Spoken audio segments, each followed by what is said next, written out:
with a million smiles. Catching all the love from around the world. Hey Shelly, won't you shine your light in the darkest times to make it bright, Life's dreams, we're all by your side, Keep on doing what you do, girl, you're one of a kind, Shelly, you're our life's street star, keep rocking your show no matter where you are. Hey, Shelly from the block. Jersey girl with a mouth that won't stop, no. Sassy, and I'm not afraid to show it. Gonna spill the tea, you better be ready for it. I speak my mind, no filter inside. Shelly's in the house, talking trash and truth. No sugar-coated blues. Get out the way. Jersey girl with something to say. Shelly's in the house, time to break the rules. From Bulls to the city, I'm the queen of cool. You can handle the heat, then take a hike. Shelly's in the house, drop the mic.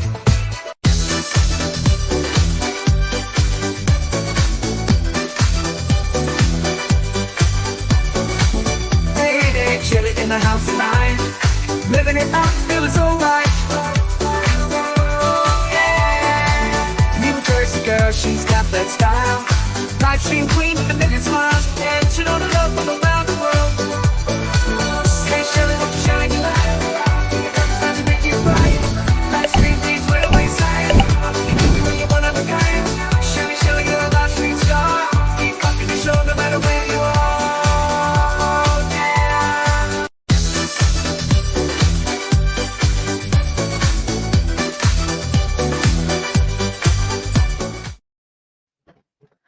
Buongiorno, buona Natal. Come se chiama Michalina? You have reached me at Talking Trash and Truth. It's Talking Trash Truth, Coffee and Chaos with T3. That's me. I'm a little off this morning. I just woke up. I wanted to wish everybody a Merry Christmas. Happy Friday. There's people piling in already. It is 8:04. God, love that intro. It always gets me pumped up. Thank you once again, Winning Reality. Always taking care of me. It is December 22nd, and I hope you all are doing well. Christmas is right around the corner. I don't know if you celebrated Hanukkah already, if you're in the middle of your Kwanzaa, if Christmas is something that you're doing, whatever you are, whatever you're celebrating, I hope you're with family. I hope you feel loved. And I hope you're out there being kind to one another. Just be happy. That's really that's my only goal. I see that you guys are already, you're wide awake on a Friday. I didn't expect anybody to really be here because everybody's running around doing stuff, getting ready. But let's say hi to everybody. So we got Daisy Girl. Hi, baby. How are you? Jacob Peets. Good day to you too. Rabbit, happy Friday. I hope you're feeling well, or at least I hope you're feeling better. We worry. Jacob said, morning, Merry Christmas to you and yours. Nerd, who started his new job yesterday. Very exciting. He is helping to teach first graders. And his main thing that he said to me was, they're very affectionate. They like to stare, which I thought was so cute. Yes, little ones they're always in awe of everything. Jacob said, morning, Daisy. Merry Christmas to you and the family. Hope it's as stress-free as it can be. Well, Rabbit said she's still stuck in bed. Oh, honey. I'm sorry to hear that. I hope your spirits at least are up. You know what they say, if the mind is happy, the body follows. So let's see if we can make people's minds happy today. There's a lot going on we're going to talk about. I'm going to give it a couple minutes for some people to pile in because I don't want to have to repeat myself. This time of year, it's difficult for me. I I miss my family. I know my family's, they're all messed up, whatever. And they were toxic and just so many things. But they're my family. And I love them. I miss the big Christmas. I miss the days of prep work, and I miss all the Christmas shopping and wrapping, and I miss having the funds to do so. That's one of the main things that I miss. Jacob said, Shelly, Merry Christmas to you as well as the kids. Hope you have a lovely day and take good care of you as well. I am doing my best to take care of me and everybody else that comes along. And that's part of what the problem is. Rabbit, look at that. Member for 3 months. Thank you so much, Rabbit. She's a Merry Christmas, everyone. Merry Christmas to all. I don't know if you can see my little gingerbread train. I'm going to remove myself for 1 minute so you can see it. Connor made that when he was little. I was like, I have no Christmas things to put as a background. So I figured I'd put that. Oh my goodness, what happened this week? Monday was an amazing show. An amazing show. I was feeling the love. I was giving the love. We had a great time. We were laughing. And when I ended the show, I was riding this super euphoric high because I was happy. I was so happy. And within 5 minutes, I came crashing all the way down because let me tell you something, this time of year, it's hard for me. But I put on the smile and I put on the tap shoes and da-da-da-da-da-da. Like I put the show on for you guys. I put the show on for everybody. Because I don't want my kids to see that I'm like down or whatever. And the truth is, I'm always like right on the verge of like hysterically breaking down. But I try to, you fake it till you make it. We do that for our kids. We do that for our loved ones. We don't want to drag them down all the time. And this week, that has been impossible. I've managed to do it around my kids occasionally. I'd say 90% of the time. But unfortunately, when I crash like that, my body doesn't like it. And I mean, I don't know if you're just joining in and don't know that I'm sick. When I get stressed out, my body, everything that's wrong with it flares up. So I get tons of joint pain. My legs swell up. My stomach goes wonky for days. I get headaches. And I'm just not a pleasant person to be around. And I've been trying to be pleasant. I have. But I haven't slept a whole lot this week. I got one stretch where I just knocked myself out with medication and slept for 11 hours. So, like I'm functional. But I'm not happy. And here's the thing. I think we all deserve to be happy. And I try to exude that for you guys. I try to be happy for you, try to lift you up. Same with my kids. I can't give them the things that I used to. I can't do for them the things that I used to. They're bigger now. They're more observant. Or at least I hope. Katie, meh. But, Connor, he picks up on my moods a lot. But right now I'm walking like a fine line. I could be either really, really happy and, like pretend to be really, really happy, or I could snap and lose my mind. And a couple times I've yelled in the last couple days because I just couldn't contain the emotions. And when I can't do that, it comes out as anger. So both of them, I did a lot of like, I'm so sorry. I'm so sorry. I didn't mean it. I know you're doing your best. Like, I know. And it's just, I'm sorry. So, I mean, I look like a jackass.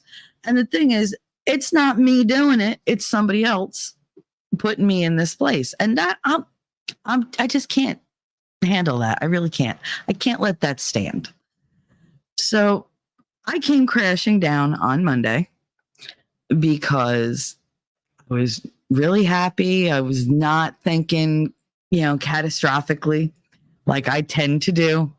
Because everybody's like, oh, look at the bright side, manifest this, glossar the manifest. That as soon as I felt like I was going to be in a good place, I got sideswiped. So, okay. Here's the thing. You guys know I'm not as tough as I pretend to be. I have a very thin skin.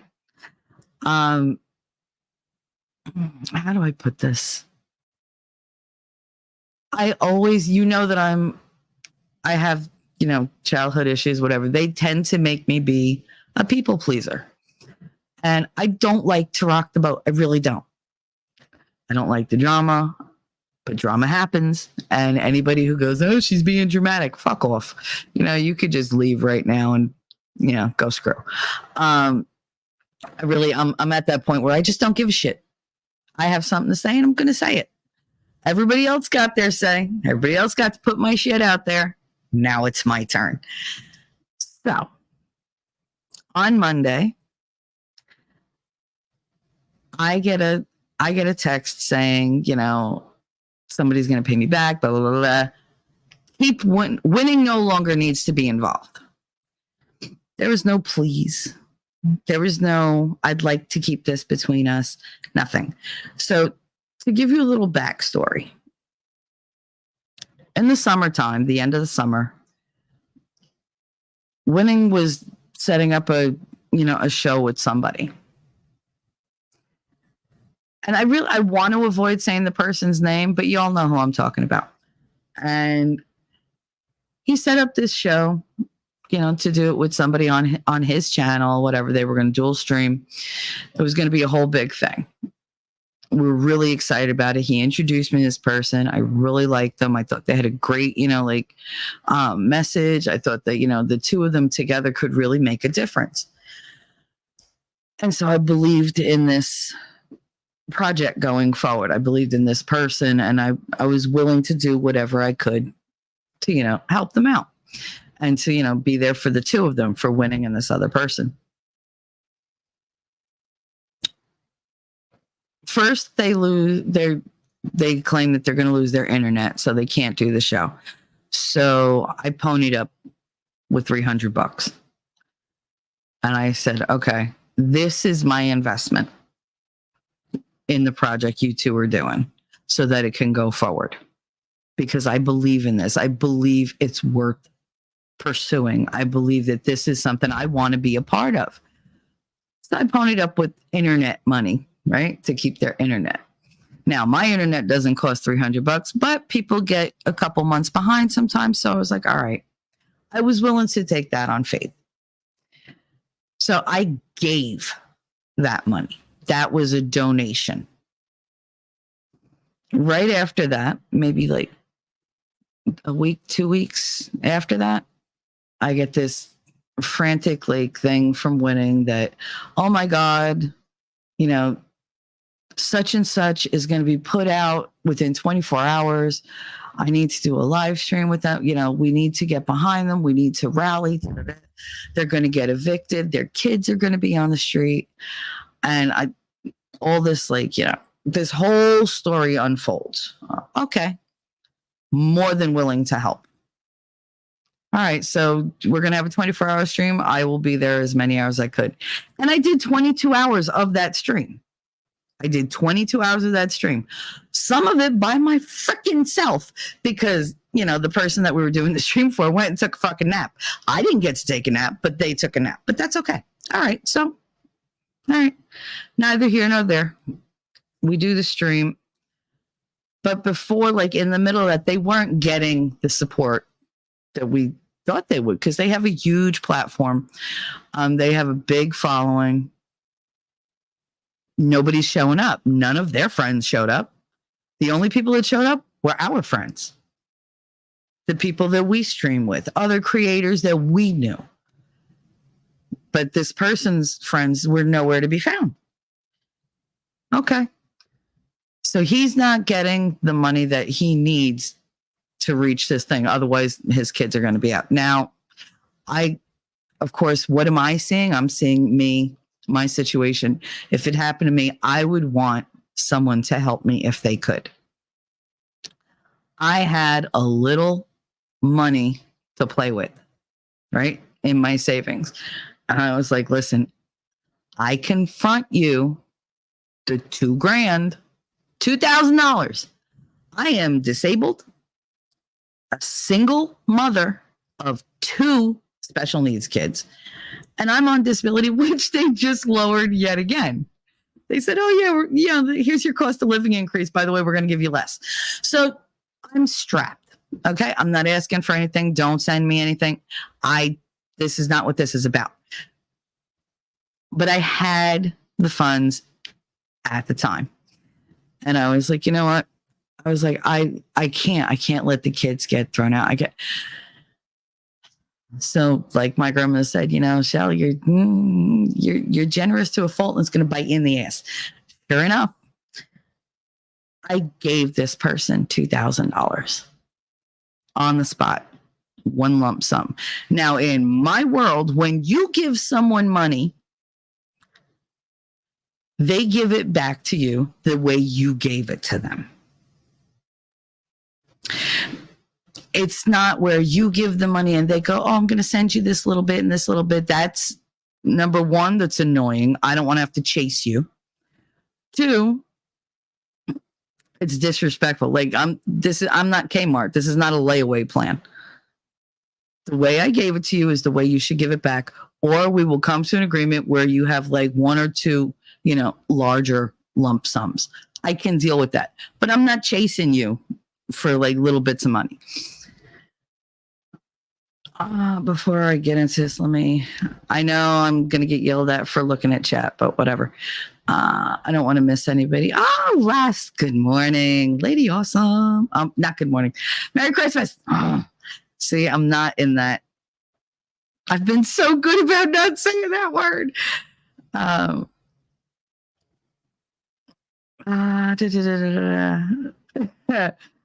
Let the morning typos begin. That's right, Pete. Rabbit said, I understand putting on a happy face. Absolutely. Lady Awesome said, happy winter solstice. You beautiful souls. Rabbit will be listening. Morning, lass. Hope you and yours have a Merry Christmas this coming weekend. Yes, we discussed the thief. Yay. Well, I don't like to call names when I can get away with not calling names. Jacob Peets, even your own audience, mind you, supported said stream through views, chats, and Cash App more than his own audience. Yep. Lady Awesome, I have no idea how many kids or what ages his kids are. However, I thought it was awful suspicious that there was no support from his own channel. Yeah, well, I did too, but there's 2 kids and they're, not small, but they're not grown enough to take care of themselves. And I don't want anybody, including his wife, on the street. So whatever, they pulled at my heartstrings. Okay, that's fine. The thing is, I gave this money. I did the stream. And then when I talked to him like a week or 2 later, he said, oh yeah, well, I'm going to pay you back. I want to do it like maybe like $50 a month. And I said, I'm sorry. No. I was like, listen, I'm not taking it $50 a month. I was like, that's not how I gave it to you. That's not how I do things. I told you that's not how I do things. No, you don't have it right now. Get on your feet. You have your money coming because he was supposed to be getting $10K from, back taxes or whatever. Some unbelievable bullshit story about unemployment and that his tax return got held and whatever. That he was supposed to get 10 grand. I was like, when you get that, which he said was coming any day, you pay me. I'm not doing $50 a month. I'm not chasing you. Yeah, I'm not doing that because $50 a month would have taken him over 3 1/3 years or 3 1/4 years to pay me back. I could be dead by then. All right. He could be dead by then. Things happen. We could be at war. It could be whatever. I'm not doing that. I'm just not. However, I'm a nice person. I am. I always want to be, quote unquote, nice. and I get yelled at because I'm too nice, because then I tend to be pushed around. And for as big of a mouth as I have, and as much as I'm willing to stand up for every fucking buddy else, when it comes to me, not so much. Outpost, chin up, Shelly. I gotta head out. Love you, nerd. Have a good day at school. So I was very lax in pursuing this, and I was telling Winnie, I was like, look, being in the hospital, I was strapped. I couldn't do super chats like I was. I couldn't buy things like I was. The food prices going up were ridiculous. Everything seemed to be coming down on my head. And I was, don't feel bad for me. I mean, I'm broke, but I'm broke with all my bills paid. So for me, I count that as a win. But it's easy to get over on me. It is. Now, for anybody who thinks that they can in the future, you're going to have a hard time, because I'm not going to be trusting like this. I don't want to give anybody a damn dollar. And the thing is, money doesn't mean shit to me. My trust in you, my belief in you, that means more to me than anything. And I feel very disrespected, not because of the money. I asked for the money back. Nothing happened. So Winning was like, you want me to do it? Yes, please. Because I'm not going to do it. I was like, otherwise, I'm just going to forget it. I'm just going to wind up writing it off and be like, well, I'm never going to see that money, and that's it. And he was like, no. He was like, I'll say something. So he wrote to Carrie and said, it's time to pay Shelly back. Apparently this was offensive. Now, mind you, I know I'm going out of order, but my head is so full of facts and things yelling for attention that I'm not entirely sure what to say first. So it comes down to the fact that they had a show together, and then somebody got butthurt that he couldn't get his voice in, like he's a child that has to raise his hand and wait his turn. He also had nothing to add to the conversation, because most of what he says is just venom towards women and how women suck. And yet it was a woman who saved his ass. But whatever. Maybe he don't want his boys to know that. I don't know. Especially being that, I'm so Italian. Which means I'm not something else. But that's neither here nor there either. But I'm just saying that it doesn't look good, right? From his point of view, I guess. So he didn't want to get into it when he comes at me. And I was like, I'm not dealing with this. I said, look, I was as nice as possible. I was like, look, you need to pay me back. Like, that's it. Like, you need to pay me back. I don't want like little payments here or there. I need you to do it in like 1 or 2 lump sums. But I was willing to work with him. I get a response of, well, I can't commit to that. And I can't tell you when, but you'll get paid back. So basically, fuck you, you'll wait. I'll pay you when I want to pay you. And that's it. So, and then he said, Winning no longer needs to be involved. There was no please. There was no, oh, could you just keep it between me and you? There was no, oh, it's okay, just deal with me. I don't want to deal with you because it stresses me to fuck out and it makes me sick. Because you went and you got butt hurt during a goddamn, stream with other people because you couldn't be heard. And you wound up turning around and calling Winning all these fucking names. Really like a shitty thing to do. Then turn around and acting like I'm going to still stream with him. Like we're just all coochie crunch. Everything's fine. And we're fucking not. It all blew up, right? Winning and I come as a package. Yep, sure do. Sure do. And that's a beautiful thing to me. It was also a very private thing to me. And it's something that's just, it's not, it goes unspoken, but it's known. All right.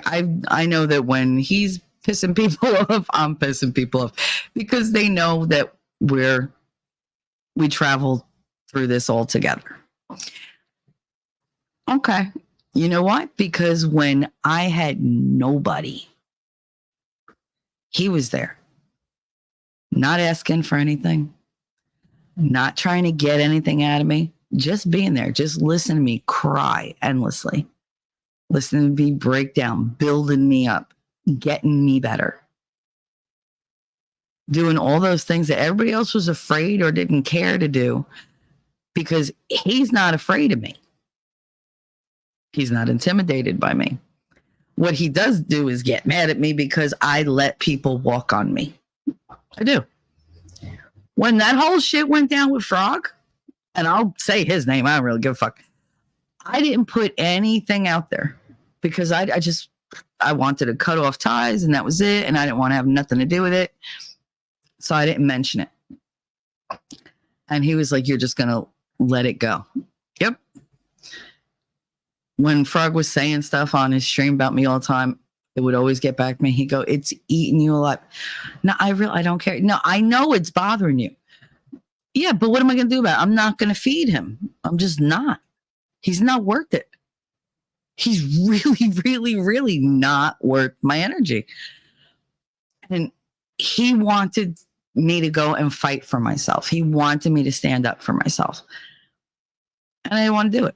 I'd rather just fuck it, ignore it, pretend it never happened, move on. And he let me do that. You know, he didn't push it. Every once in a while, he'd be like, don't you want to nope. All right. And then when he got the opportunity, when everything happened, he was like, all right, can I? Yeah, go ahead. And that's how that worked, right? Like, whatever he said was on my behalf with my permission. So now this dude thinks that I'm going to keep streaming with him, and I'm going to just pretend like this thing with him and winning didn't happen. And I don't know how loyalty works in his world, but that's not how it works in mine. I'm extremely loyal. And I will go to bat for that man every fucking time. You know, I've already told him if he's wrong in public, he could be wrong, and I'll still back him up in private. I will tell him, I don't think you were right. Because I'm not going to give anybody else that ammunition against him. You know, I'm there. I am his ride or die. That's it. And he's mine. Now, this person, besides pissing me off thinking that I was just going to continue to stream with them, they acted like nothing happened. Like I was supposed to be great. Like, oh yeah, whatever. I just didn't want to talk to them anymore. I want nothing to do with them. That was it. So when it was like, you need that money. I know that, but I don't want to talk to them. You want me to do it? Yes, absolutely. I want you to do it. Please. Thank you. I was so relieved that he was going to do that and just, you know, go and say, hey, you know, you need to pay Shelly back. And then it turned into a whole big thing. Leave winning out of it. Winning no longer needs to be involved. No, please. Okay. So I told Winning, and Winning was like, all right. He wrote back to him and he said, no, I'm going to be involved because I vouched for you.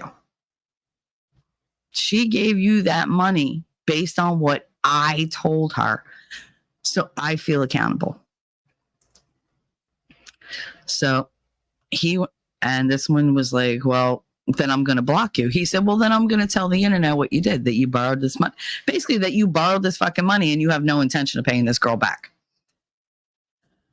So what did the dude do? He went live like a bitch. He went live. Winning Reality threatened me. Oh, bro, stop. That I thought was a little panic inducing. I'm not going to lie. It was a lot panic inducing for me because I don't like shit like that. That is a sneaky bullshit thing to do. So he went live and Winning Reality threatened me. Yeah, he threatened to tell everybody that you owe me money, you piece of shit. So, and I'm trying not to be like the whole name calling, but I'm so angry right now. I'm so angry. Because it's one thing to owe me money. That's not even the point. He went live because he was, quote unquote, threatened by winning, saying that he needed to pay me back or he was going to get exposed for owing me money and not paying me. Mind you, it's been over 3 months and nothing, not a dime, nothing. And he went on there and bashed me. He went on there first, and I mean, this is how a narcissist works. He did the love bombing. Sweetie, I know this has nothing to do with you. I know this is all him. First of all, I don't do a motherfucking thing I don't wanna. Okay? It might look like somebody has control over me. Fuck you. I do what I want. So what does he bring up? He goes, yo, you told her you got control over this woman? You told this woman, go to bed. Like you got control over her, like she's your wife? First of all, let's put a little context into the whole go to bed and I went. That was at the end of your goddamn 24-hour stream. I had been awake 36 hours. You were pushing me to talk about my father and what my father did to me, and I was breaking down. And I was starting to get really, really, really out of control because I hadn't slept and I was on your stream for 22 fucking hours. And I wasn't listening to nobody. And he said, Shelly, go to bed. And I stopped and went, he's yelling at me on stream. Why is he yelling at me on stream? I'm like, oh, yeah, I am that tired. Fuck. Because I needed somebody to check me. And he did. And I went, you know what? I'm going to go to bed. I'm going to go to bed. And I did. I went to bed and I slept for like, oh, good God. I think I slept for almost a whole day. And that was the context for that. But how dare you call it out like I'm some like pussy bitch that I'm just following him. Like, oh, yeah, just tell me what to do. Tell me what to do. We have a very specific relationship, me and him. Me and this other person had a very specific relationship. I have very different relationships with every single person I know. And yet I'm always me. And I always do what the fuck I want. You got to be crazy to think I will ever do anything I don't want to do. Here's the thing. When people do like when they take a more submissive role, they're the ones with the power, because I can very well say at any time, fuck you, I'm going to do what I want. And what are you going to do? Nothing. Absolutely nothing. But thank you so much for taking my personal information and putting my relationship stuff out there for everybody else to consume. That was the biggest douche move you could have fucking made. That pissed me off. Then follows it up with, you pick horrible men. You have said you pick horrible men. You have a horrible taste or whatever. He is a horrible man. Now, one, you're insulting my best friend. That's number one. That pissed me off. Number two, why are you telling the world like my business? I go on here and I reveal my business. That's not up to you. That's not up to anybody to go out there and just throw my shit out there. That other asshole, the other narcissistic piece of shit, did that too. I didn't really appreciate it. I let him get away with it for a while. And then that was that. The thing is, you went live and told everybody, oh, winning threatened me, and then put my shit out there. The person that you owed money to, the person that you were actually, taken advantage of. And then, sweetie, sweetie, sweetie. That's how the love bombing works. First, you like, sweetie, sweetie, sweetie. And then you say something, nasty about them to make them like, to devalue them. And then you turn around, you play the victim because you're, oh, this is what I get. This is what I get for trusting people. I can't trust nobody. You can't trust nobody. You came out $2,300 ahead. Never mind the super chats that I sent. So why can't you trust people? You benefited. I didn't. I didn't benefit. I didn't get anything from you in any way except aggravation and agita. Fucking texted me 4:00 in the morning. Oh, I'm so depressed. And I got to listen to you for 4 to 5 fucking hours and lose sleep. I got to hear all your bullshit, ideas about women and how, women, they're just users and they're liars. And I can't trust nobody. And da, da, da. But you're a real one. How come every woman in the world is a liar, but I'm a real one? Fuck you and your bullshit. So over this shit. I really am. I'm sorry, guys. I know it's going to turn into a really ha ha ha kind of stream, or I'm just going to end it early. I don't know. But I got to get it out. Because he went on there and he's just spewing bullshit. As narcissists do. So he became the victim. Oh, I'm being threatened and, everybody's out to get me. And, you're going to get paid. You're going to get paid. You're going to get paid. And then I get a text. You're going to get paid. Thank you for being there for me. Because you got to come back around to the love bombing. After you just, totally eviscerated me and threw it out there that, all this shit is, oh, well, somebody's got control over her and this isn't her words. No, I got a voice. Here's my voice. Here it is. And Winning went live to counter what you were saying. So now you're making him talk about shit that he doesn't need to be talking about and he doesn't want to be talking about, because for all the things that I say on here, I'm a private person. I share with my friends. I don't put it out there like what I'm feeling every moment of every day. And I certainly don't put things out there that matter to me in the present unless I'm comfortable sharing them. But that's for me to decide. Not for anybody else. He had to put out there, yes, we come as a package. He had to say the quiet part out loud. He had to put that out there because you made him. He had to say, we were there for you. He had to tell everybody how you turned around and said he wasn't your friend. This dude went and shit all over Winning, and then Winning's supposed to take it. No, that would be me. That would be my MO, not his. Which is why he and I work so well together, because I'm strong where he's weak and he's strong where I'm weak. And we back each other up every fucking time. He has not let me down, not once. Confused the shit out of me? Absolutely. Absolutely.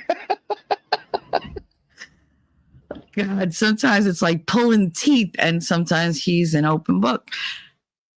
He's got his issues, I got mine. He has not been shy about his issues. Everybody knows he was with a narcissistic devil. I know what damage that did. I respect that damage. I work with it. I give what I can because he's an amazing person. He's an amazing man. And the fact that you called him horrible hurts me. And it enrages me. You could say what the fuck you want about me. You're gonna. I don't really care. Because any one of your audience could tune into this and hear that you owe me $2,000 and wanted to pay me $50 a month. Are you kidding? You want me to wait 3+ years for you to pay me back when I gave you $2,000 on the spot to save your family from eviction, or so I was told. All my friends, they went to bat, they visited, they sent super chats, they shared your shit out trying to help you. The only thing you did, you took down everything. That's real suspicious.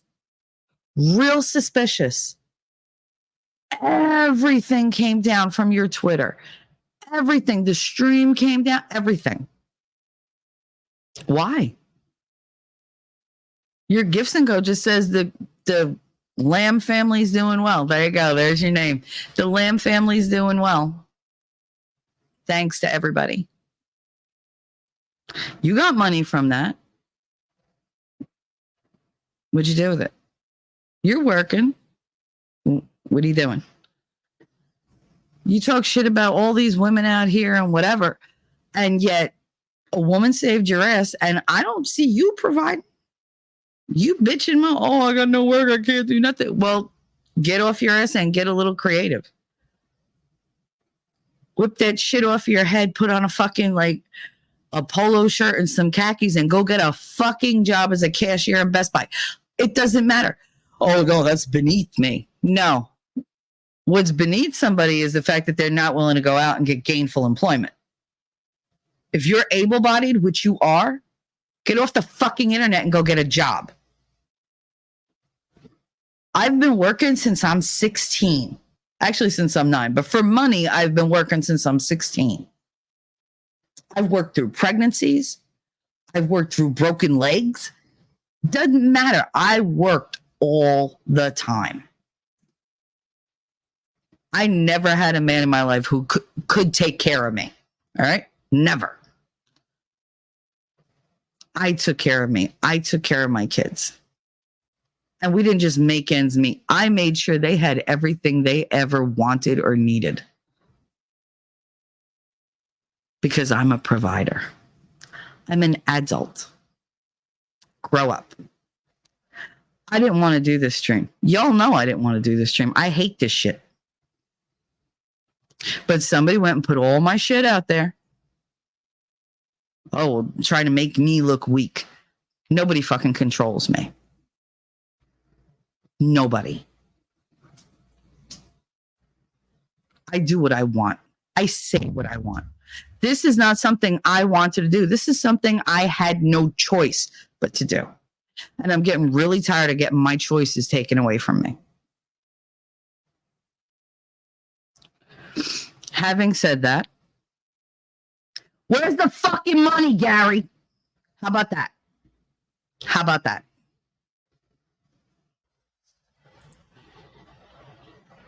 Because now I'm pissed off. See, I was real nice before. Too nice. I don't want to talk to you. I don't want to have a conversation with you. That time is past. We're not fucking friends.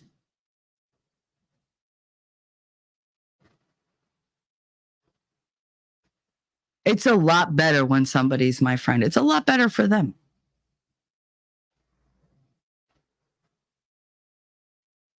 You felt threatened by winning? Really? How did he threaten you? By saying he was going to go and say your shit out there? And then you turn around and you're all, oh, you feel empowered at the end of your stream, right? You like calling him names, calling him the N-word all the time, which is like, that's funny. That's funny. And then, oh, wait, how did you end your stream? Wait, let me think. Oh, yeah, well, suck my dick. You felt empowered, huh? Or maybe that was just part of your fantasy. I don't know. I got news for you. So anyway, anybody out there, that's what's going on. That is what has kept me from getting on, to do the show. I had to cancel Wednesday because I've been sick all fucking week. Literally sick to my stomach. I've had headaches. My joints are all fucking swollen, so everything hurts. The problem is my pride hurts more than anything. I feel completely disrespected. I feel used. And I feel like exposed almost.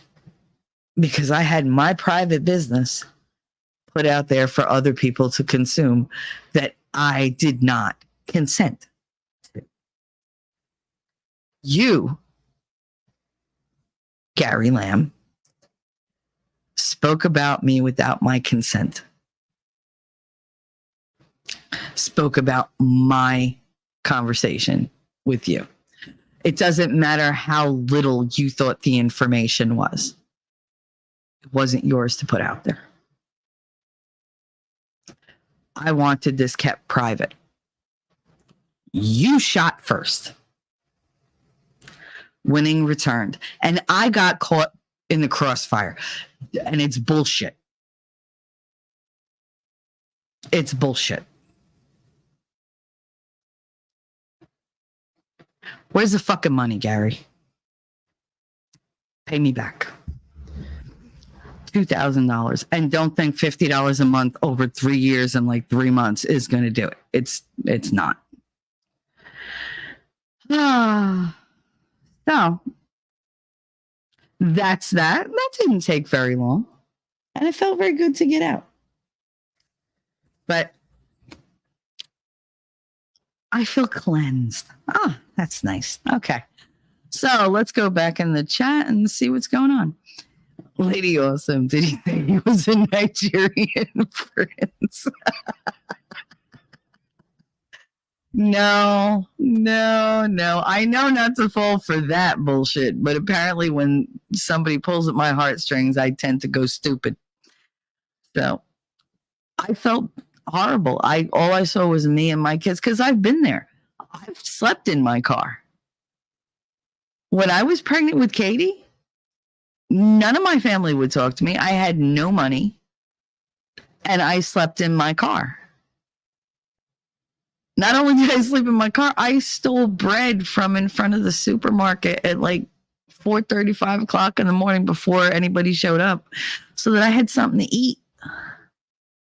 That's the lowest I've ever been in my life. And I will never go there again. Hell, at this point, I can't even sell plasma because my blood is no good. It's like, what the fuck? Jacob Peets, the thing that kills me about the whole situation is the effect it'll have on his family. His name is sullied because he wanted to be petty. And unfortunately, that'll affect his wife's reputation. Justified or not, no matter her level of involvement, which I find hard to believe, if anything. That's how things go as the man of the family he always likes to bang the drum about. Yeah, that's true. That's very true. Jacob Peets, at last, now it's a legit case. Winning found the docs. It's due, just unsure when it'll pay out. Listen, Jacob, all right? Coochie crunch is a saying from when I was in high school, all right? When you say you're coochie crunch, it means that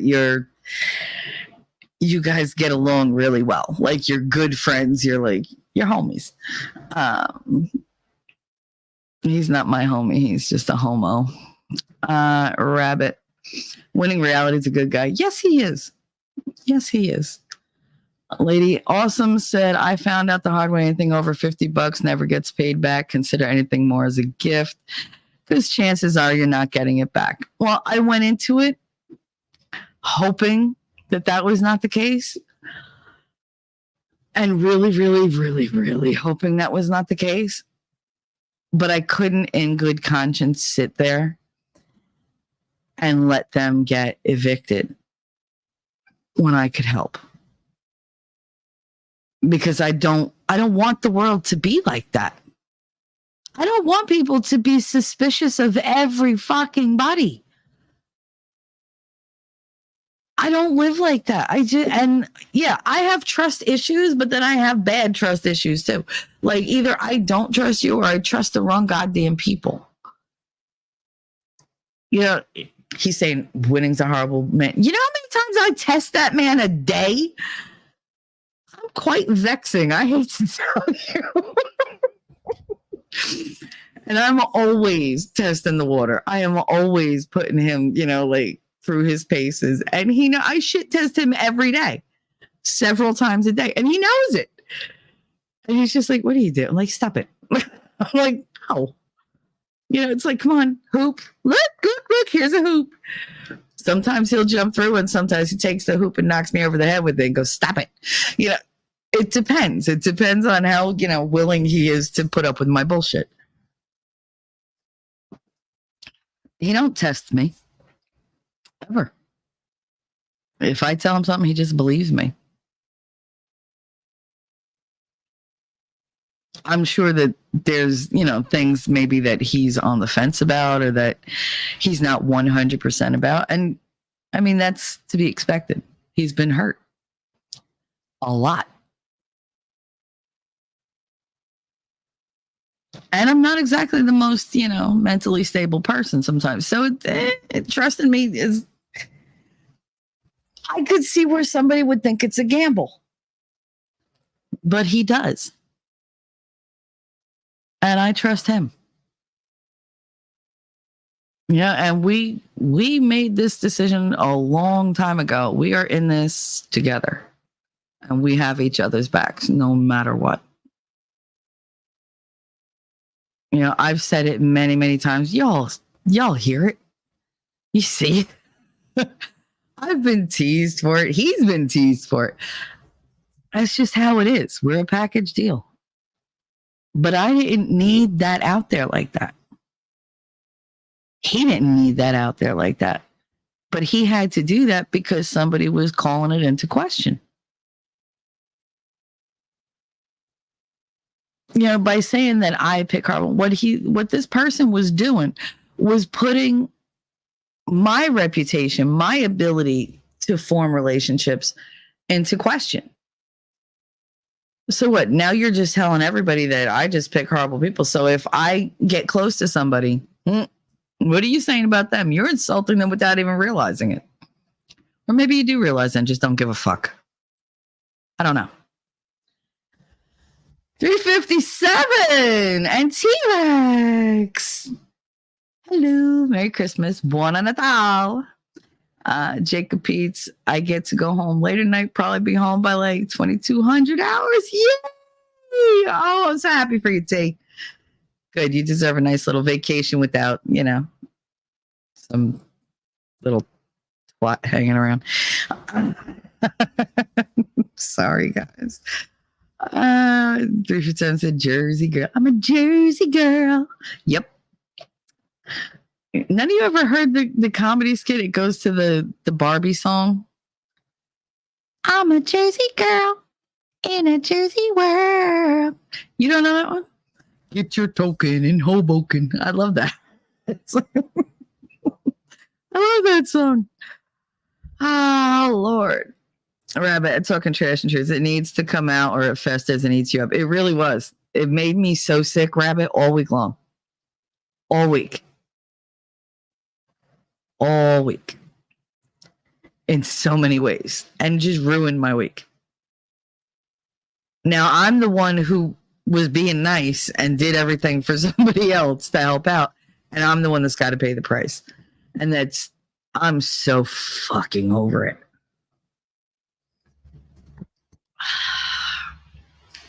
And the thing is, I still haven't lost my temper. I feel bad for whoever is the recipient of that if I do. T-Rex knows. T-Rex has seen me lose a little bit of my temper. He did that rest easy, girl. I'm trying. Jacob Peets, T-Rex. Good to hear, buddy. Enjoy your holiday and keep the psycho Canadians away. See, Pete's knew where I was going with that. Rabbit said, you always have a home here, Shelly. Oh, you're so sweet, Rabbit. Watch, one day she's going to be like, who's that at my door? Just me. I might go visit one day if I ever get off my if I can move. And that's the thing. There are genuine people out there, and that's what I focus on. Jacob Pete's getting on the road. We'll chat where I can, Shell. Okay, Pete, just be careful driving, please. That's I don't care about you being in chat. I care about you getting somewhere safely. Let's not play chicken with people because the Christmas holidays are the worst. Between Christmas and not Boxing Day, what is it? All Kings Day. Oh my God, drivers forget how to drive. It's disgusting. I lost a good friend that I grew up with right around this time. He was going down Route 3 on his motorcycle, and he was very good on his motorcycle. He was not one of those like daredevils or whatever. He'd been riding a motorcycle for 30 years. Yeah, he was good. And somebody just decided they were in a bit of a rush and they swerved and they didn't see him, and now he's gone. And he left behind like 4 kids. And it's just, yeah, I found that one out while I was at school. I was in the middle of teaching and I get a text, so-and-so just got killed on Route 3. Oh, that was it for me. I was like, all right, I need a bathroom break. And then we'll, do the cha-cha slide or whatever. But yeah, it's just drive safely. Get where you're going. You got people that depend on you, dude. And you're a good dude. I like you. I like you. I like talking to you. I like debating with you. I like putting you in your place. But and I like that, you have the same amount of irreverence as I do. Irreverence is my superpower.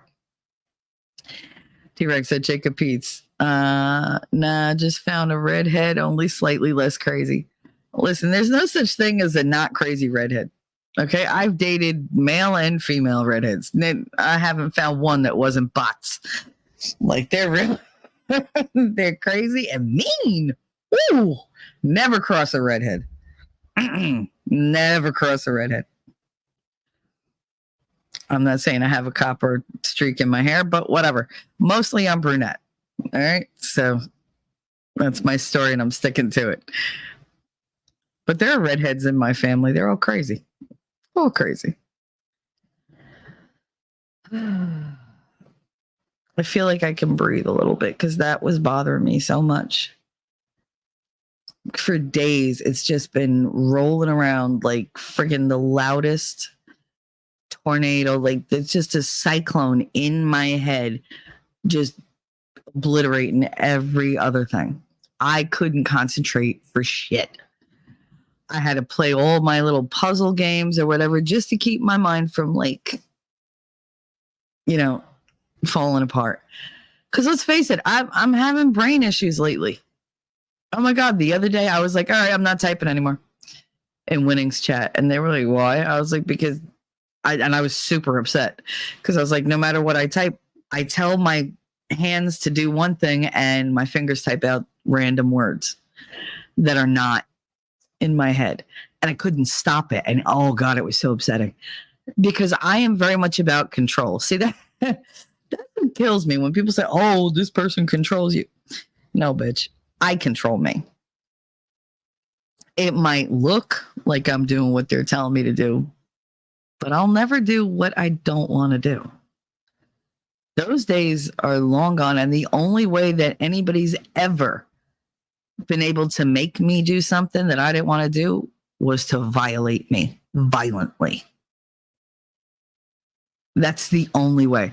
So to just say, oh, that you got control over her like that, that's some insulting bullshit right there.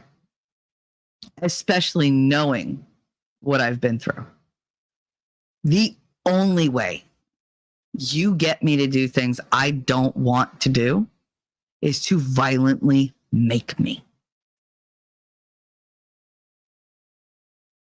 So yeah, I do things because I want to. All right. I play the way I want to. And fuck you for kink shaming me. Shit. I know every girl out there likes to be a good girl. Fuck that. I don't care. You might not admit it, but somebody says, oh, you're my good girl. And you just go, yeah, and that's it. It gives you that happy little oh, there's a thrill.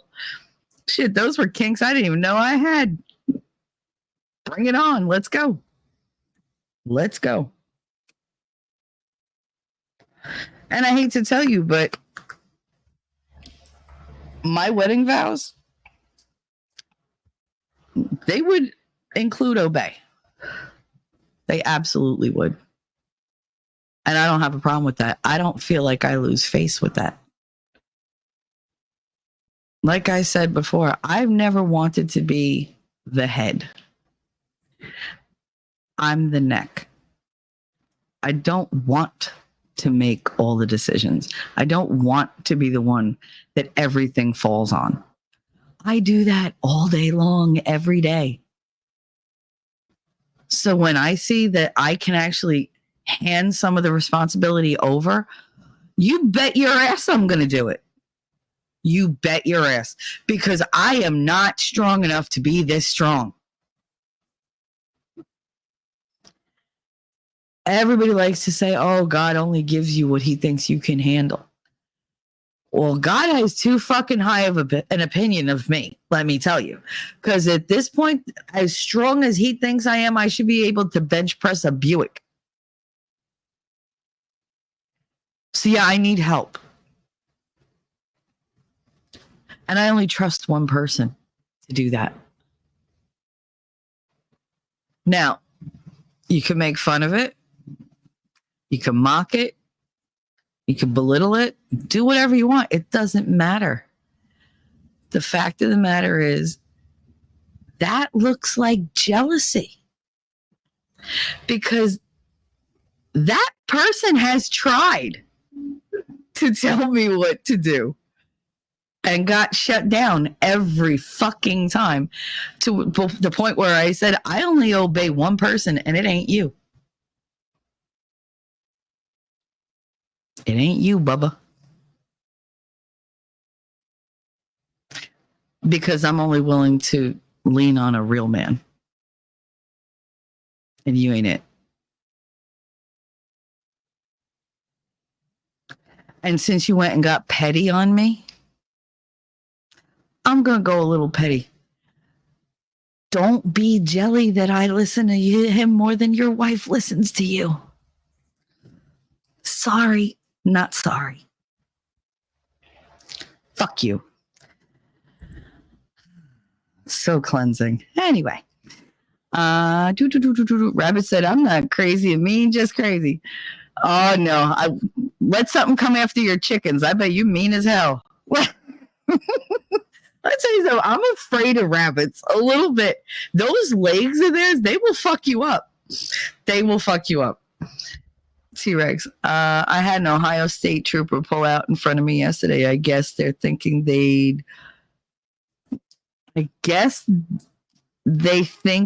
blue flashy lights major them invecable.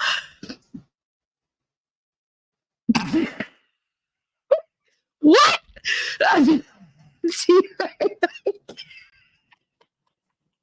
Oh, T-Rex, I needed your typo.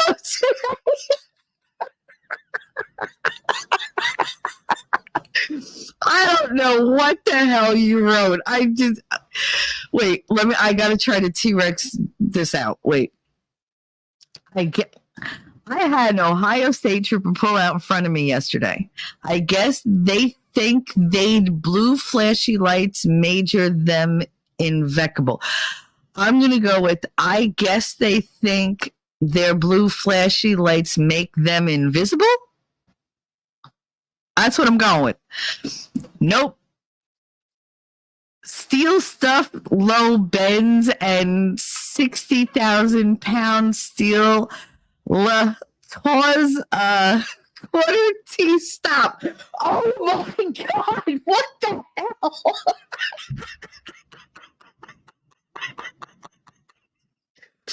Is that Latin? That's not even English.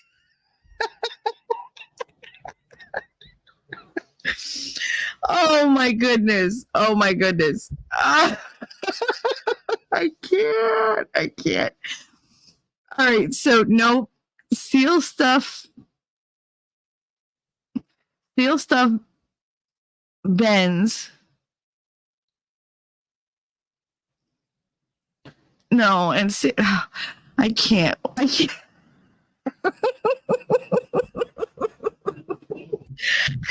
I'm not going to try the second one. You put invincible. Oh, invincible. Oh, that's the part that you friggin' correct, right? Because I said invisible and you said invincible. All right. So that makes a little more sense now because nope, steel stuff bends. Okay, so not invincible. And 60,000 pounds of steel is tough to stop. I want to say, I don't know. You put 60,000 pounds steel, Latours a quarter to stop. I mean, and if that's Spanish and like Hiawathan or what the fuck, I don't know what that is. Just don't. 357 said, well, that makes me smile, Shelly. What makes you smile? The fact that I listen to Winning and other people can't even get their wife to like get them a cup of coffee while they're on stream. I don't know. Is that what makes you smile? It's not like I'm up here freaking barking like a seal for a cracker. Though he does give me cookies when I get things right. Jacob Peets, it's easy to listen to someone whose intellect you respect. Maybe that's his issue with his wife not listening. Well, yeah, I mean, the fact that Winning doesn't go around saying that women are trash and they're just crap and whatever, that tends to make me want to listen more. But maybe when you're constantly berating women and constantly saying how, you know, you want to do this person, do that person, and how, you know, you want an open relationship or you want to be, you know, like, oh, I don't know, have a second wife or whatever, you know, things like that, they may make your wife second guess you and not have respect for you. It's weird, right? Weird how that happens. If somebody puts you down and then you're like, fuck you, and don't listen to them. T-Rex said, I'm driving, leave me alone. I got to be home for Christmas. Wang, what's up? We're just talking about you. Jacob, film clacked in hand. Take 2. I love T-Rex's typos. Y'all know that. I live for that shit. It's hilarious. Rabbit, I'm just a bunny with a big Grinch and a bad attitude. I love your bad attitude. You're the queen of Kansas. T-Rex tracking in more. I was driving yesterday. Oh, okay. So you rewrote it. Okay, good job. So I was driving yesterday. Ohio State trooper pulled out in front of me. I guess the blue flashy lights make them think that they're invincible. No steel still vans, and 60,000 pounds still takes a quarter mile to stop. Okay. I get it now. Jacob, hello, Winning. Merry Christmas to you and your boy, buddy. Rabbit said, hello, Winning Reality. Merry Christmas. Jacob Pizza. I was just calling him dumb, but we could go. But yeah, we can go down that road. I mean, I'm just saying. 357, the potty mouth makes me smile. Listen, I already fucking screamed, where's the money, Gary? So, I mean, I don't know what more you want. I called him a motherfucker. It is what it is. I let it all out. I let all of it out. I feel much better. There better not be any kind of fucking blowback or pushback or whatever, because he knows he's wrong. He knows he's wrong.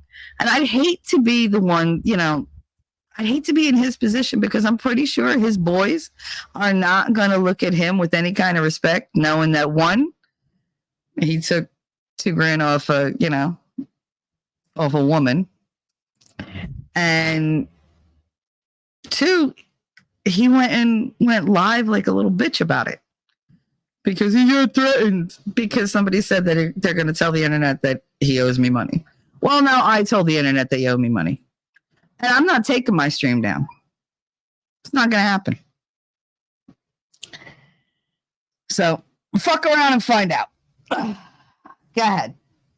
You know, you fuck with the bull, you get the horns. Anyway, it's out there now. Can't put the shit back in the horse.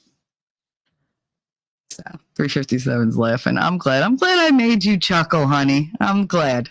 That's what I live for. Gutters Pub. Morning, Shelly, and all you beautiful people. Good day, lovely. Buona Natal. Buona Natal. I hope everybody's having a wonderful holiday season. I really do. I know things are hard out there, and it is. That's part of the reason for this whole shit that happened, because times are really hard.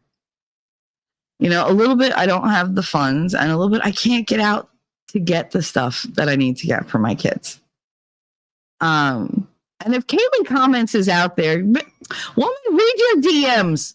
I keep DMing you. I'm like, oh, it's like pulling teeth. God. What was very sweet is Caitlin sent me a Christmas gift, and my son unfortunately made me wait all goddamn week before he'd go get it, and then he got it. I was all happy. And here's the thing, y'all. This is how cute Caitlin is. And I love my gift, by the way. Thank you. She got me a mug warmer to put on my desk for when I'm streaming, so that, you know, because I'm always cold.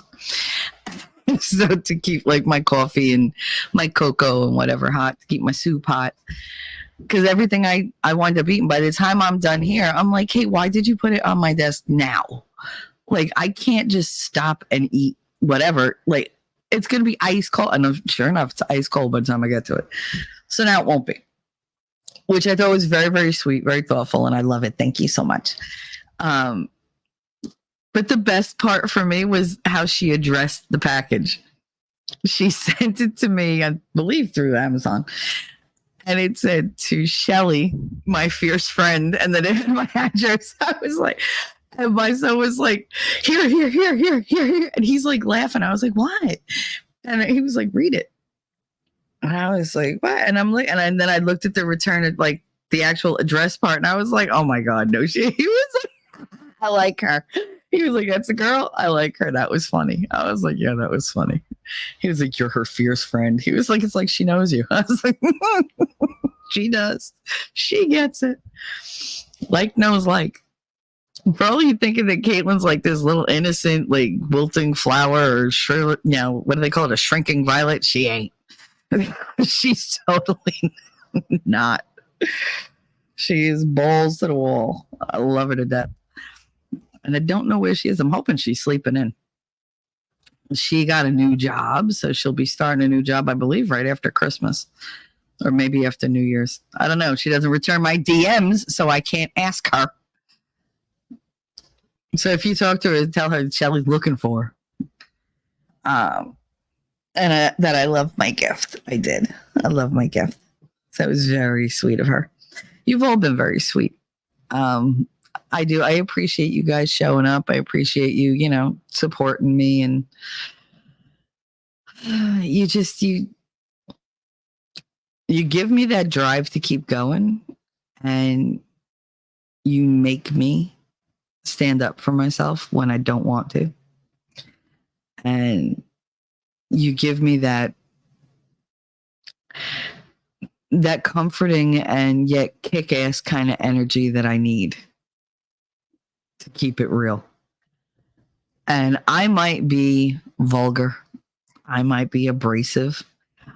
I might be a real bitch on wheels, but I'm real. I've never come at anybody in a false way. Have I been mean? Sure. Yep. Sure have.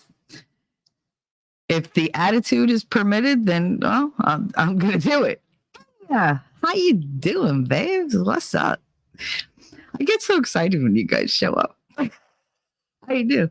Now I'm like waiting for it's like I was talking to Winning the other day and I say, Inya, Edis, and Ellie.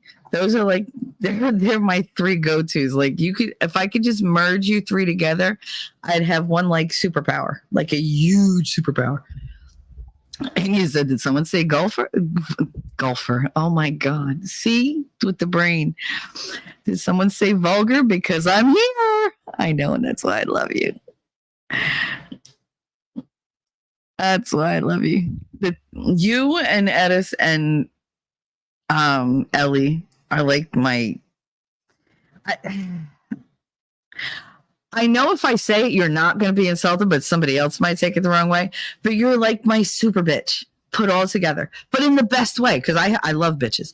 But like you're like my super bitch. And then I have like Rabbit and Lady Awesome, who they basically like keep me grounded. And they're like, don't be so negative, and we got you. Like, we're here for you. We love you, but stop being such a bitch. Stop being so negative. It's like, okay. Y'all just, I don't know. I love you guys. You do so much for me that you just have no idea about. You got people like, Heidi and Mimsy, and, they're just so sweet and so like appreciative. And they're like, oh, you do something when you're up there. I need that. Keep doing it. And they do. They keep me going. Jacob Peets. Honey, you're about as abrasive as a wax doll floor to me. Just depends on the audience. Listen, I don't mean to be abrasive, but when you fuck with me, you fuck with somebody I love, that, yeah, I'm going to come at you. And there's no doubt to anybody. Like everybody wants to like go out and create a narrative or whatever about all different shit. I don't have a problem saying I love people. I love Inya. I love Edis. I love winning. I'm not going to say I don't. He wants to turn it into something dirty and like, I don't know, something he feels I should be ashamed of. So you pick terrible men. You pick horrible men. Obviously, I just gave you like $2,000. So obviously I don't pick well. A lot of the time. Here's the thing. I didn't pick him. I didn't. I manifested him. Don't think I didn't. I absolutely did. The universe has been throwing him in my path for well over a year. And because I'm a stubborn bitch, I didn't see it. It's funny how hindsight is 2020. And I'm done resisting the universe. Like, okay, what do you want to do? I'm done resisting what God wants me to do.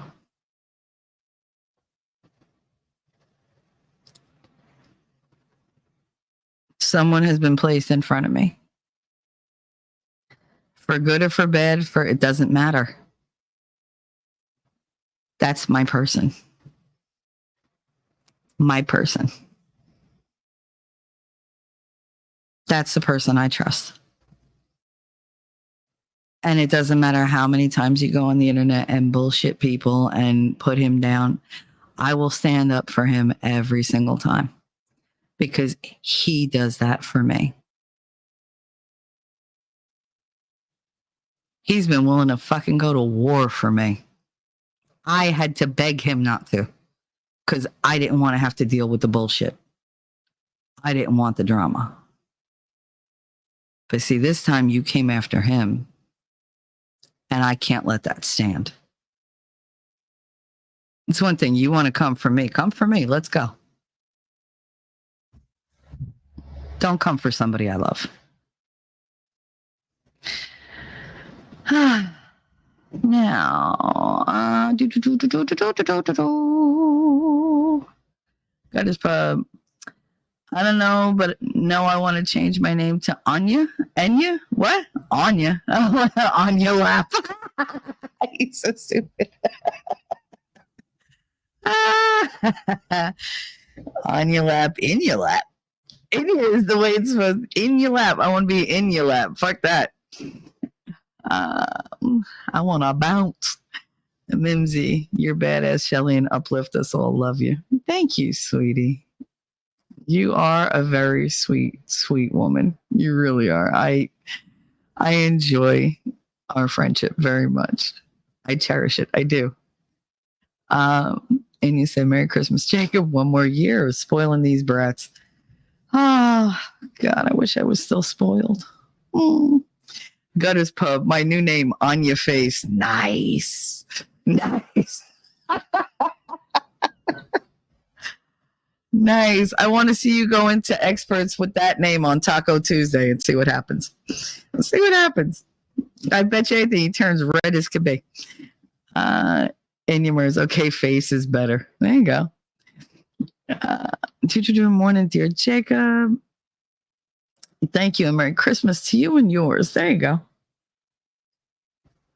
Inumers, I took 2 doses of NyQuil last night and everything feels like it's behind a curtain. Great. That's what I did the other day. Oh my goodness. I did that because I couldn't sleep and everything was bothering me and I was uncomfortable. You ever just feel uncomfortable in your own skin? Like you're sitting there and you're just like, my shirt's like tickling me or it's not sitting right or like, and I mean, fellas, especially your bra gets like a little out of place or whatever. You start to like feel like a rub in one area and you're like, or there's like a hair down your shirt and it's like tickling your back and you can't freaking find it. And you're in the middle of like whatever, so you can't like whip off your shirt and look. So you're trying to like discreetly like scratch your back and move it or like try to grab it. And that was that day, the whole night. Darth Hideous, I'm back. What I miss? You got to go back to the beginning. I went through the whole Gary Lamb thing with owing me money and him talking shit and whatever. So you would genuinely appreciate the vitriol that I came in here with. So I suggest you go back to the beginning. It's not that long. We've only been going for an hour.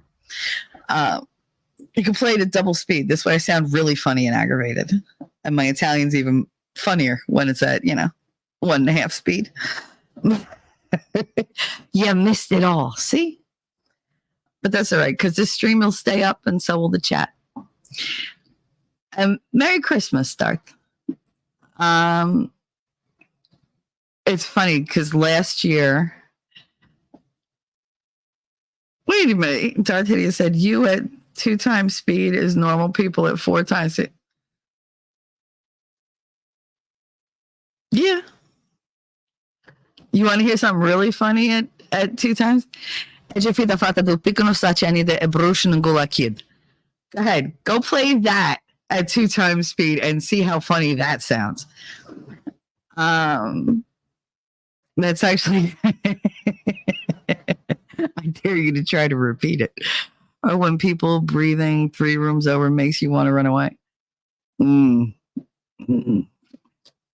When I can, I watch it 2 times speed. Oh yeah. I've gotten addicted to it. I really have. Benny, the Benny Show is hilarious at 1.5 to 2 times speed. There are some people that I have to play at 2 times speed just to get them to like 0.5 speed because they talk so goddamn slow. And it's just like you sit there like, okay, like life is passing me by. Can you just talk a little quicker? I know, the thoughts aren't really there, but whoa, I didn't know you spoke Hungarian. Oh, that was my ex principal. I called him a dumb Irishman, and he said, "Hey, I'm Hungarian." I said, "Oh my God, you're a Hungarian?" And he was like, "Wait, what?" I was like, "You just said you're a Hungarian." No, I didn't. I was like, "Yeah, you did." He was, "I'm Hungarian." Fuck no. I was like, if you're a Hungarian, I might think about it. And it's like, oh my God. It's like, whatever. It's like, you always get something to say. Poor Charles, my vice principal. He goes, you're so quick. He's like, how do you come up with that shit so quick? What? It's what I do. Hungarian story checks out. He was a Hungarian, but the thing is, he was a Ho-Arian because he gave that hung shit to everybody. God, he fucked every woman he came across, and he came across every woman he fucked. Ooh, Merry Christmas. That was as dirty as I'm gonna get. But I mean, I had to let a little debauchery in there. Anybody else see Nick's stream this morning on Locals, his hot tub stream? It was at like, I don't know, like 5:30 in the morning or 5 o'clock in the morning. I forget what time it was, but I saw it when I woke up, and I get this alert, hot tub stream. I was like, damn it, I missed it. I literally watched 30 seconds of it, and he's just sitting there going, I was like, stupid, it's cold. Why would you do this when it's that freaking cold? But last year, I remember he did a hot tub stream, and I texted him, I can see the ice forming on your hair. It was frosted, man. It was terrible. I was dying. I was like, he's literally turning into like Jack Frost right in front of me, hot tub or no. It was hilarious. You could just, his mustache, like, and his beard were all full of like little icicles. Oh, it was great. It was so funny. Inya, my son hums constantly. Yeah, mine too. Last night I was watching Joe build Legos, and that music that Valhalla chose, like too, drove me nuts. Not because of the song, because of my kid. Nobody watches locals but you, Shell. That's not true. Otherwise, I'd have nobody to talk to in locals, and I talk to them all the time. I just didn't. I was there 30 seconds this morning. I was like, I don't have time for this shit this morning. I got it out of my mind. I'll watch it later. I'll laugh at him later. Apparently, there's a local rep running in CA called Hung Cow. And the irony of an Asian named Hung is hilarious to me. That's not nice. Come on. They can't all have teeny weenies. That's it's a horrible stereotype. That's not nice. That's like saying all dykes have mullets. Oh, wait. Or that like most dykes are cops. Oh, wait. That's what I did with my friend Christine. When she came out, okay, so we were freshmen in college. Now, she was always hanging out with this chick named Donna. And she, Christine had a mullet. And Christine wore nothing but like Adidas. And she was on the softball team. She hated every guy that I freaking dated. And then she has the nerve to come back to my dorm room, and she's on the phone with Donna. And she's like, I have something to tell you. I was like, me? What? And she's like, it's really hard for me to say. And I was like, all right. So I got some soda, got, something to eat, sat back down at my desk, got comfortable. I was like, whenever you're ready, here I am. And it took her like easily a half an hour to get this fucking sentence out. And she's just like, I'm, oh God. I was like, take your time. Like, I got nowhere to be. Like, it's fine. Like, just, eventually we're going to go from soda to vodka, but then keep going. I'm here for you. Half an hour. And she goes, I'm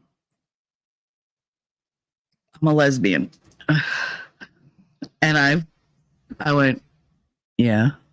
And she goes, what do you mean, yeah? I'm just like, I knew that. And all you hear is Donna hysterically cackling on the phone. I fucking told you, you idiot. I told you she knew. And she was like, what do you mean you knew? I was like, bro, like, it's not exactly like you're the most feminine. And she was like, so you just knew. I was like, okay. I was like, let's go over your dykiness, shall we?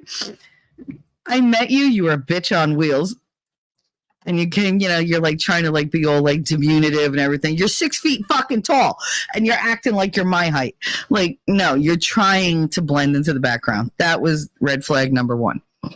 Number 2, we talked about our proms and you didn't go to yours. Why? Because the person I wanted to go with, I wasn't allowed to go with. So we decided to stay home. I said, you played the pronoun game. That was number 2. You dress in nothing but active wear. It's all athletic gear. Number 3. Number 4. You're the catcher on the fucking softball team. Number 5. Like, you want to just keep going? And she was just like, None of that means I'm a lesbian. I was like, you are every lesbian stereotype right here. I was like, we walk down the street and people think that you're a dude. How many guys have been like, oh, like, look at her man. Like, they're afraid of you. She was like, can't, you didn't know shit, Michelle. I was like, yeah, no, I knew. So what did she do when we got older? She graduated college. She gets a job.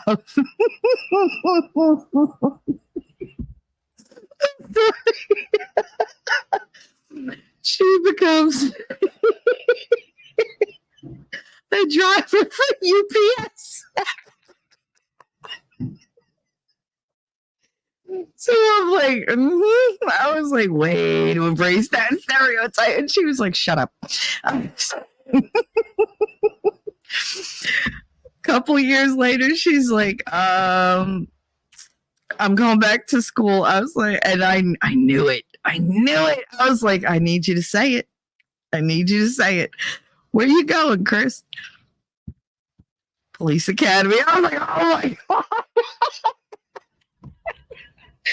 I was like, and yet another stereotype.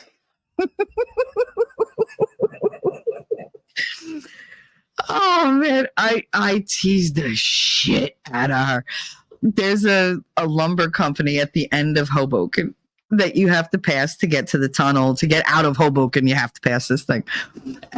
And every time I take a picture and I send it to her, I go, thinking of you, and it's Dykes Lumber. And every time she writes back, fuck you.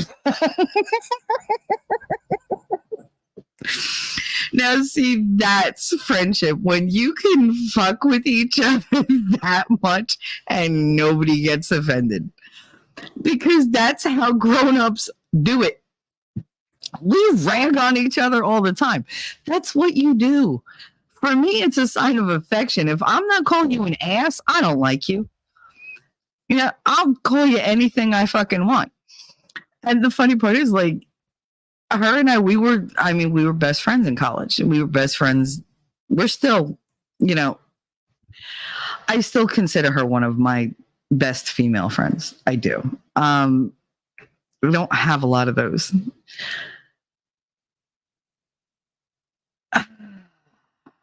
But in college, we were inseparable. We were.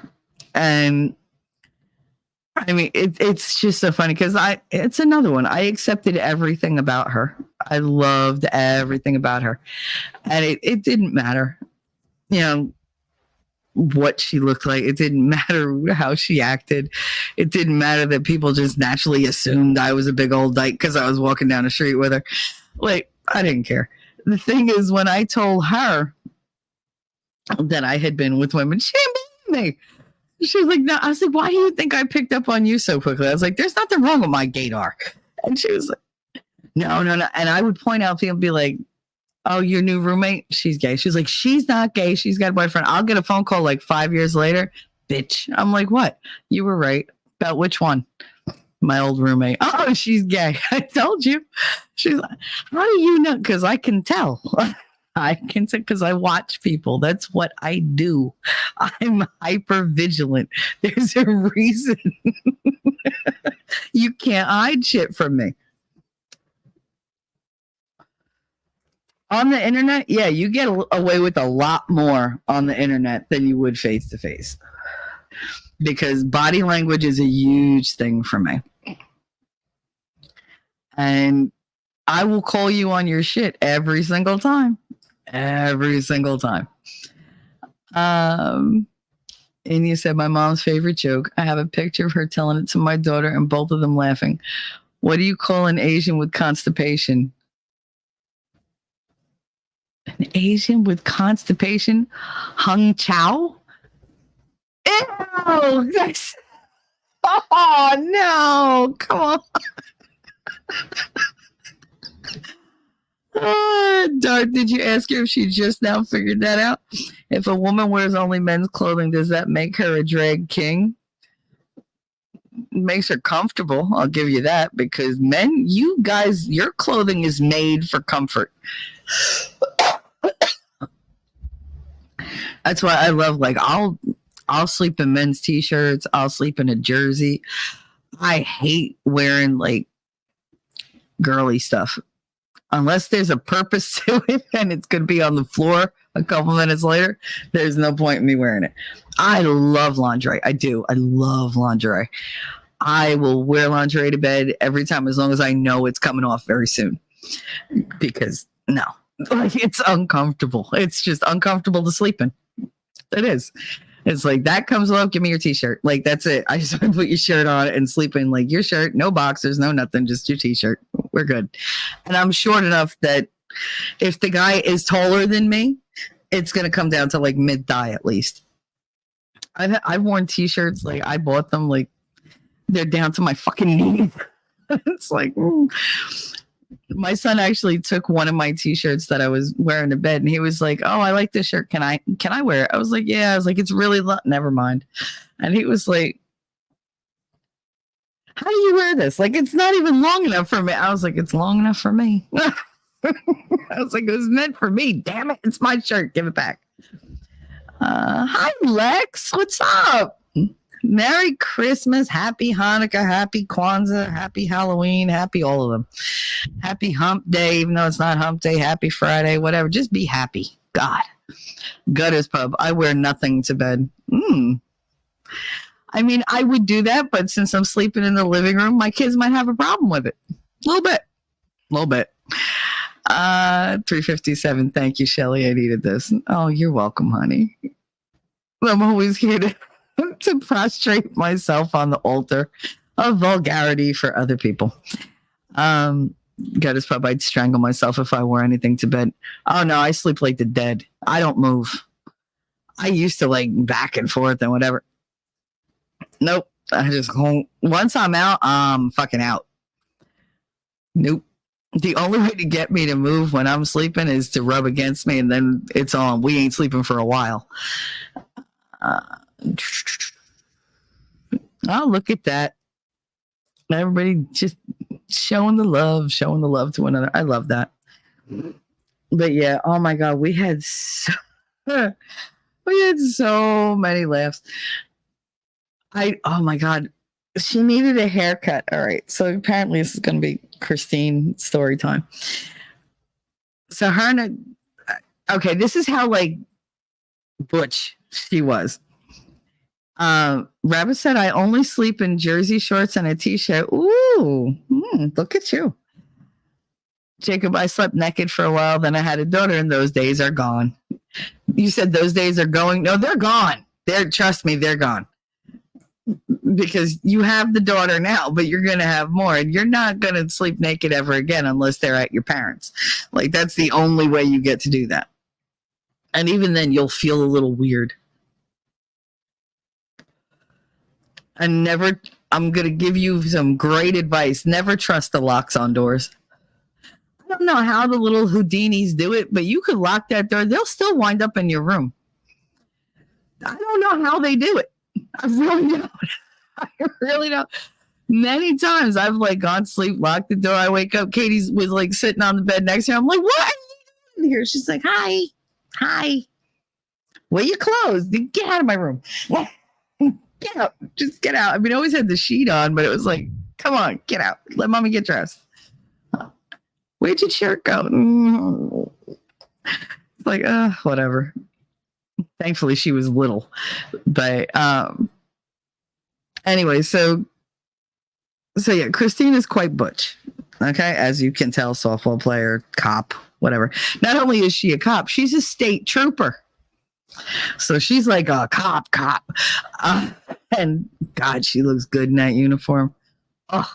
6 feet tall. She got big boobs and she's. We went to a movie once, and this lady was staring at her in the bathroom, like appalled that she was in the ladies' room. And she turned around, she grabbed her own boobs, and she was like, "You think I'm a girl?" I was like, that was such a typical outing for us. No pun intended. But oh my God, they always like mistook her for a dude. and she needed a haircut. Now, I had a car. She did not have a car. She had a key to my car, and she would drive my car with me in it. I wasn't allowed to drive my own car because she was like, I fucking hate the way you drive. Fine. Rather than listen to her bitch the entire time and press the brake on the side that there is none, I used to, fuck it, you drive, whatever. And she'd get in, she'd drive, and it drove me crazy. She would drive with her knee while eating like a fucking salad or whatever. And I'd be sitting there going, I'm going to die because this bitch wants a tomato. Like, really? Like, can you just put one hand on the wheel so I feel secure? No. So she comes by my dorm room and she's like, I need a haircut. And I was like, and you want me to do what? Cut your hair? She was like, no, I want you to come with me to get a haircut. Where are you going? She was like, there's only one salon that I can find. Now, this is pre-internet days, guys. So it was like, you use the fucking yellow pages or nothing. She was like, there's one. It's not too far from here. Let's go. I'm like, all right. It was right next to this pizzeria that we used to order from like all the time. And she was like, you order the cheesesteaks and I'm going to go in here. And I looked at the front and I was like, I think I'm going to go in with you. And she was like, why? I was like, just a little like awareness. What do you see? And she's looking and she was like, oh, damn it. I was like, yeah. I was like, so I'm going to go in because I don't want you to go in by yourself. So it was, and this is, nothing bad, but it was an all black salon. And you got this white dyke walking in ready to say, hey, I need a haircut. I was like, yeah, no, like you're going to get hit with sticks. Like, I'm going to go in with you. And I just wasn't comfortable with her going in there. And boy, did she get some looks when she walked in. And then I walked in with my fucking, my hard ass attitude. And they were just like, they were fine. She gets a haircut and she's trying to explain to this woman what she wants. And they're looking at her like, I don't know what to do with this. Like, you're so confused. Now I told her, I said, if you don't like what they're doing, tell them to stop. And she was like, I'm just going to let them, like, it'll grow back no matter what. And I was like, okay. So I'm sitting there, I'm waiting, and I'm watching her face in the mirror. And I'm watching her get more and more nervous and more the more they're cutting off. And basically, she's trying to describe to them and whatever. And I was like, why didn't you just tell them to just trim the mullet? Like, that's all they had. That's all you had to say. No, she goes, oh, I want this to be like real close, like faded. And I was like, don't say fade. That kind of fade is different than your kind of fade. And they're going to, whatever. I was like, you're on your own. You don't want my help? Fuck it. Go ahead. And she told them what she wanted. And when we left, she was like, shut up. I could not stop laughing. I damn near peed my pants the whole way back. I was like, you got to go get the food. I was like, you go get the food. I'll meet you in the car. I'm not going to make it.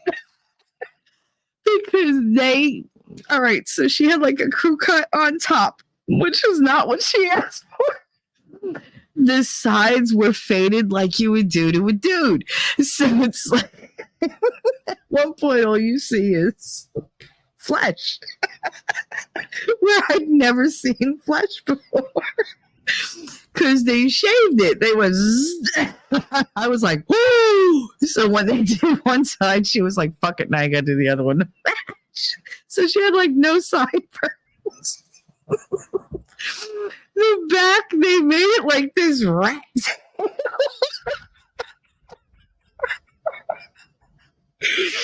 When she was done, I was like, girl. Did you bring a hat? She was like, no. It was terrible. It was the worst haircut I've ever seen in my life. She goes and gets the food. She gets it. She goes, not a word. I'm sitting there going, because I'm trying to keep my mouth shut. So I'm just like,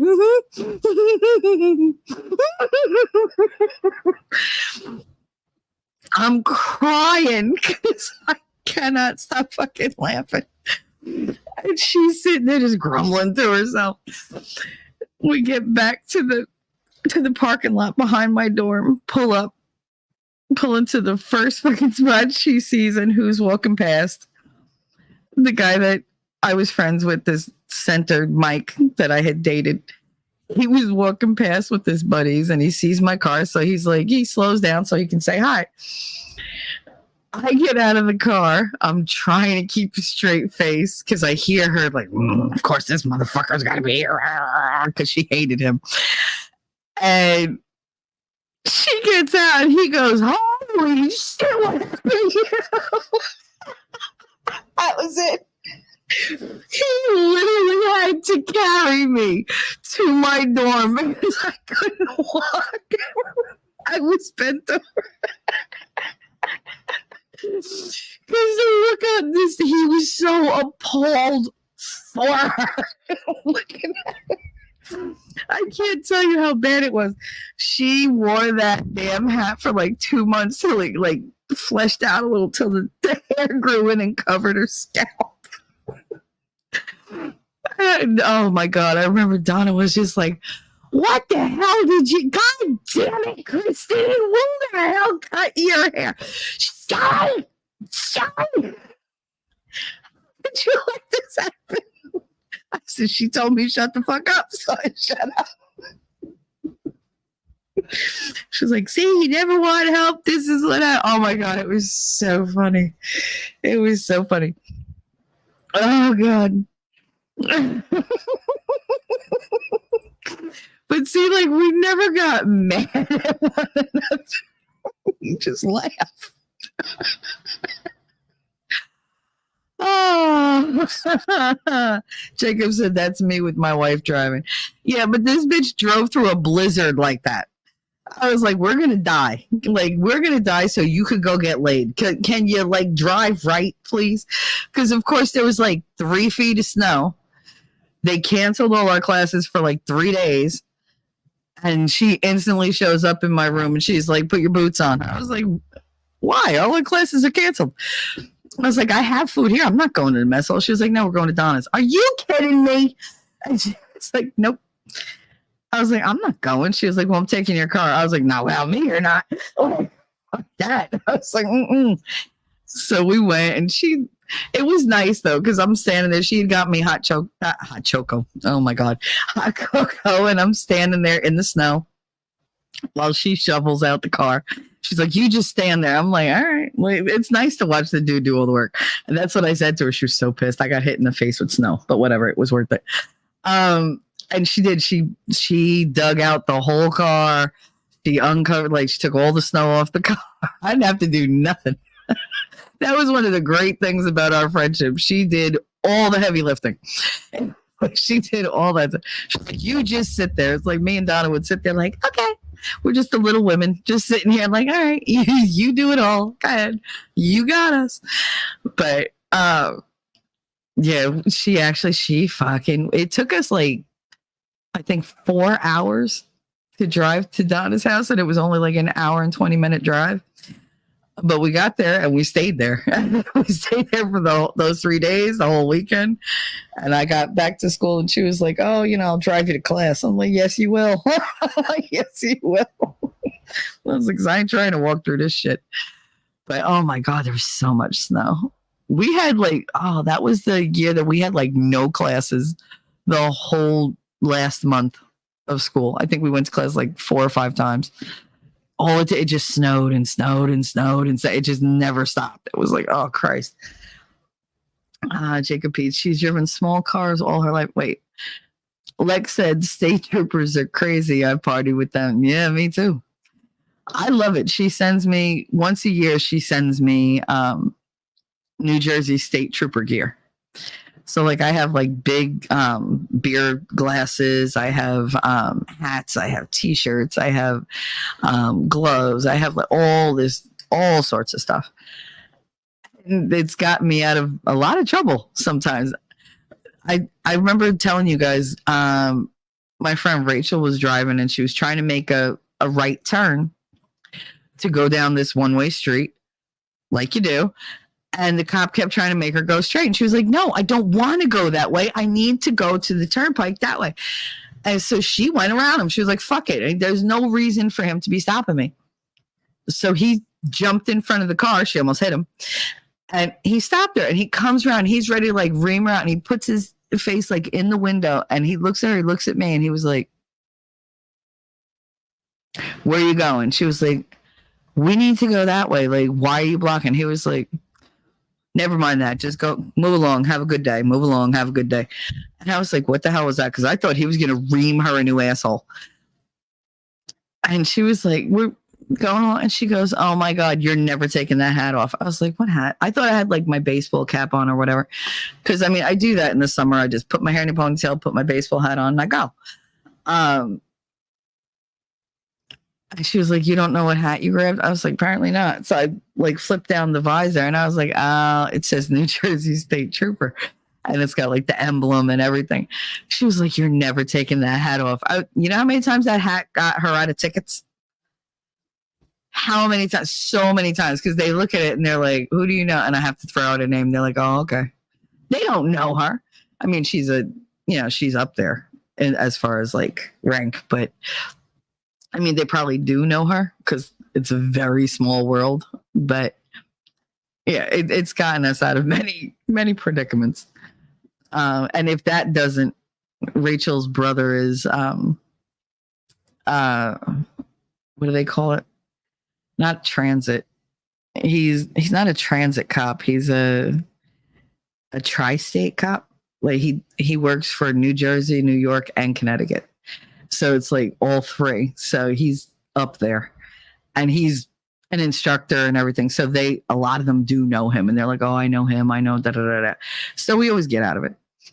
And that's not any type of like racial privilege. That's just, oh, my brother's a cop. Oh, my best friend's a cop. Oh, whatever. Like that's just us being dicks. That's a Jersey thing. Jacob said she's driven small cars all her life. I've always had pickups, so braking distance is not a concept to her, and I'm all too aware of it. 8,000-pound truck doesn't stop as fast as your little 3,500-pound Kia. No, it doesn't. No, it really doesn't. And it don't turn like that either.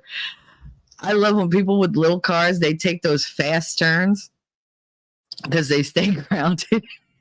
Then they drive a truck and it's like, oh shit, I'm on two wheels.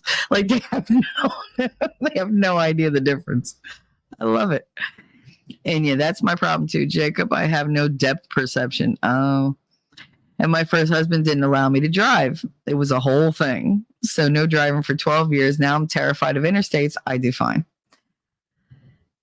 My ex, all right. So my ex Billy never wanted me to drive. He would never let me drive his car, whatever. And he was like, oh, you crashed your car. No, I didn't crash my car. A taxi cab T-boned me and sent me spinning, and that crashed my car. That was not my fault. He ran a stop sign. I didn't. So it was like, whatever. And the only one that walked away injured was me. Well, I didn't walk away. Like I was literally wedged into the freaking driver's seat, just sitting there, and I still had presence of mind to put it in park, turn the engine off, take the keys out, and just sit there like, okay, I'm covered in glass. What do I do? So Billy didn't like for me to drive because, it's my car. I'm the dude. All right, whatever. So he always drove. And then I met my husband. And then he always drove. And the only time I got to drive was when we were moving.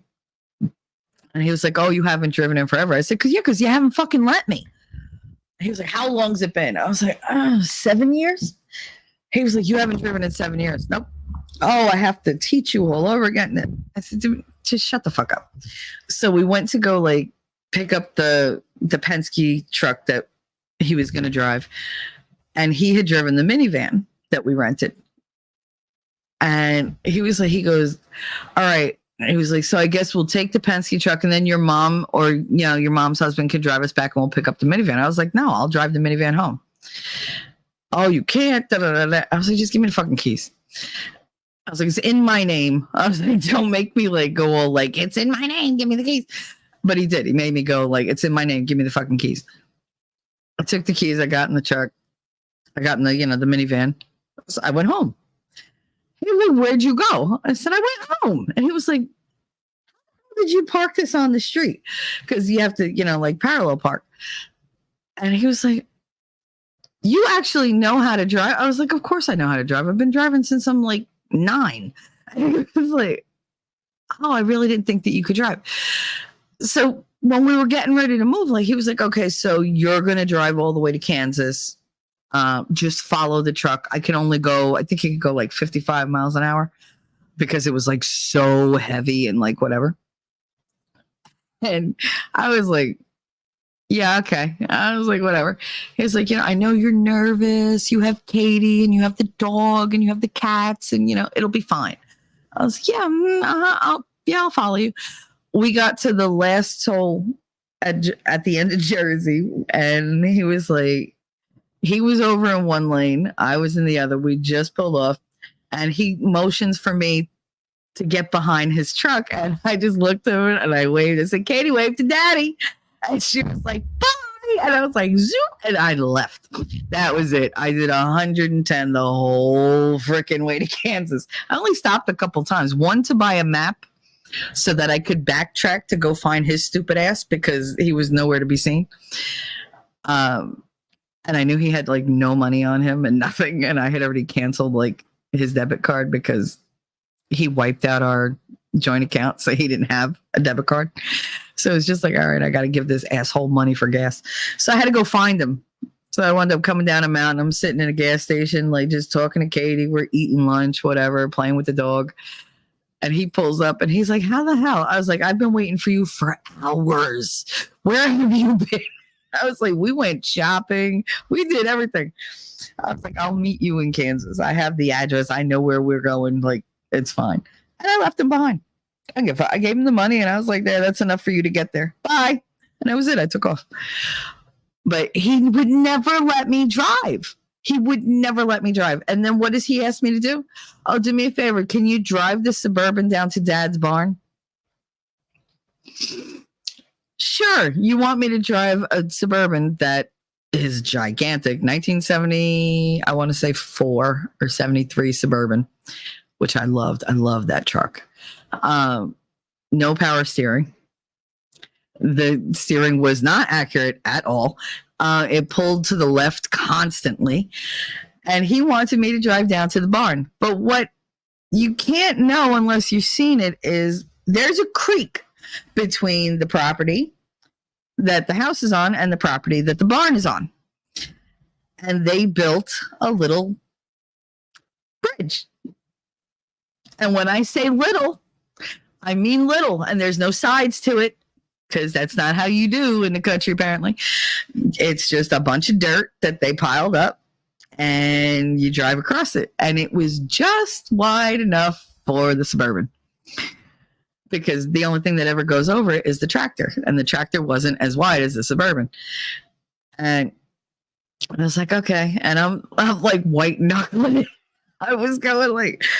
And I'm just like, fuck it. I just floored it. And I was like, if I'm going to die, I'm going to die my way. And I just sailed right through. And he was like, did you have to gun it? I was like, absolutely. I absolutely had to. He was like, what is with you and bridges? I don't like bridges. And this one has no sides. Like, there's no railing that's going to save me from going over the side. And I didn't want to wind up in the creek. So I just closed my eyes. And he goes, yeah, that did it.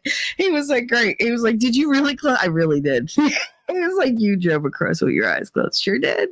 Sure did. But whatever. I mean, it was to me, it's funny because I was just like, oh God, I'm never going to make it. Like if I'm overthinking it, you're overthinking it. Shall just do it. Just do it. And just when I got to the other side, I was like, oh, look at that. I was like, I made it and I didn't die and I didn't crash the car. That's so great. I was like, I'm never doing that again. Never, never, never. Nope. But yeah, so none of them wanted me to drive. I used to drive for him when he got too drunk to do it himself. Like he would get really fucked up. I'd be like, we're supposed to be at your parents in an hour. I guess you can drive. Oh, okay. And then he'd sleep the whole freaking time. And his father always made a big deal out of it when we'd pull up. If he saw me driving, oh, what's the matter? You decided to wear the pants in the family today? I always wear the pants in this family. Are you kidding? Like, but I couldn't say that. He knew it. Horrible, horrible husband. And yeah, that's my problem too, Jacob. I have no doubts. Again, no, during 12 years we did that in town though. 347. You had me at Hungarian. No. Jacob, my depth perception isn't great myself. I have really good like driving abilities. I didn't even know in Kansas they don't make you parallel park for your driving tests. Like none of it. They're like, no, you don't have to do that. I'm like, God damn it. All the things that I can do, like I can go in reverse without turning around. I'll just use my mirrors and it's perfect. But that's how I learned. I learned using mirrors because I learned to drive on an extended Chevy van that had curtained windows. So it's not like I could look out the back. You know, I had to know, you know, depth perception and how to use the mirrors. My mother can't do that. I mean, this is a woman who stops in the middle of the turnpike and just stops. It's like, no, we're going to die. Can you just drive, bitch, and pull off to the side? It isn't great myself, which is another reason I err on the safe side and brake early, not on the car in front's freaking bumper like my wife. I know. My ex-husband used to go like right up to their fucking bumper. And there were indents in the door from my nails because I literally went through the upholstery, like just from constantly being like with the death grip, like, oh, stop before we hit. That's why when he showed up, he was like, he calls me, he goes, I'm pulling up to the house now. Don't get mad. I was like, and that just assured the fact that I'm going to explode when I come outside. I was like, what'd you do to my car? It's not that bad. What'd you do to my car, Brett? It's not that bad. Just, all right, I'm here. Come outside. I went outside. The entire front of my minivan was crushed in. And he was like, oh, you know, the guy hit me. I said, no. See, it's in the front of the car, which means that either you were drunk and didn't have a good response time or you weren't fucking paying attention and didn't brake fast enough. And he was like, no, he backed up into me. I said, no. This kind of damage, unless he was going 60 miles an hour and backed into you, no. Like, how fucking stupid do you think I am? And he was like, well, I told the insurance guy. I was like, well, you better tell the insurance guy it was your fault because I'm not paying for that shit. I was like, and I want my car back. I said, go get me a rental, make them fix my car, and you're paying for it. I'm not. And he was, well, it's the insurance will cover it. You're paying the deductible. I'm not paying that. And I talked to the insurance guy and I was like, let me tell you something. That better not land on me. I was like, I was not in the car. Yes, he's on the insurance, but that's him.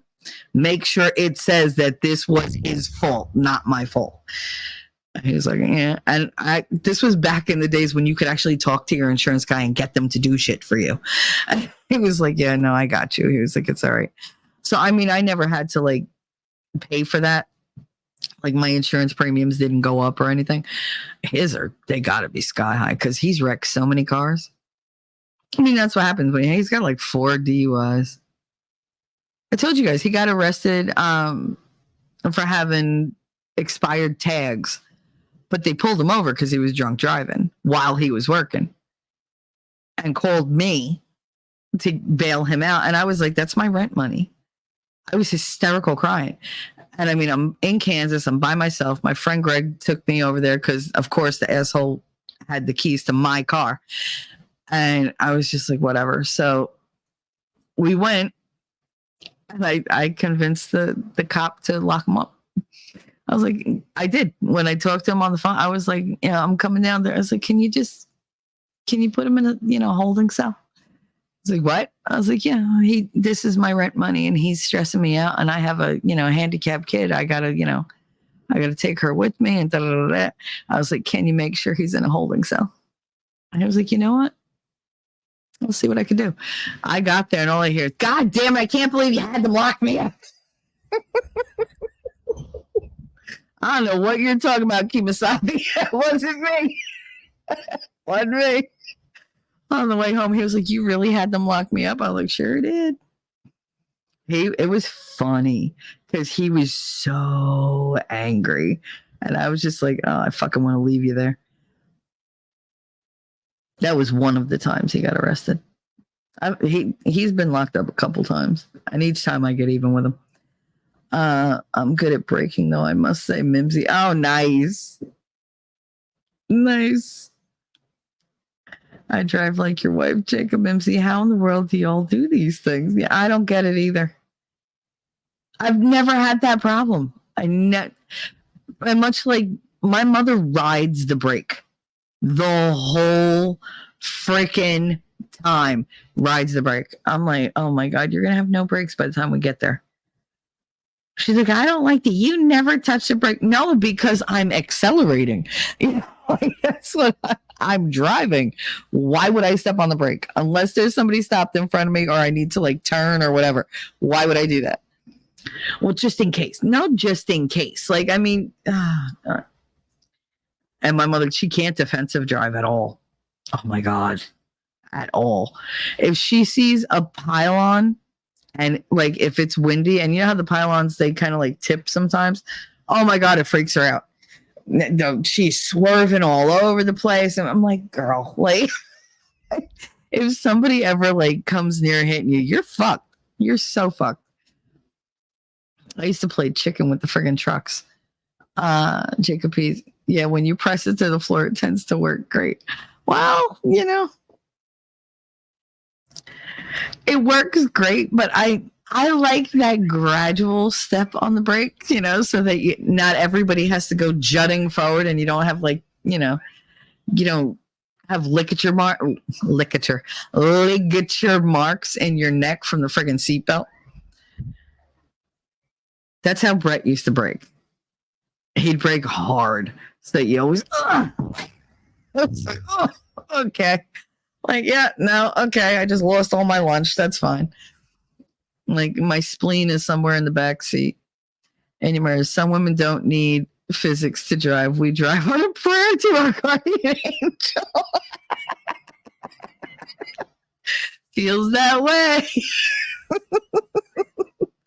Mimsy, you just need to trust us, Jacob. We know what we're doing. He said, I do, Mimsy. I just keep my invisible brake handy. Yep. Oh, I've done it. I've done that many times when my mother's driving. I step on the brake on that side, and I'm like, God damn it. I really wish like I had the driver's ed car that has the 2 steering wheels and the 2 accelerators and 2 brakes, because I just want to be like, just let me do it. I want to like overcorrect, because she does. She tends to like hug the right side. And of course, that's my fucking side. And I'm like, Ma, can you pick a lane? And she's like, what do you mean? I'm like, because like the line is under me. She's like, no, it's fine. No, it's under me. I'm in the middle. Like, it's in the middle under me. It's not supposed to be there. Not supposed to be there. And she's like, no, I'm fine. I'm like, you're taking up 2 lanes. Can you just pick one? Just pick one. You horrible driver, you. Just pick one. Never. And she drifts. Oh, she drifts. I'm like, pull it to the left. Pull it to the left. Correct. Would you shut up and let me drive? I would love to. Are you going to drive? No, you're just sitting there off to the side, off to the right, off to the right. It's just always drifting. She's worse than fucking snow, just always drifting. And it's like, ah. My ex-husband was the coaster. Drove me nuts. He was cruise control. He loved cruise control. And he would get like, I don't like cruise control because I like to be aware of what I'm doing. And I think you get lazy when you use cruise control. And he would get lazy. He'd start thinking of something else. His mind would drift, and I'd be like, oh my God, there's a truck. Yeah. He'd be like, I saw the truck. No, you fucking didn't. You were off in like La La Land. But yeah, he was one of those ones that always, I have to drive. I'm the man. I have to drive. I have to drive. I'm the man. Yeah, you have to drive. What do you have to drive? The car I paid for, right? With the gas I bought, with the insurance I pay for. Like, you're a real man. You got skill to what? Like crash another car? Great. Mimsy. I've never driven big cars or trucks either, Jacob. I'd probably drive like an old lady in those, to be honest. No, girl. Let me tell you something. The smaller you are, the more empowered you feel in a huge truck. I love big trucks. I will fuck you up in a big truck. I feel confident. Trust me, it's a great feeling. I used to love driving the Suburban. I love driving even the minivan because it was really high. I hated driving his car. He had one of those fucking neons. Ugh. Like, first of all, it felt like I was getting into like this little coffin. And it was just like, oh my God, everybody's like bigger than me. I already spend most of my life knowing people are like taller than me. I don't need to be in a car that makes me feel like I'm still short. I need height. So, I mean, the higher that it's just, I might need a step stool to get in it. But, you know, whatever. That's what, you know, like the riding boards are for. Our truck didn't have that though. Like for me getting in the Suburban, I just like look and I feel like, oh God, it's like getting on a horse. And I have to like put one leg up, grab the oh shit handle, and just pull my whole body up. Or I just jump in. And he used to laugh. He'd be like, it's just, I love watching you get in the truck. I'm like, yeah, I'm glad you enjoy it, you asshole. Like, you could have just like helped me into it. No, God forbid. And he wouldn't get me a step stool. He was like, no, it's too much fun watching you struggle to get in because it was really, really high. And he had like the suspension really high too. So it was extra high. So like to get in, I literally had to lift my foot up to like hip level for me. So I mean, come on. Like I got my winter coat on. I got my tote bag. I got my pocketbook. I got like, you know, my lunch. And I got to still like haul myself into this fucking truck. Like whatever. But it had the best seat. It had a bench seat. I love bench seats. Because I don't, much like in bed, I don't stay on my side. Like if you're over there, I'm going to be over there. Like I love stealing people's body heat. I will just burrow myself underneath. But no, I enjoyed, like, I miss those days where you sit next to your man and, you know, you got your hand on his thigh and you sing songs or whatever. And you get a little frisky, whatever. You know, because it's nice to, you know, make them feel wanted. You can't do that with bucket seats. With bucket seats, you could barely hold hands, let alone hold anything else. So it's like, no, I like bench seats.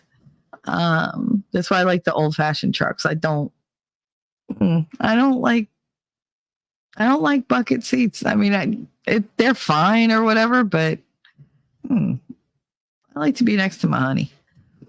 I'm a snuggler. That's what I do. I'm very affectionate. I need to be touching somebody like all the time. Very tactile.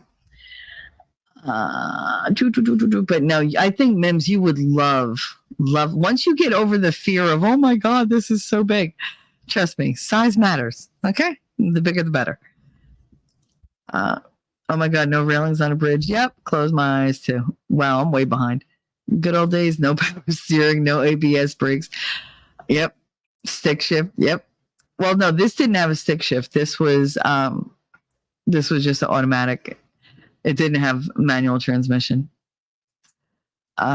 Jacob Pete's, it's the braking that kills me. Drives like a maniac on the open road, and I'm fine. Hell, I do it too.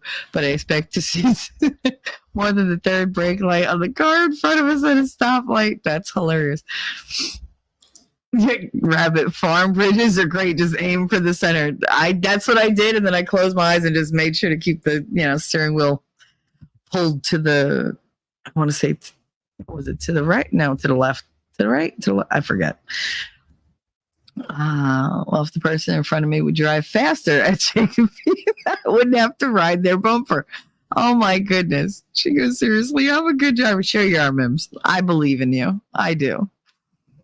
He said, I don't doubt it, Mimsy. I'm just teasing. After DUI, insurance is crazy expensive. Oh, I know. I know. That's why I kept our registrations and our insurances separate, because I wasn't trusting him with shit. I used to work for Allstate. Oh my goodness, you're in good hands with Allstate. I ride the shoulder and scare whomever's in the passenger seat. Thank you, Lady Awesome, because you must drive like my mother. Oh yeah. She said not as much fun now that they have those things. Yeah, we call them the wake up strips over here. Those things on the side designed to keep you awake when you hit the line. Yep. The first time I hit one of those when I fell asleep at the wheel, because this is when I first started driving. I've gone days without sleeping, and I literally drove from Philly to Trenton asleep. And I had to make a turn that apparently in my sleep I was not doing well. And I heard the scared the crap out of me. I was like, oh my God, what was that? That was the first time I'd ever seen one of those. And that was the only strip that had it on 95. That was when they were just putting them in. So this was like, what, 1993? Yeah, so it wasn't a thing then. Only certain areas had them because they weren't replacing all that roadway. They weren't redoing shit. I did too in college. Mm-hmm. T-Rex, I pass people riding their brakes. If they can't get that right, who knows what they're gonna fuck up. Oh, I know. Mimsy said she don't ride her brakes. T-Rex. Oh. She did say specifically to you. I added that. Jacob said, P.S. I do love my wife, and I don't mind her driving that much, but the rest of y'all are stressing me out. 1 second.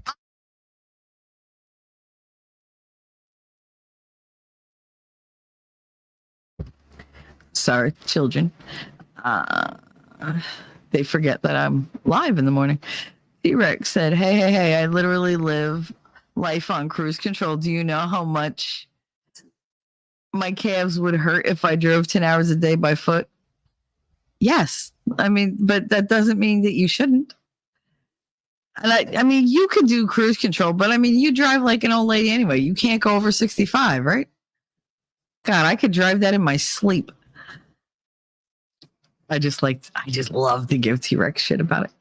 Mimsy, you're a good steady driver, T-Rex. Oh, sure. Fine. Build them up. Whatever. Shelly is Toonces, the driving cat. Who the hell is Toonces? Mimsy, oh, makes sense, Shelly. I should try sometime. Watch out. I'm telling you, a big truck is the way to go. Inumers, my husband will sometimes look at something and the car goes in that direction. It's terrifying. I hate when people do that. Hate it. Stay between the mayonnaise and the mustard. What the hell? I have never heard that saying ever. Ever. T-Rex. What does driving a registered... Wait. Okay. I'm going to read it the way he wrote it. What does driving a registered pat car feel like? Also, if you ask certain Canadian bitches, I'm a bad driver. P.S. Fuck her, by the way. Oh, T-Rex, I'm sure you're a wonderful driver, especially when you're making right turns. Just saying. He said regular sized car. Okay, so what does driving a regular sized car feel like? It feels like you're vulnerable. That's what it feels like. That's what it fucking feels. I hate it. Rabbit. I don't have depth perception, so I drive on the right. I just drive on instinct.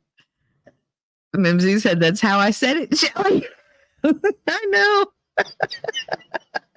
I've watched T-Rex stream his driving with Chizzy.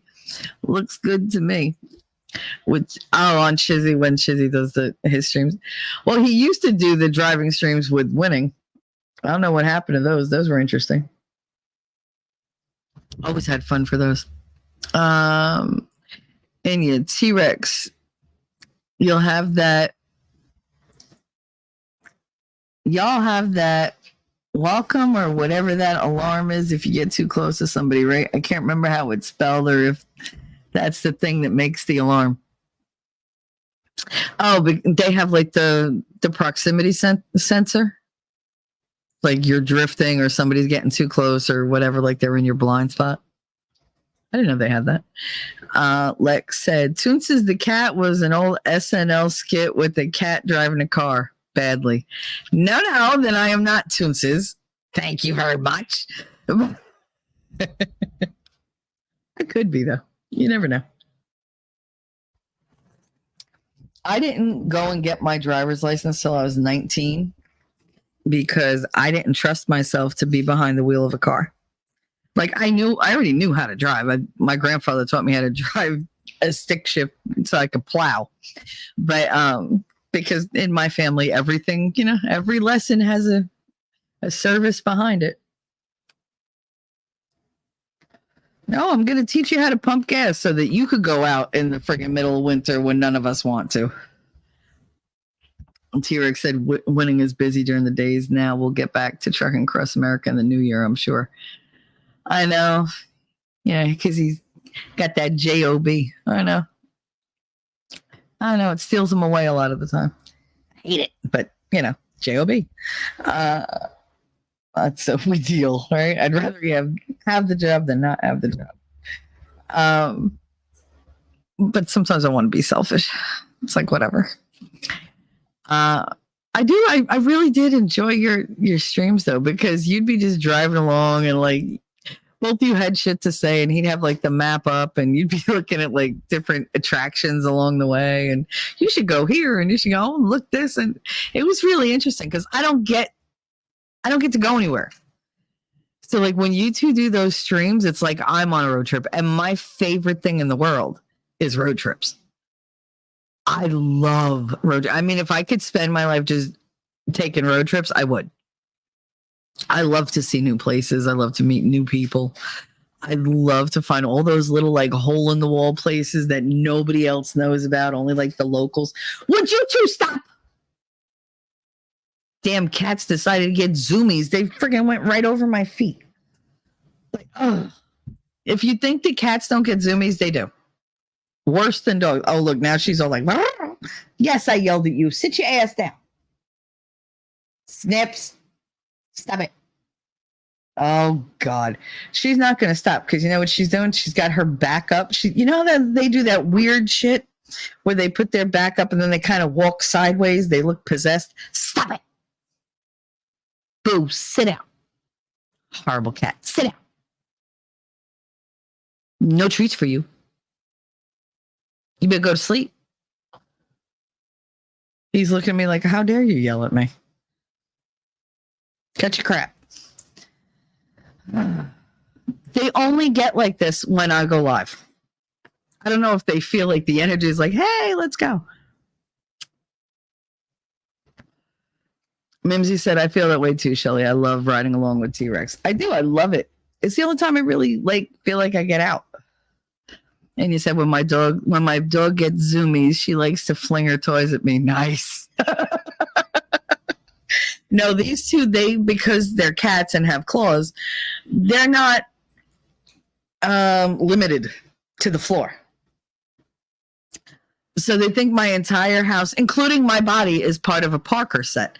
So they're up the side of the friggin' chair, and they're over the back of the couch, and then they're around and on the desk, and then they're on the table, and then they're on my back, and then they're down my leg, and then they're out the door. And I'm like, you fuckers. And they'll do that 3-4 times to where it's like, okay, I'm gonna die. Because one of them's gonna this is my catastrophic thinking. This is what used to drive Christine insane.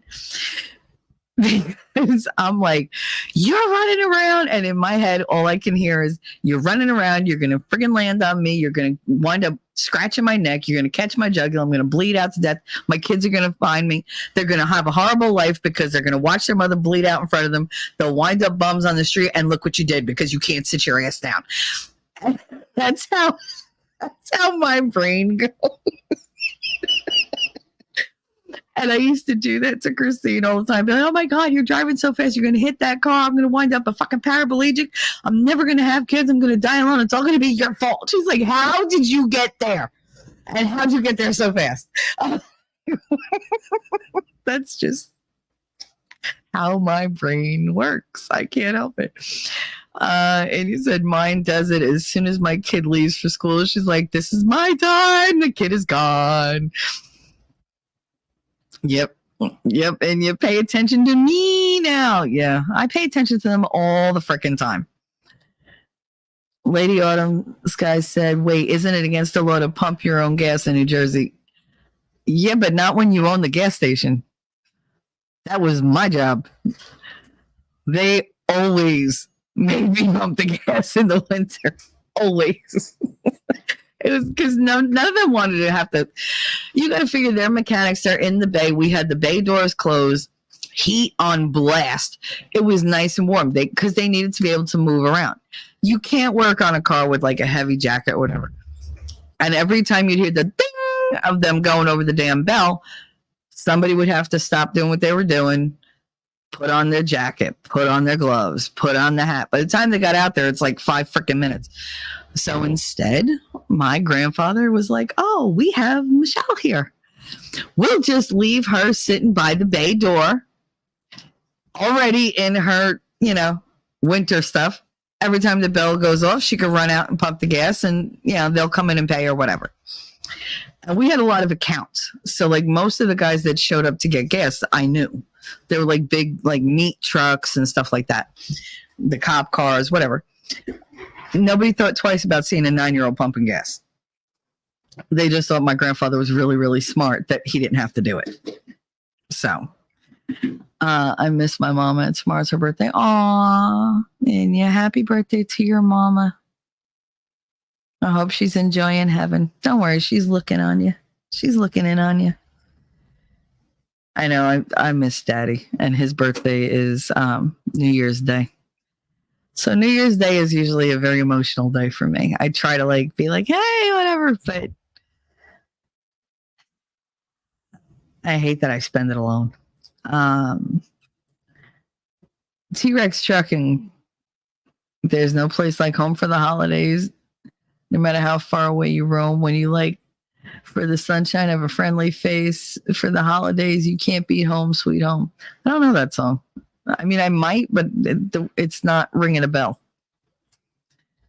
Not at all. But sweet, though. Thank you, T-Rex. But yeah, no. Lady Osa, I was the one that was always pumping the damn gas. And so I remember when we first left Jersey, my husband goes, oh, I got to teach you how to pump gas. I was like, are you kidding? I was like, I could pump gas before I knew how to put mascara on or anything like that. Trust me, I'm fine. He used to talk to me like I was stupid. He'd be like, okay, so now I have to do an oil change. So you have to change out that. Dude, please stop. You're going to hurt yourself one day. Rabbit, my husband passed on December 28th. Oh, honey. My grandma and my dad passed within an hour of each other on New Year's Eve. Same year. And he died first. And then they said my grandmother actually sat up in bed 7:00 in the morning and said, that's it. I'm done. And laid back down, went back to sleep, and within 10 minutes was gone. And then months later, I found out that my biological father had died the exact same day, only an hour before she did. It wasn't even an hour, I don't think. I think it was a half an hour. Because it was on the death certificate. And because they call, time of death or whatever. And I wanted I had all his hospital records and everything, because I was like, this motherfucker better be dead, because he's done this shit before where he pretended to be dead and they did a whole big thing and he was still alive. But no, this time he was actually gone. And I told my mother, I said, well, it makes sense. She was like, you don't think it's weird that they passed within an hour of each other? I was like, no. I said, because what did grandma always say? I will not leave this life until that man is still walking the earth. I will not do it. And sure enough, as soon as he passed, it's she knew. And she's like, okay, now I can go. Because as much as she didn't do, I guess, what other people expected her to do in regards to him, she protected me in every way she could. And she was not willing to leave me alone on this earth while he was still walking it. So once he was gone, she was like, okay, now I can go. I know. It's crazy. And I swear, losing her and the relief of losing him, I mean, it's still a loss. I still grieved once I got over the initial euphoria of him actually being gone. God, it was like somebody just took all like chains off me and everything. I could finally like live again without looking over my shoulder. I really do think that that's why I stayed with my husband as long as I did, because I just lost my grandmother. I just found out that I lost my father. And then a couple days later, this son of a bitch is like, I'm leaving. And I was like, leaving for what? Like, what's going on? Like it came out of nowhere. And you're not supposed to make big life choices when you've just had all this like trauma. And I did. I had all this fucking trauma. I just wound up living on my own without my grandmother. I never ever had to like be responsible for having breakfast, lunch, and dinner for other people or whatever. She always did that. She did everything. I didn't even do laundry until she died. I knew how, but God forbid I fucking try to do it because she'd be like, "You don't do it right." Like, she just was that controlling. Like it was just like, no, it has to be done my way. You know, you never even offered a vacuum, Michelle. I offer to vacuum all the time. I start vacuuming. You tell me I'm doing it wrong. You rip it out of my hand. Like, what the fuck? You know, it was like, so I just never got to do anything domestic. I knew how to do it all. When she died, like my husband literally sat in the table and said, "Oh my God, what are we going to do?" I was like, "What are you talking about?" It's like, "We're going to starve to death." I was like, "What? You don't know how to cook?" "Fuck you." "Yes, I do." I was like, just because I couldn't, because it was her kitchen, it doesn't mean I don't know how. Who do you think taught me how to cook? What do you think? I just exist in this world without absorbing any kind of fucking knowledge? She trained me. Trust me. Grandma trained me very well. Rabbit, I wanted to go with him, but God wouldn't let me. No, because you have a purpose here. You still have lots of love to give and get. It's not your time. You can't decide that. That's not up to you. I get that feeling, though. I do. Believe me, I do. Believe me, I do. And I'm very, very glad that God wouldn't let you go. I'm glad that you're here because we love you very much, Rabbit. And I don't want to hear none of that talk. But I do understand the feeling. I mean, half your heart is gone. And the other half is broken. I don't even want to try to imagine it. I really don't. I really don't. Because there's a reason why I don't form attachments. I didn't form any attachments after I divorced my husband. I was like, nope, I'm just going to avoid that whole scenario. Like, never going to get hurt because I'm never going to give a shit about anybody but my kids. Fuck everybody. I'm not going to do that. I'm not going to be attached. I'm not going to whatever. And life goes, yeah, oh, I'll let you be comfortable for a couple decades. You be all right.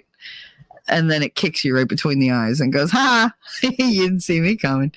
No, I fucking didn't. God damn it. It's like, so there are certain people that I don't want to live without. I really don't. I feel like what would be the point? But I'll go on because I have kids and I have to. But I know that feeling of being heartbroken and empty and just the hits just keep coming. I know. Rabbit, lost my grandson right after the new year last year, and now I'm losing his daughter. And honey, I know you're not a hugger, but God, I want to hug you so bad. It's not really about losing them. I can't look at it that way because I've lost everybody. And I don't want to look at it as lost. They're waiting for me. And I'll see them again. And I just talked about this the other day with Winnie. And I said, my idea of heaven is I get there and the table is set and grandma is serving dinner. And she's, come on, get in. It's getting cold. And my dad's sitting there, with his plate in front of him and a checkerboard to the side. Like, sit down, come on, let's play a game. With all my animals, my dogs. My babies. And I figured, I'm like, they gotta be there, right? They gotta be there waiting for me. But it's not my time yet. I have things to do. I have things to learn. I have things to get over so that I can love them the way they deserve to be loved. Because they're up there waiting to love me. Rabbit, we aren't supposed to outlive our great-grandchildren. Not supposed to outlive your kids either.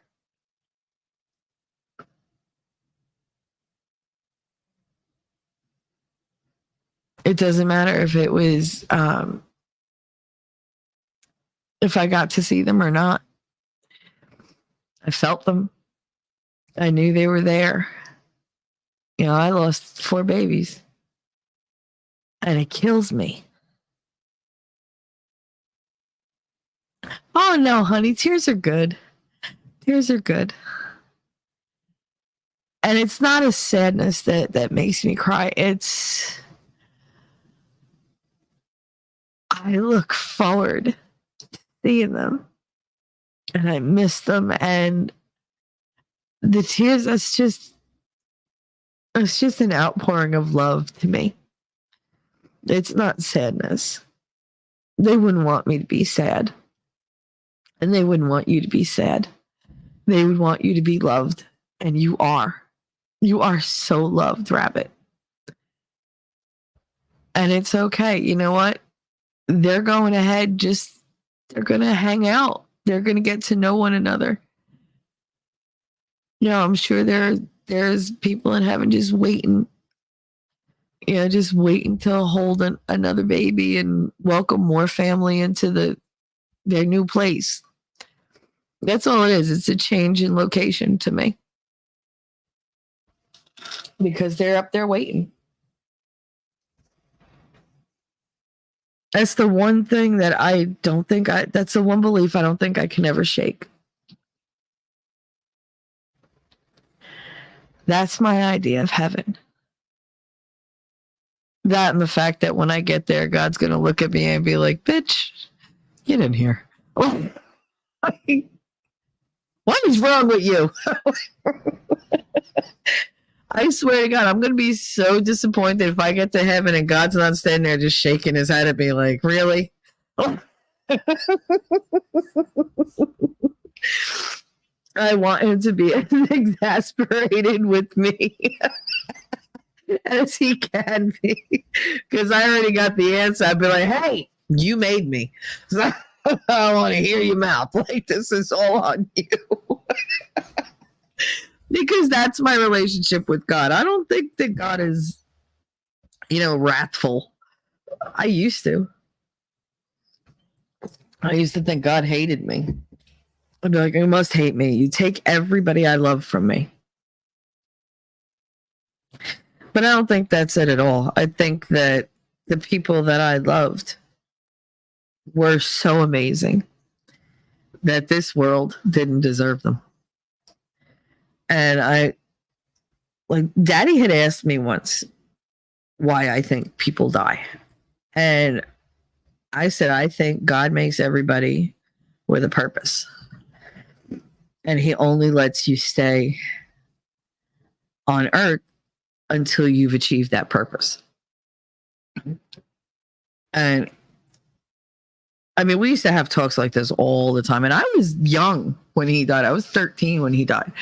So, like, we would have these deep, like, philosophical conversations. I hit a button. Everything all right? Yeah. Okay. And he asked me, and I said, no, I think God creates you with a purpose, and he puts you on earth with a purpose. And this was completely contrary to what I was taught in school. I said, and once you've done what you're supposed to do, he brings you home. And that's how it is. And I just think that's how it is. That's why, like, some babies go because their only purpose was to show you something, like to make you feel something you never felt before. Maybe something you didn't believe you could feel, maybe to make you understand loss, or maybe to make you appreciate life or something like that. There's always a purpose. There's always a purpose. And I don't think that they just leave.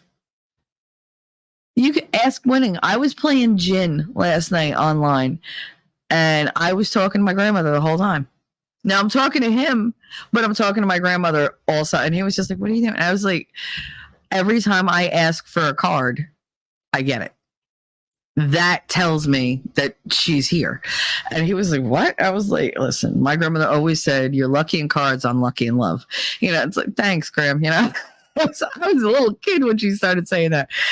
And she was like, what? You can't lose at cards. And I really, for the most part, I cannot lose.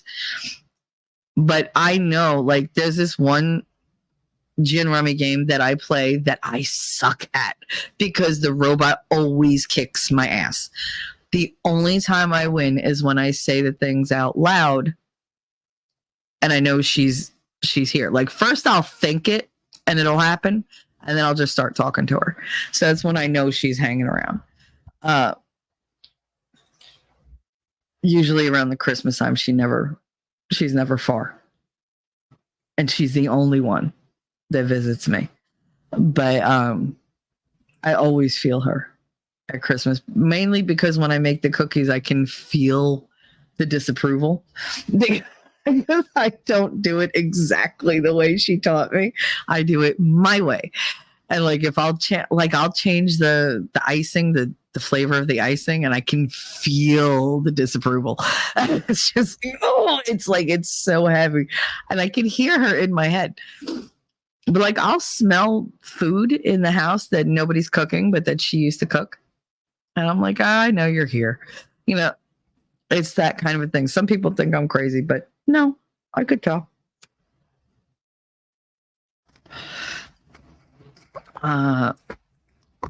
Wait, I missed. Okay, Inya, Rabbit, I'm so sorry you've been put through it. And I wish I could say something to help. The only thing that does me are the good memories. So I try to make them with who I have left. That's all you got to do. Like, you just got to make sure that you keep those memories, you know, really close at hand. Sometimes I forget. I don't forget. Sometimes I won't think of even the happy memories because it hurts. And I'm like, you idiot. Like, yeah, it hurts, but it's a good hurt. You know, you don't always want to be sad about it. You want to, you know, we did this and I try to look at all the good things. Like, I try to remember, you know, Daddy, he loved me unconditionally, exactly as I was. Nothing I could do would make him think ill of me. I never had that before.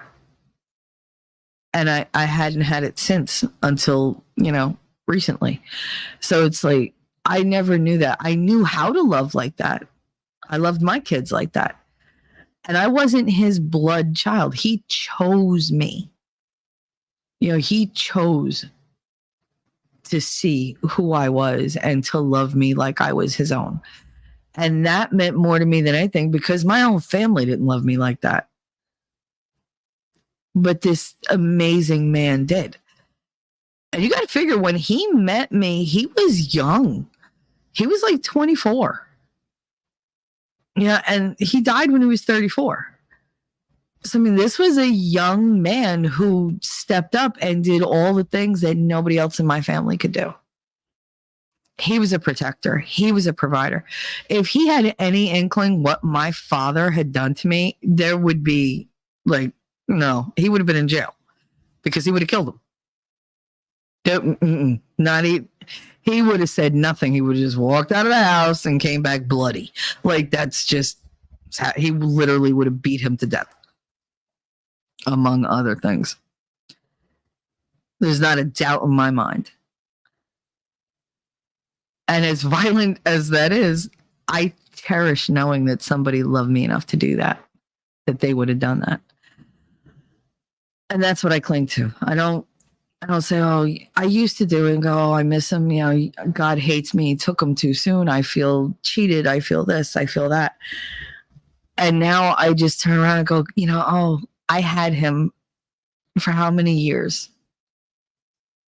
You know, would I have given up those years of happiness with him and all the values and all the lessons he taught me just not to feel the pain of losing him? No. Absolutely not. I would feel that pain every day for the rest of my life, and I will. And it's fine because what he gave me is so much more than that. And how much I loved him was so much more than that. And I mean, your great-granddaughter, it's a tragedy. It's unfair that you're losing her. But how happy did you make her? You know, you got to remember that you made her smile. She made you smile. You got to cling to that because that's what her life was worth. Her life was full of joy. Don't focus on the negative because she's not going to feel that anymore. She gets to go to another place with a joyful soul. And with her innocence, which a lot of us don't get to do. You know, life is painful. Life is a lot of suffering. She went through the suffering, but she also got heaps and heaps and heaps of love and joy and laughter and just affection. That's what you got to look at. Is it natural that she passed first? No. But you gave her everything that you could. And she gave you a lot back. So focus on that. I know it's hard. I know. Just like with your husband. I can tell you, a man that loved you that much, he didn't leave you. Physically, maybe, but he didn't leave you.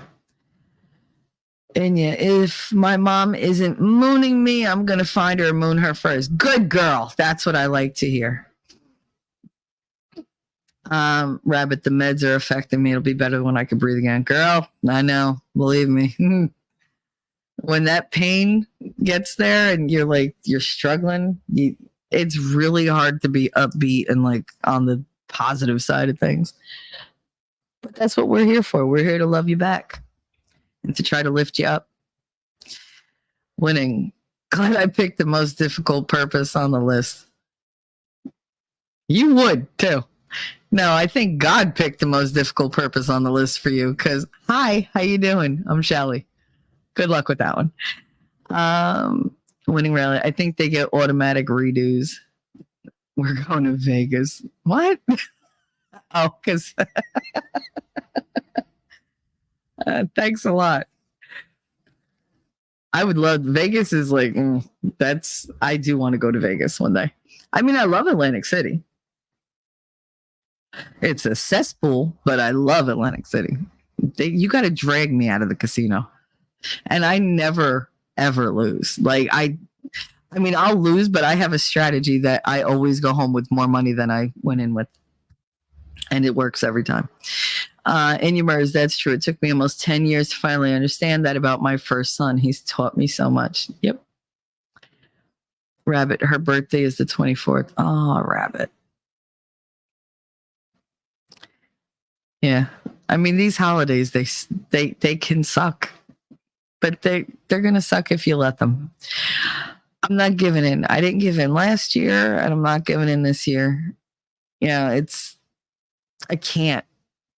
So much loss around the holidays. And I'm not going to ignore what I have. Because how pissed off would my grandmother and my dad be if they knew that I was missing out on memories with my kids or, with the people I love because I was sad that they're not here. You know how many smacks in the head I would get? Oh my God.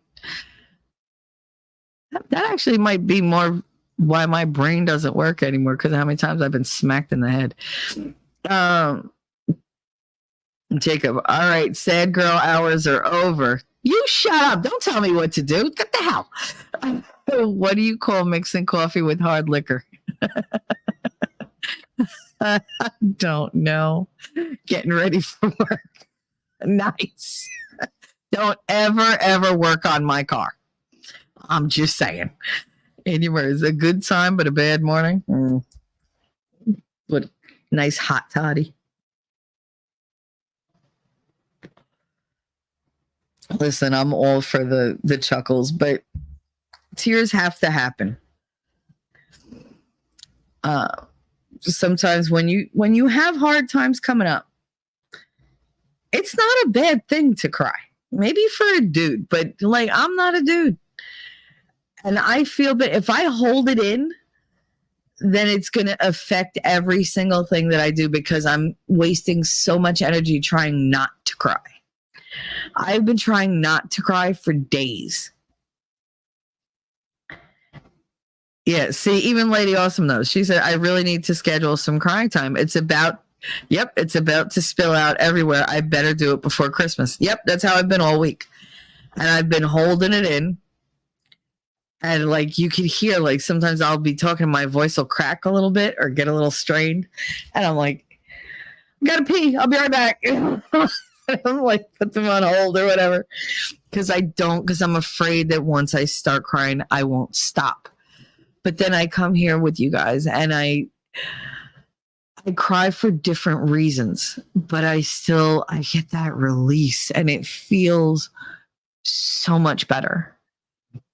Rabbit, I only cry here with you all. This is, but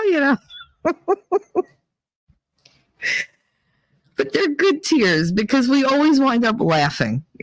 There's always something funny at the end of it.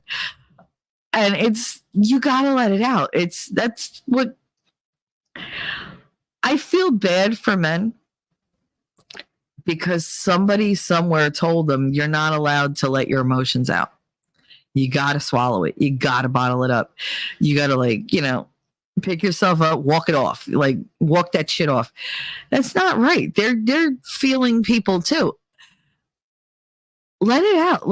Talk, say something. Let's just let it go and them just let it go. It doesn't have to live inside you all your life. That's what kills men first. That's why they wind up, going before us because they hold everything in and they it festers and it eats away at them and they don't know it, but we see it. You see how edgy they get when you get to an emotional thing. No, must repress. No, stop. I'm not saying be a bitch, but you're allowed to have emotions. Talk about shit. If a tear or two leak out, who cares? You're not sitting there going, shut up. Oh my God, Inya. Laughter through tears is my favorite emotion. That was totally not my Dolly voice, but whatever. That's how it came out. Because my nose is all because I need to I was crying, which means I have to blow my nose and I have to pee. Rabbit said we're having a party by Zoom. Aww. That's so sweet. And you all get to be there. See, I love that. That's something to look forward to. Inya said, I did that and don't recommend it. Just being sad, drunk, hungover for a few years doesn't make good memories. Yeah, no, it doesn't. You lose so much. Inya, Lady Awesome, you can hold them. Oh yeah. I do that all the time. I constantly like I swallow my tears. I'm just like I gotta, but I push it down, push it down, push it down, and then the stupidest thing will set me off. And everybody's like, she overreacted. I'm not reacting to that. I'm reacting to the 100 fucking things that I have buried trying to, do everyday bullshit. And now that one thing that was the crack in the glass. That's all it took. And the dam broke. So it has nothing to do with why I exploded it. I was not overreacting. I was just repressing for way too long. Rabbit, my family needs smiles and cheers when they are all around me. Yep. I know. Jacob Peets, I do my best automotive work with the beer in my hand. Thank you very much. But I mean, beer isn't really, to me, beer's not really like drinking. Like if you put away like a 36 pack, yeah, that's drinking. But if you have like 1 to 4 beers, in the course of a night, I don't think that's a lot. I really don't. I think that's functional because beer, to me, beer is like fucking just water with a teeny tiny bit of alcohol in it. I mean, I've told you I could sit at the bar and down 8 to 12 beers and not be drunk. God help me once I stand up and I never break the seal. No. No. Like I will sit there and they'll be like, why don't you get up? No, I drank way too much for me to get up. No, if I get up, I'm going to be drunk. Like, okay. Or if there's like fresh air in the bar or wherever, like as soon as fresh air hits me, I'm instantly like all the alcohol hits me all at once. And then I walk like Neil Armstrong. Like I do the moonwalk, but not like the Michael Jackson version. I do that high step thing, like, woo, where'd that crown go? Like, I know it's here somewhere. I'm a funny drunk, though. Oh, my God. I'm the most, like, affectionate fucking person, though, when I'm drunk. I don't care who you are. I will drape myself over your back and be like, hi.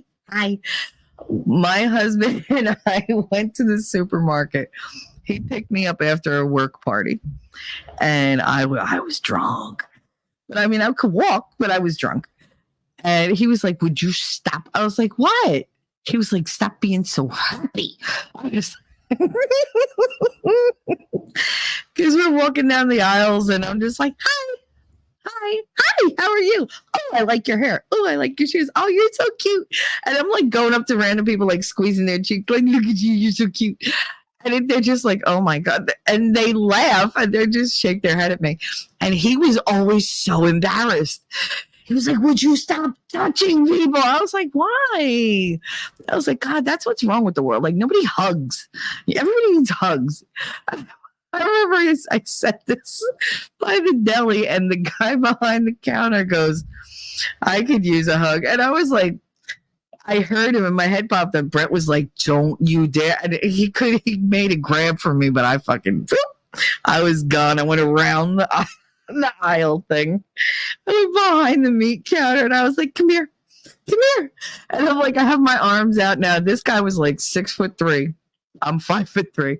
I got my arms out. I'm like, come on, bring it in. Come on. And he's holding a ham in his hand. He's looking at the ham and the slice and looking at me.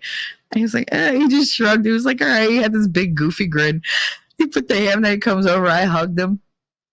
Gave him a big hug. And I was like, you feel better? He was like, I do. Thank you very much. I was like, you're welcome. I just went back around. And my husband was like, do you have to do that all the time to people? I was like, yes, absolutely. I have to do that. I was like, you don't like it? Don't come shopping with me. He was like, because he's not a people person. And I love hugging people. I do. I just like making people feel better. There was this guy, Ryan, that I worked with. Oh my God, he had a horrible stutter. And everybody would be like, when they're talking to him, because they're like, could you just, because it was like impossible to get a story out of him. And I was doing something one day, and he came in and he was trying to explain something. He was so nervous because he'd never spoken directly to me before.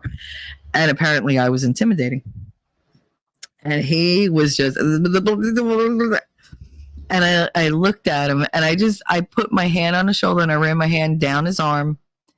And I said, calm down. It's okay. Just talk to me. And he looked at me, he took a deep breath, and almost no stutter. And I was like, you feel better? But I kept like stroking his upper arm.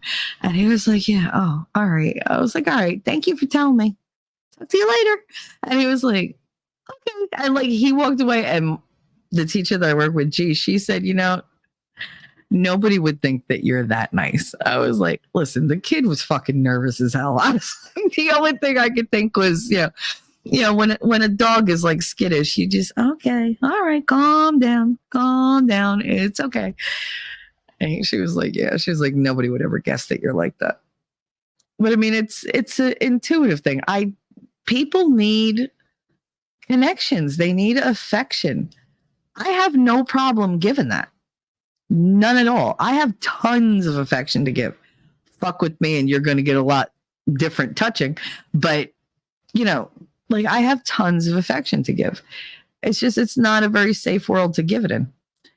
So Rabbit said, my family needs smiles and cheer when they're around me. Yes, but they also need to know, let them be there for you as well. Maybe they need to feel useful. They need to know that you need them as well. Lady Awesome. I was watching The Masked Singer and I started to cry in front of my husband and kids. And I was like, oh no, I have to control it and do it in private. Mm-hmm. Yep. Anyways, why does crying make me have to pee too? Every time T-Rex thinks it's hilarious. He's like, oh, when I'm like, oh, I have to pee. He's like, why were you crying? Shut up. Jacob said, gotta stay hydrated in this Florida sun. Oh yeah, because beer is so hydrating. Lady Awesome, I've turned my control issues into controlling the only thing I can myself, my emotions. Process and come to it from a non-emotional state. I've been trying to do that. Things turn out a lot better for me when I take a deep breath, step back and go, okay, you're in your feelings. You need to stop the feelings, use your brain. Don't look at this from an emotional place. Look at this from a logical place. And then I hear freaking winning in my head. It's like, okay. And then I can make better decisions. I can go, okay, you're making assumptions. You're taking shit personal. It's not meant to be personal. Like, stop being a girl, Shell. Just wait. Just calm your ass down. And it works, but I have to take that step back. And I've done that. I've been in arguments with people where I'm like, you know what? I need a minute. And they're like, are you okay? I just give me a minute. And that's all it takes. It takes 1 or 2 minutes and I'm good. I can rein it in, but you got to give me that time. I have to be able to step back and not talk to you and not, engage for a couple minutes just so I can really get a grip on myself. And you said the first song on the new Nicki Minaj album makes me cry. My husband was like, why do you keep listening to it? Because it's really healing if you understand that. Absolutely. Lady Autumn, girl, no touching random people. I touch everybody. Lady Awesome, I wasn't so touchy huggy type person. I have a bubble. I know you do. That's why you smoke, because you create that little do not enter area. I have an area that's do not enter, but a smoke bubble ain't gonna cover it. Not so much after my 5th kid.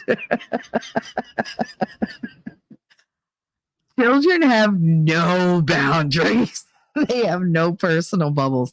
I learned that my first day in kindergarten when a kid came up when she was nose to nose. I was like, can I help you? She was like, you have green eyes. I was like, yes, I do. Can you see my soul too? And she was like, huh? I was like, go sit down. Like, he was that close to my face.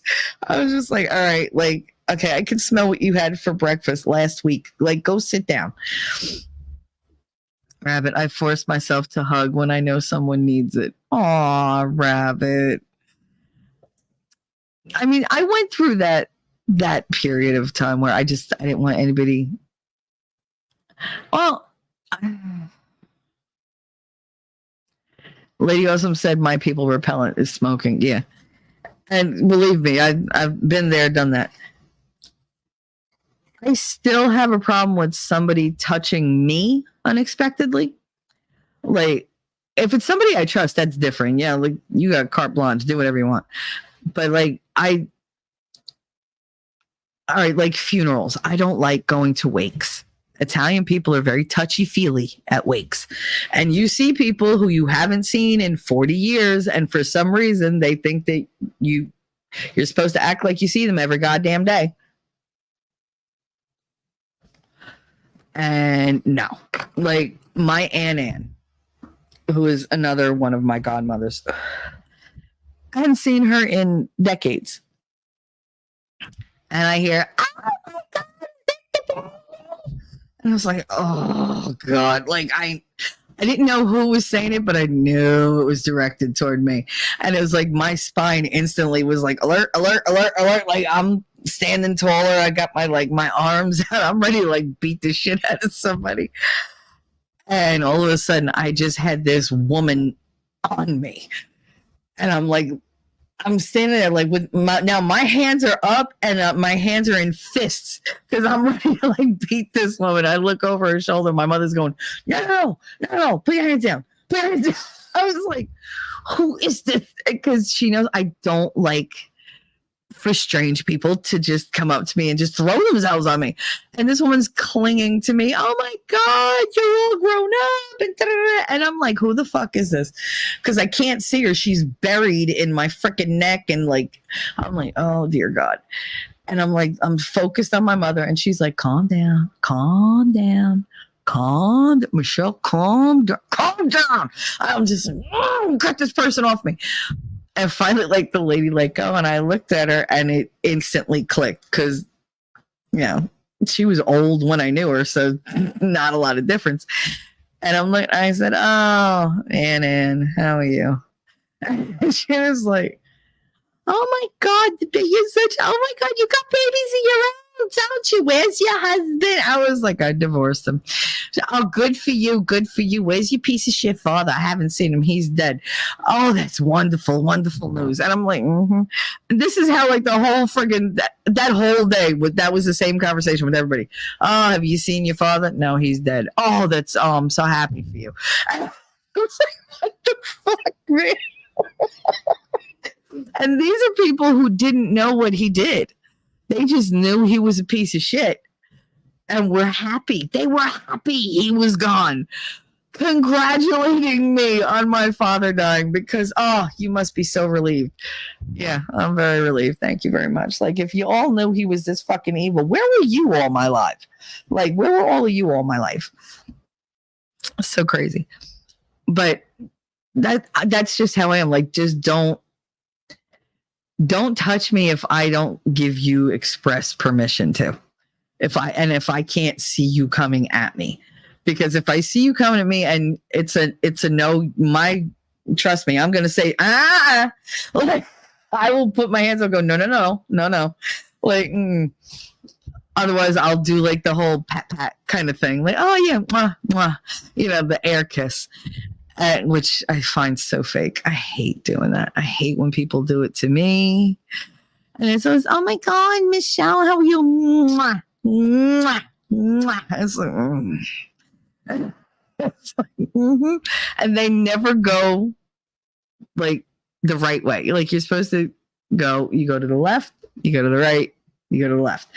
And then there's the people who only kiss twice. They go, left, right. No, nobody in my entire family only does the mwah kind of kiss. No, that's for non-Italians. We don't do that. It's either 2 or 3 and a cheek pinch. Um, but yeah, no, like I have to see you coming at me, and then I'll let you know yes or no.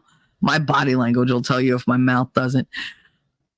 But for me, I have no problem. Like when somebody's upset or whatever, I will get right up next to them, arm around them, and they're just like, usually like they stiffen up for like half a second, and then it's just like they just melt. It's just like, okay, I got you.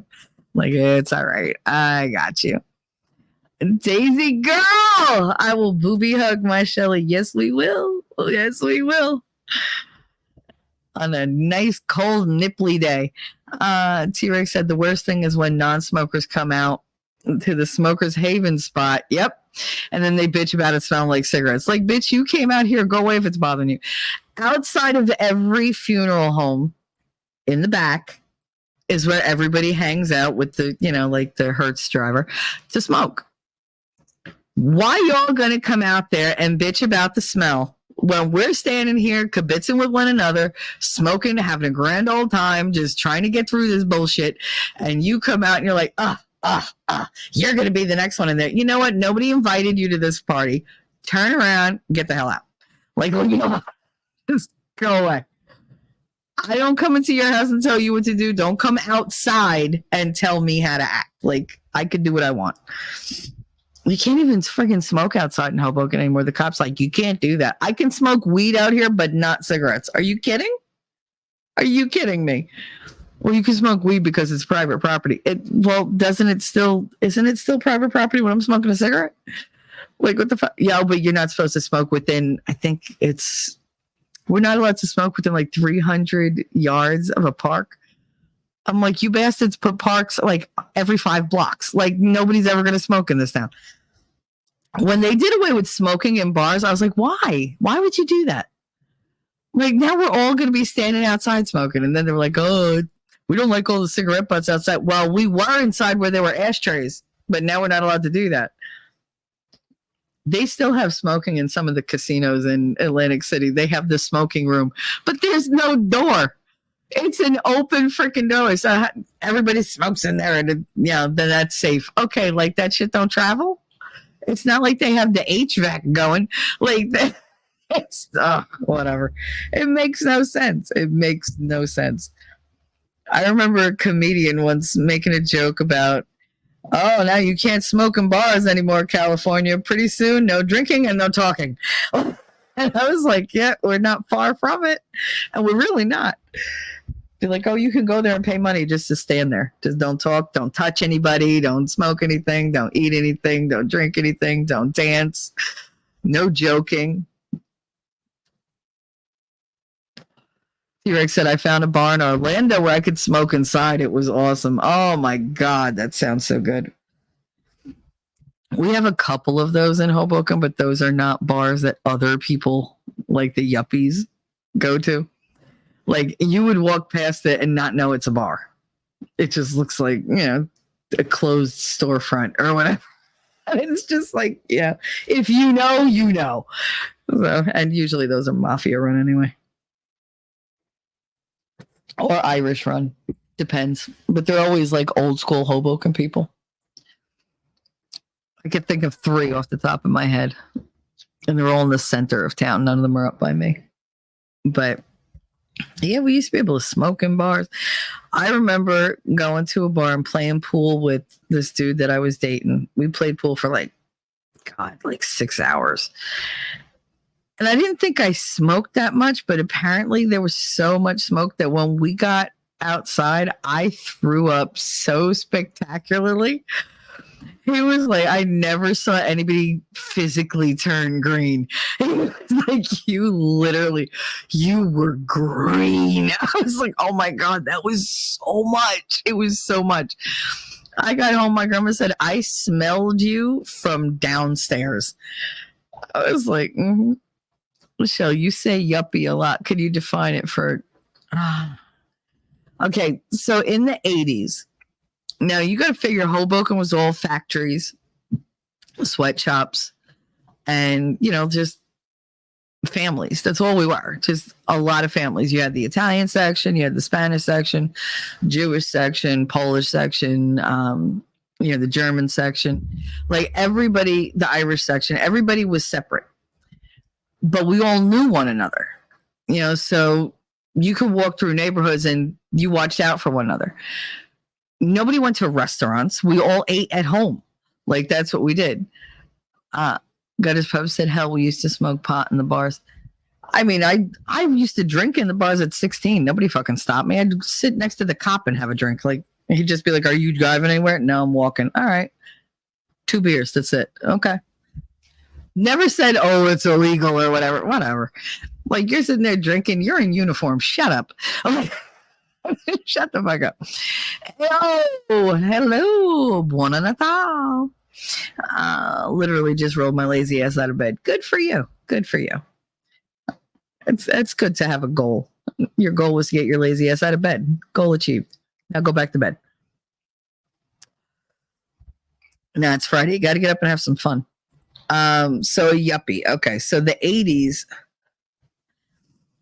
like I said, none of us went out to eat. You ate at home. So when you went grocery shopping, you bought a lot of groceries. I was the one in my family that did all the grocery shopping. And I was behind this dude one day and I'm looking at him. He's in a suit, which you never saw. And he had one cucumber, which now that I think about it is a little weird. He had one pre-made sandwich and one can of cat food. And I'm looking at like, what the hell? And I'm like looking at him, looking at the thing. And so he gets rung up and he leaves. And she starts doing mine. And the cashier is laughing. And I was like, what's so funny? She said, the way you were looking at him, she said, we're getting more and more of those. I was like, what was that?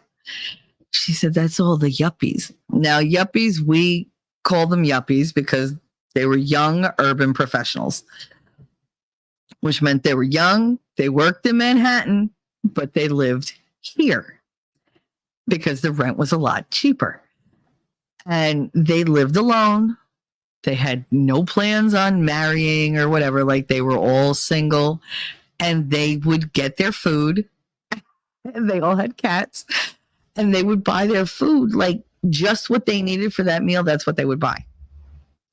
So like he bought like a sandwich and a cucumber. Maybe the sandwich was his dinner and the cucumber was a fun time after. I don't know. But he had a cat. That I know. And she goes, you got to see, like women come in here, they buy like one tomato. Like one lady actually like we never used to break the bananas apart. You just grabbed a bunch of bananas and you bought them because they were like 3 cents each at the time. Who's going to buy one fucking banana? These bitches. This lady, it was like everything in the store stopped because all you heard was as she disconnected it from the bunch. We were just like, it was unheard of. But those were the yuppies. And that's what they did. They came here. And then all the builders said, oh, the yuppies want to live here. And it was like we were invaded. All you had were just yuppies. And buildings just started getting burned down and build a new building. So, we have condos. We never had condos in Hoboken. We didn't have $1 million friggin' house. I mean, we had $1 million houses, but we didn't know it. They were it's just a house. Nobody told us that my aunts lived in a brownstone. Like, I didn't know that till I was older, that they lived in a brownstone that was designed by one of the Vanderbilts. Like, okay. That's nice. What does that mean? Like, to me, that meant nothing. My grandmother's upstairs tenant paid $300 a month in rent, and my grandmother paid the heat and hot water and the electric. Okay? She paid for all of that. So this bitch was up there making tons of money with a 2-bedroom apartment, $300 a month.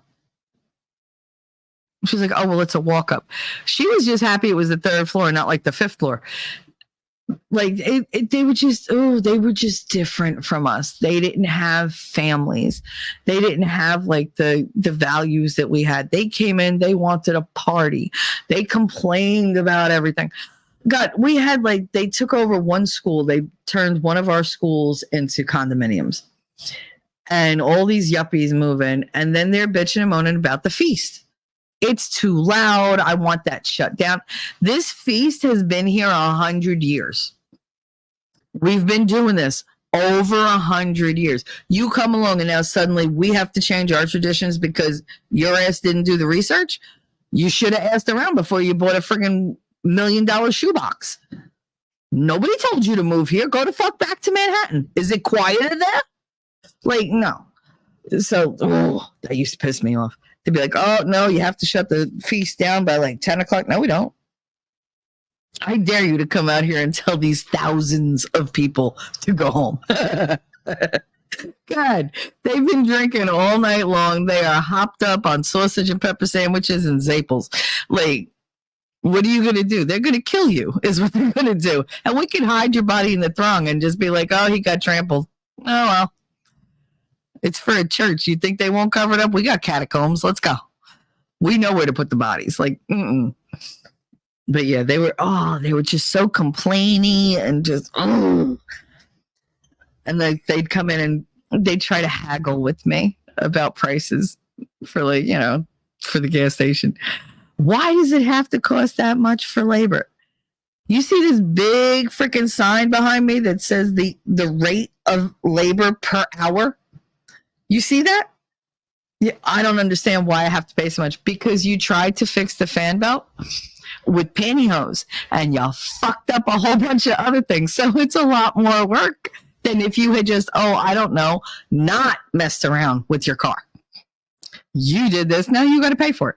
And they'd be, I'm not paying. Then you're not getting your car. Well, I need you to stay open until 9 o'clock. No, I'm not doing that. Well, how am I going to get my car? You either show up while we're open or I will put them in the box if your credit card goes through.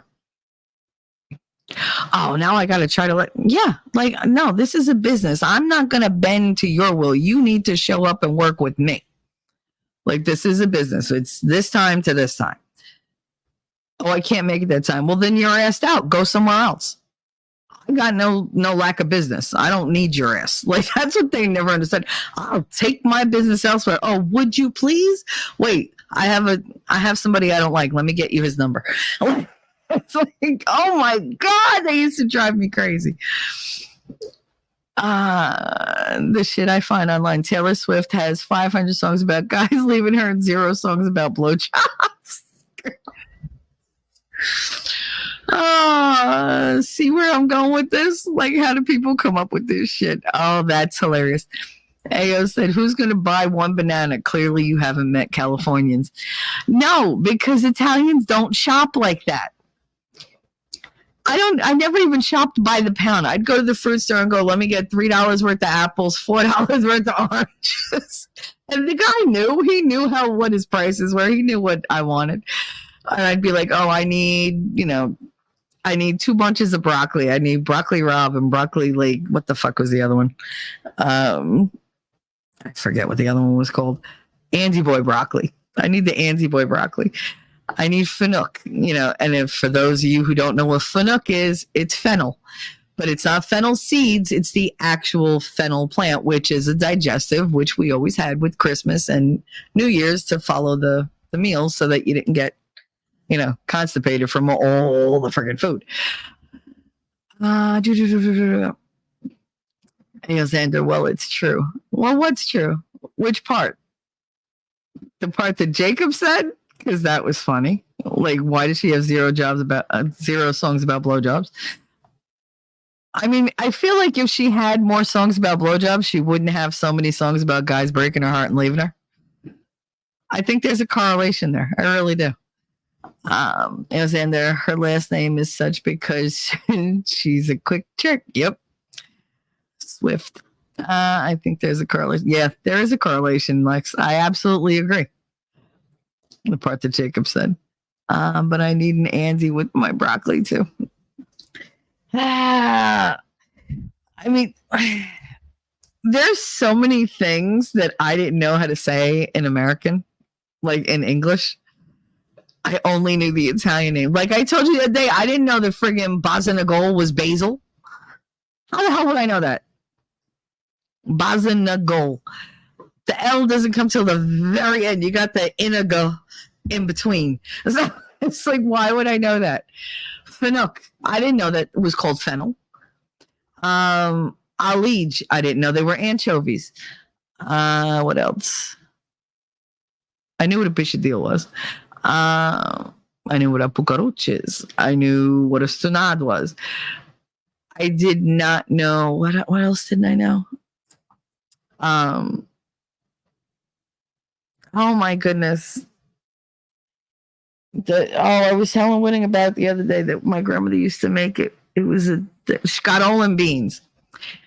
I've always said scatol because I knew what scatol was. And then when I got older, I'm like walking down and I was like, what is this? Escarole. And my mother was like, escarole. I was like, what the fuck is escarole? I was like, who eats that? She was like, we do. I've never eaten. She was like, well, no, you don't like it. I said, oh, that's escarole. I was like, yeah. I was like, oh, I never knew that. And she's like, oh my God. Because I only ever learned the Italian for them. I never learned the English version.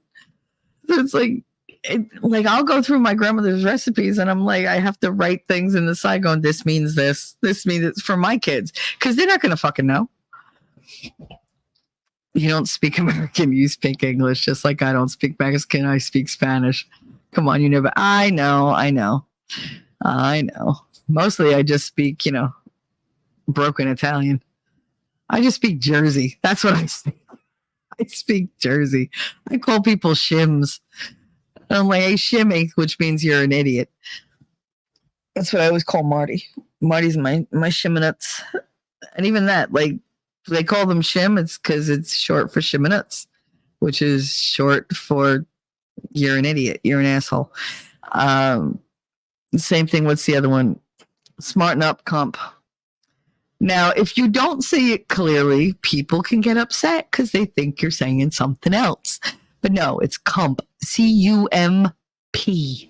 C-U-M-P. Like jump, but comp. And it's not compadre. It's you're my compar. You're my friend, my buddy. Ayo said I know some Spanglish. Yeah, I know a lot of Spanglish. What's my mother? I love to hear my mother try to speak Spanish. She speaks fantastic Italian, but for some reason, her Spanish, I don't know why she emphasizes it the way she does, but she'll say like, and I'm like, no, that's not how, Ma, what are you doing? And she's like, and I'm like, that's again, why do you say it so weird? But it's just like, I tried to teach her how to say, pato sucio maricón. And she was just like, she can't say it. She can't do it. I don't know why. And it's just like, Ma, she just can't do it. I've taken a long enough break, so I guess I'll go back to getting on this machine. You do it, Pete. You get to work. Let somebody crack that whip. Technically, American is, in fact, an English dialect. American is its whole other thing. You ask British people, they're like, no, I don't speak American. It's like, nope. Lady Awesome said, I speak gibberish. Who the hell knows what I say? Bless my dear husband. He usually understands what I mean. Yep. I'll launch into Italian and all of a sudden Winning's like, oh, she's talking in tongues. T-Rex is the same thing. He's like, oh, there she goes. He's like, what was that? Like, what language was that? Shut up. It's like, oh, that was her blessing me. Mm-hmm. Yeah, that's what that was. A blessing. Sure it was. If it was a blessing, I would have said it in English. I've turned into the old lady speaking Spanglish. Mm-hmm. Yep. My grandmother was the best at talking like English and Italian. She would just, oh, good God. That woman, She's good. She'd go launch into the Italian. Then she go, come se, the television. I'd be like, all right. And my relatives, yeah, and I just sit there going, do we not have a word for television? Like, I can't think of it, but do we not have one? I mean, that wasn't the word, obviously, but I mean, yeah, it was just like that. Like, I came on here today and I said, buongiorno, come se chiama Michalina?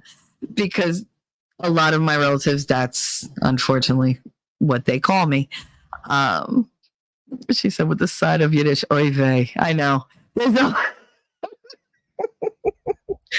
I had a Puerto Rican teacher who came in every day and said, Shalom. I'd be like, why? Why do you? Why? She's like, I just like it. It just sounds so peppy. All right, whatever. T-Rex said, I say, Shelly's pissed when she's cursing you out in Italian. Oh, yeah. Especially when it's something that y'all haven't heard before. I have to dig deep to remember how to speak it. But it's there. All the knowledge is there. But yeah, ¿cómo se llama Michalina?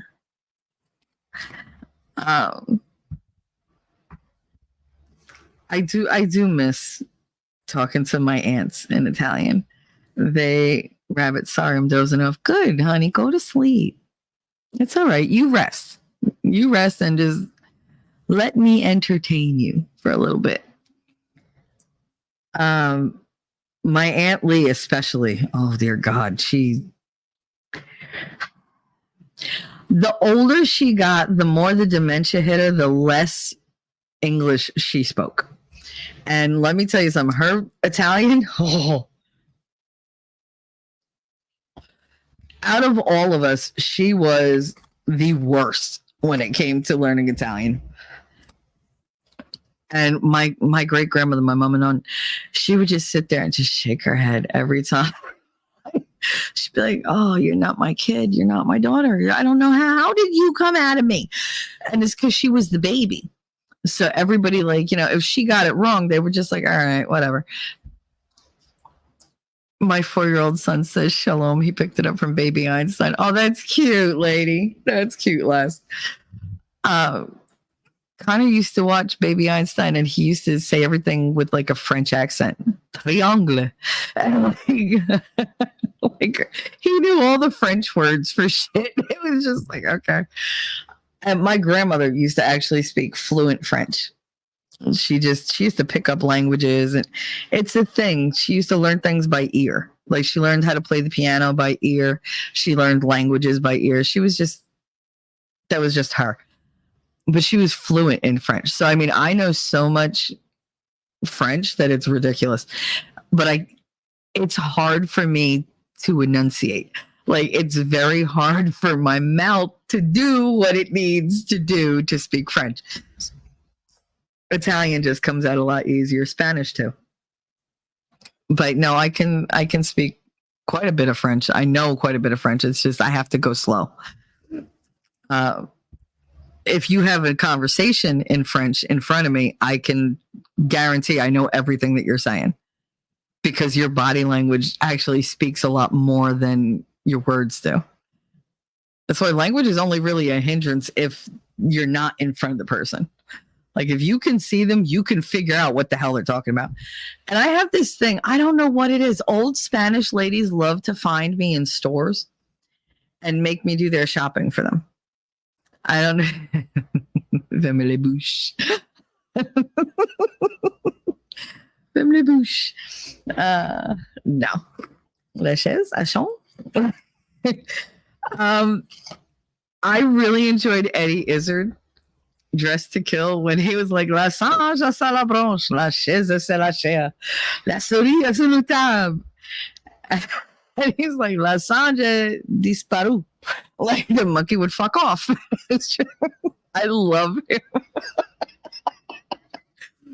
What did he say about trannies? He was like, they don't want transvestites in the military, which is I think you're losing a huge advantage, because who expects they're like, oh my God, look at those people. They're they're floating in on like the parachuting transvestites. Like they're coming in and they're all in dresses and drag and they got guns. Like, it's the element of surprise. So it's like that's fucking funny. Or the way he talks about squirrels when he's like a squirrel's always like, oh, they don't leave the gas on. Like, what's going on? And then they get mad because they eat are nuts and they're like, fucking nuts. I long for a grapefruit. When he lost his virginity and he was like, he made her breakfast and she's like, you're in a good mood. Why? And he's like, lost my virginity. She's like, with who? And he's like, like, with you? She's like, no. And he goes, and we had a conversation and ejaculation came into the conversation and premature as well. And I was like, no, mature. I had mature ejaculation. He was like, nope. She was the United Nations and she vetoed my virginity. Like, she just, nope. Oh, he's hysterical. Oh my God. Alexander, I do not need a tray. I am Darth Vader. Baby Eyesight has been my favorite of both my sets of twins. Yeah, Connor actually learned how to read, believe it or not, with Wii Music. And all I gave him was like Baby Einstein up till that, and then we got the Wii, and he wanted the music program. And all it is typing on it's all words on the screen. And after a while, I was like, I'm not reading all this shit every time. It was paragraphs, not like a sentence, like paragraphs. And so we were sitting there and I was like, look, this is this word. And we would every day it would go like this. And he'd repeat it. Like I'd point to the word, say it, and he'd repeat it. After maybe 3 months, he could read. And he'd be like, I got it. And he would just do the instructions on the screen. I was like, oh my God. And my mother came over one day. She was like, okay, am I losing my fucking mind or is he reading? I was like, no, he's reading. How old is he? I say 3. Why? He just turned 3. And he's reading big words. I was like, She was like, why do you do this? I was like, what do you mean? She was like, he's going to be so bored when he gets to school. There's nothing left for him to learn. Bitch, it was prophetic for once. Because he went to school and he was like, this is baby stuff. I learned this stuff when I was 2. I was like, shut up. And then the teachers realized he's really very proficient in reading and writing. We could get him to read to the kids and we don't have to do it. And that's what they would do. And kept him occupied. They were enthralled because they were just like, oh, if he could read, I got to learn how to read. It kind of motivated them to step it up. But yeah, he was so bored in school, so bored. And he had the answer every time. And they were like, Connor, we can't call on you every time. He was like, why not? Nobody else here knows the answer. I do. I was like, I can't argue with that logic. They're like, he can't do that. That's what I did. That's what I did. Sorry.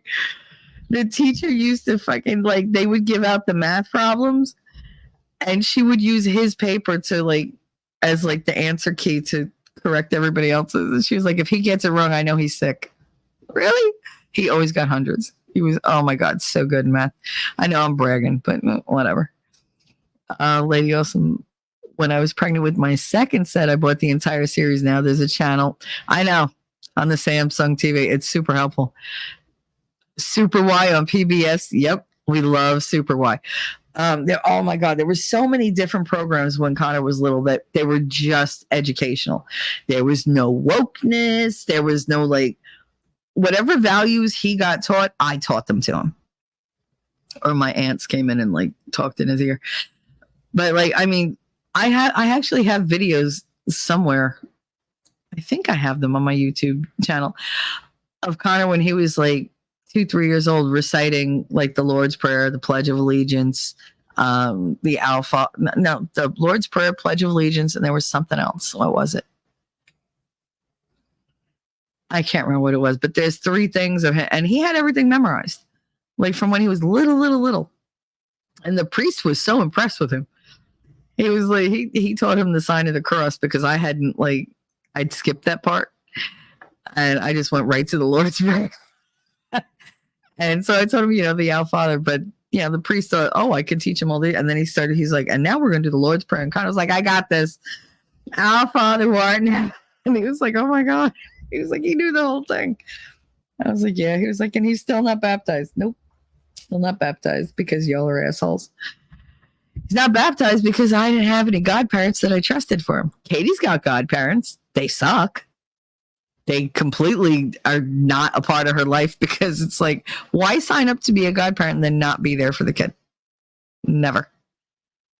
You know how many godchildren I have? And I talk to them at least once a month because they call and they're like, hey, Titi, it's like, all right. Usually it's a group call, but all it takes is 5 minutes checking in. How you doing? I don't talk to their mother anymore, but I still talk to them.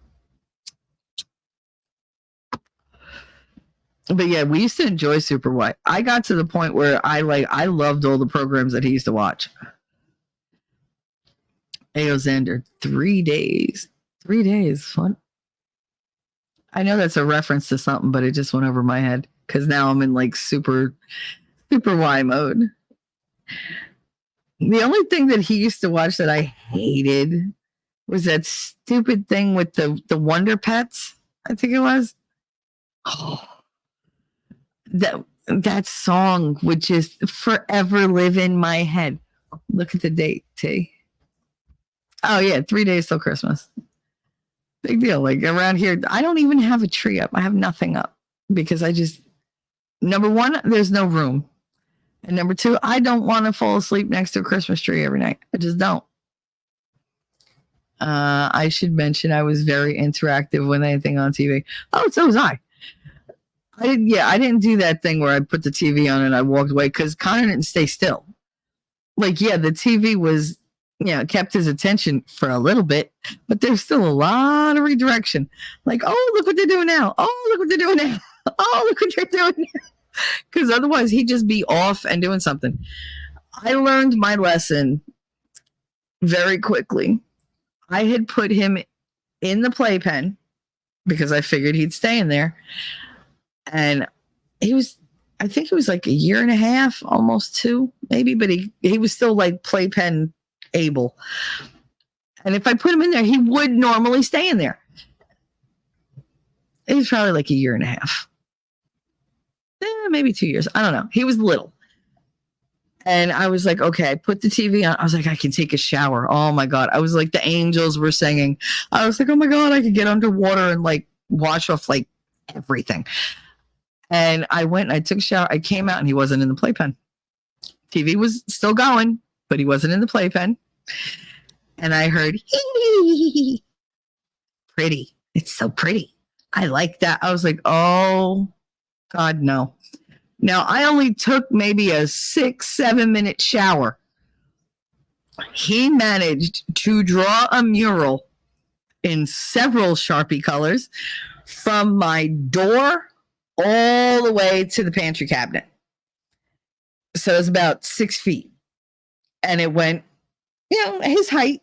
So it went from the floor to about 2 feet up, right?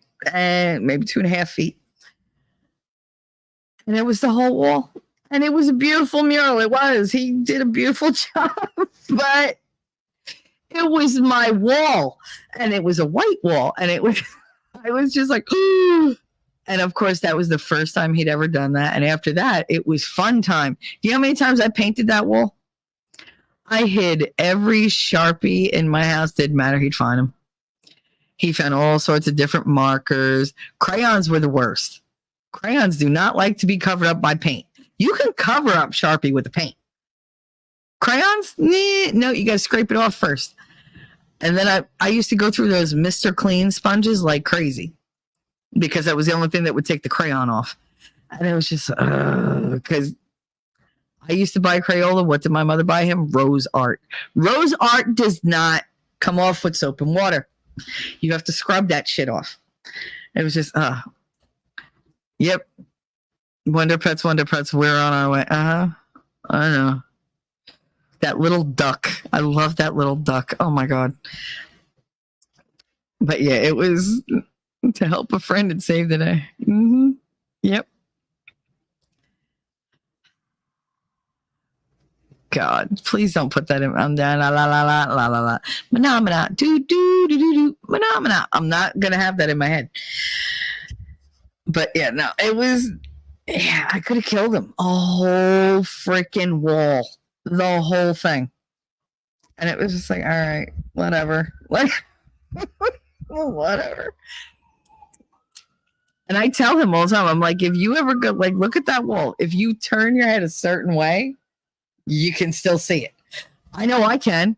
I can see it all. And I mean, he would do things like and he knew how to like get out of like getting in trouble because he'd start with a heart that says, I love mommy, little manipulative fuck.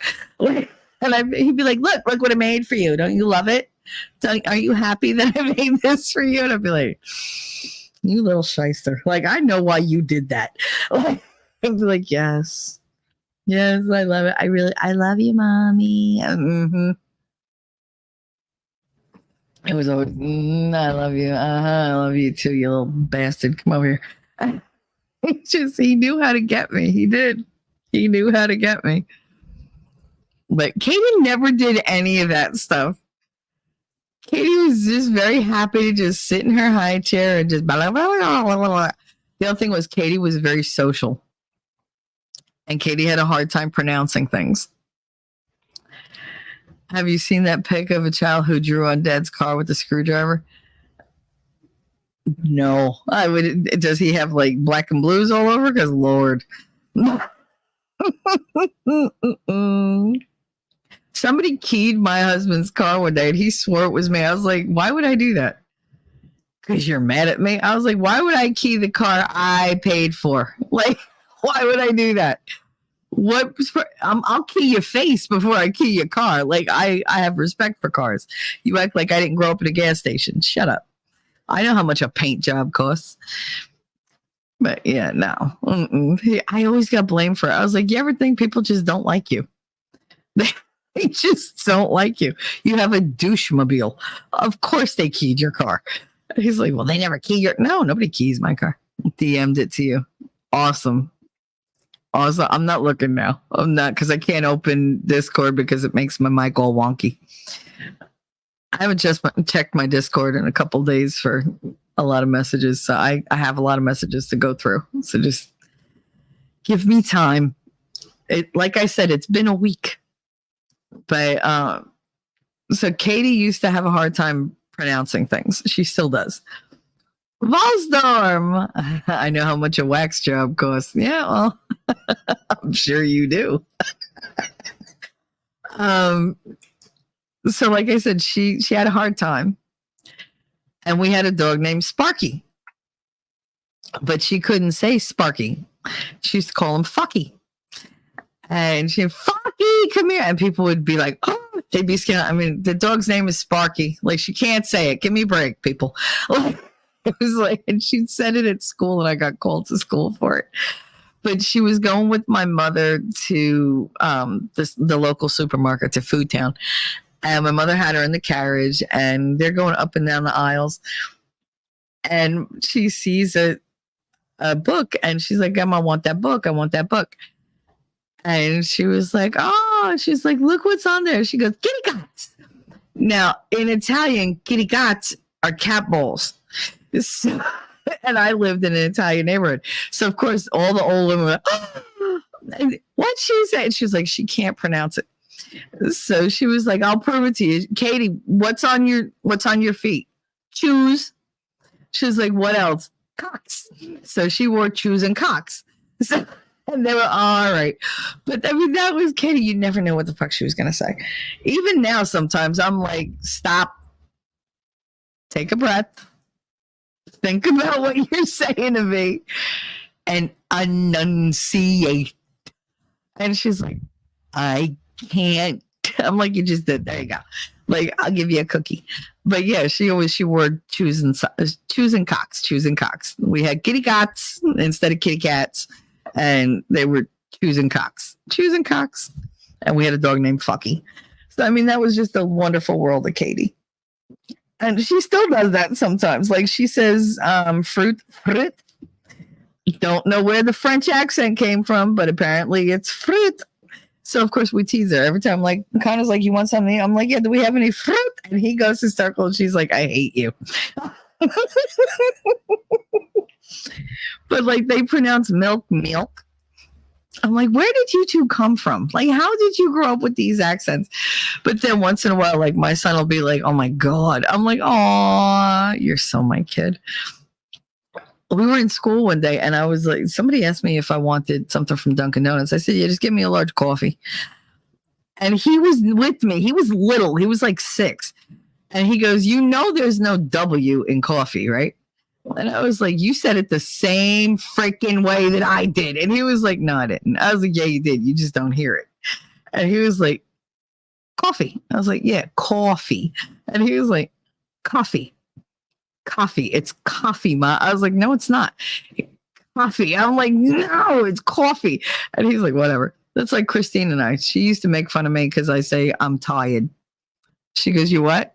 "I'm tired." "How do you spell that?" "Oh, fuck you, bitch." You're like, "What's tired?" "My legs." "Legs." "My legs." That's what I said. Legs. She goes, "No." "What comes out of a chicken?" "Eggs." "Eggs." "They're not eggs, they're eggs." And she's like, "What kind? If you're going to class and you have to add things, what class is that?" "It's math class." She goes, "It's math class. What do you put inside a sack?" And I'm like, "What?" And she was like, "The sack. What is it called?" "It's a bag." She goes, "It's a bag." I'm like, we used to go through this all the freaking time. And she was just like, "Where do you get that?" "Fuck you, bitch." Like she's not from Jersey. I get her. She sounds like a hick. I tell her, I'm like, "You say come on." Like, what's on? On. It's come on.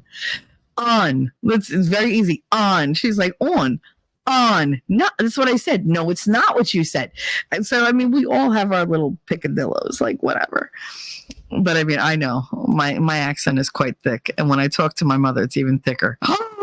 Speaking of that, Nerd called me the other day to tell me about, his job interview.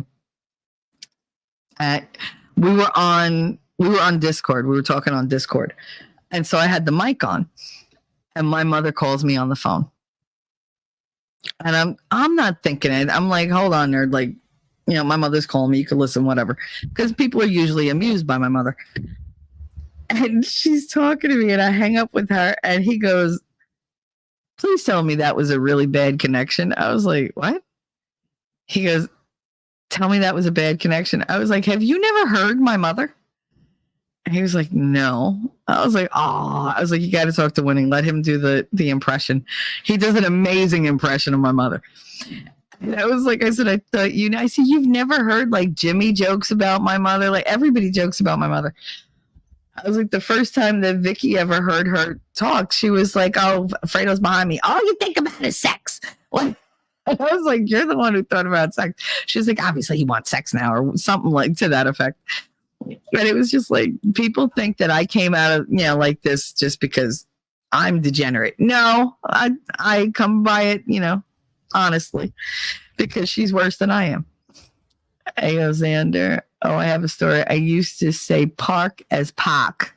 Oh, don't say like an East Coaster. That's Boston. Okay. Those people, no, there's something wrong with them. So the school wanted to put me into speech therapy, and I got this Asian who greeted my parents with the hello. Not joking. Hurrah, hurrah, hurrah. How you doing? Yeah. Uh-huh. Winning's good at the accents. That was one of the things when I met him. One of the first things out of his mouth was like, "Oh, you're from da da da." Like he was getting like down to almost like the like county that I was from. And it was just like, what is your problem? Like, why are you? I was so irritated. And then I realized he did that with everybody, and people would talk, and he'd be like, "Oh, you're from da da," because he's got an ear for it. And he would get really close. Like he could tell if somebody was like somewhere. But I would throw him off every once in a while because, yeah, I'm from North Jersey, but I did live in South Jersey, and I did live in Philly for a while, and I did live in Kansas for 2 years. So I get all the accents like converge. So I mean, I could I could sound like pure North Jersey. I could sound like Brooklyn. It doesn't really matter. Man, what's with all this accent discrimination? Oh, you didn't get the therapy? I mean, why would you? I mean, what is he going to teach you how to say? Or fry eyes? Like, rah, rah, rah, rah, rah. Like, no. I mean, that's so racist, but it's from the Christmas movie, a Christmas Story movie. Mimsy at Aoxander, the nuns put me in speech class too because of my accent. Yeah, they really don't like the whole, you have to speak like me. No, I don't. I'm me.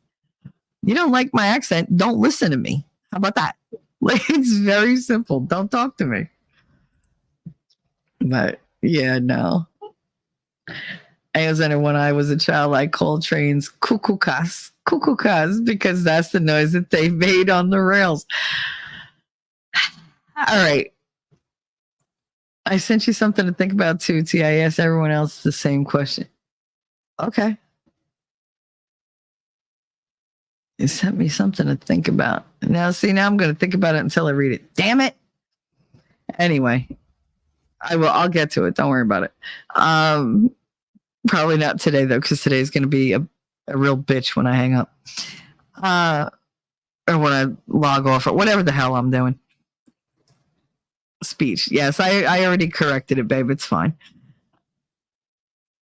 Oh, yeah, I'm in her head.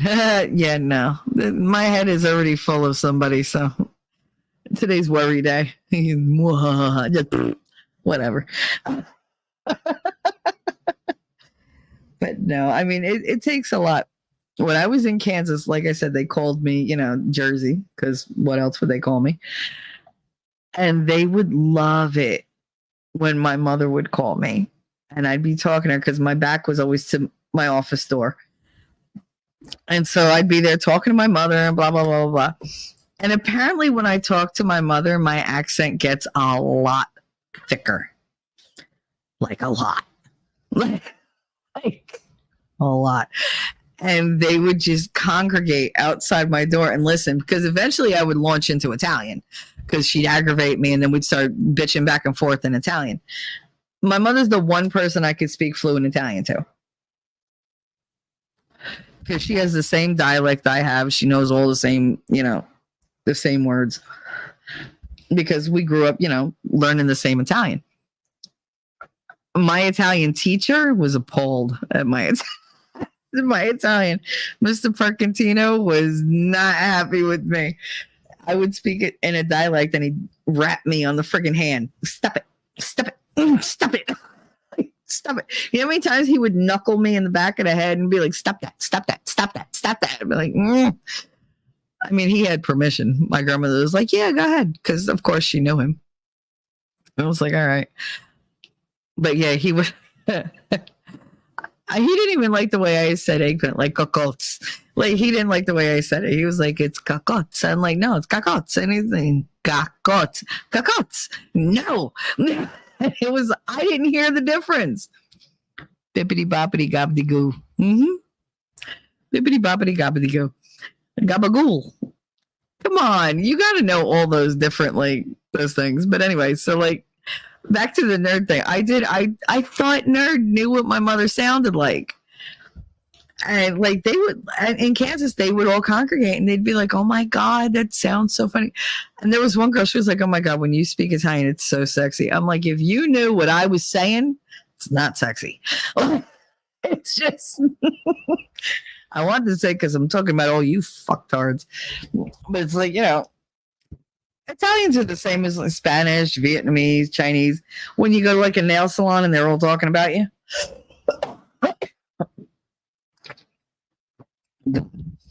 But Italians are no different. I love when Spanish people talk in front of me about me, and then I answer them in English, and they get very upset. They're like, you didn't say that you understood. You didn't ask. It's not like you walked in, started, wanted to talk about me and said, hey, by the way, do you speak Spanish? Because what were you going to switch to? Polish? No. The only thing I know how to say in Polish is dupa, which is ass. I've been hauling trash recyclables down the stairs, so I'm in and out. You be careful, please, going up and down the stairs. I know that's a lot for you. I don't like that you're doing that. Please be careful, Mims.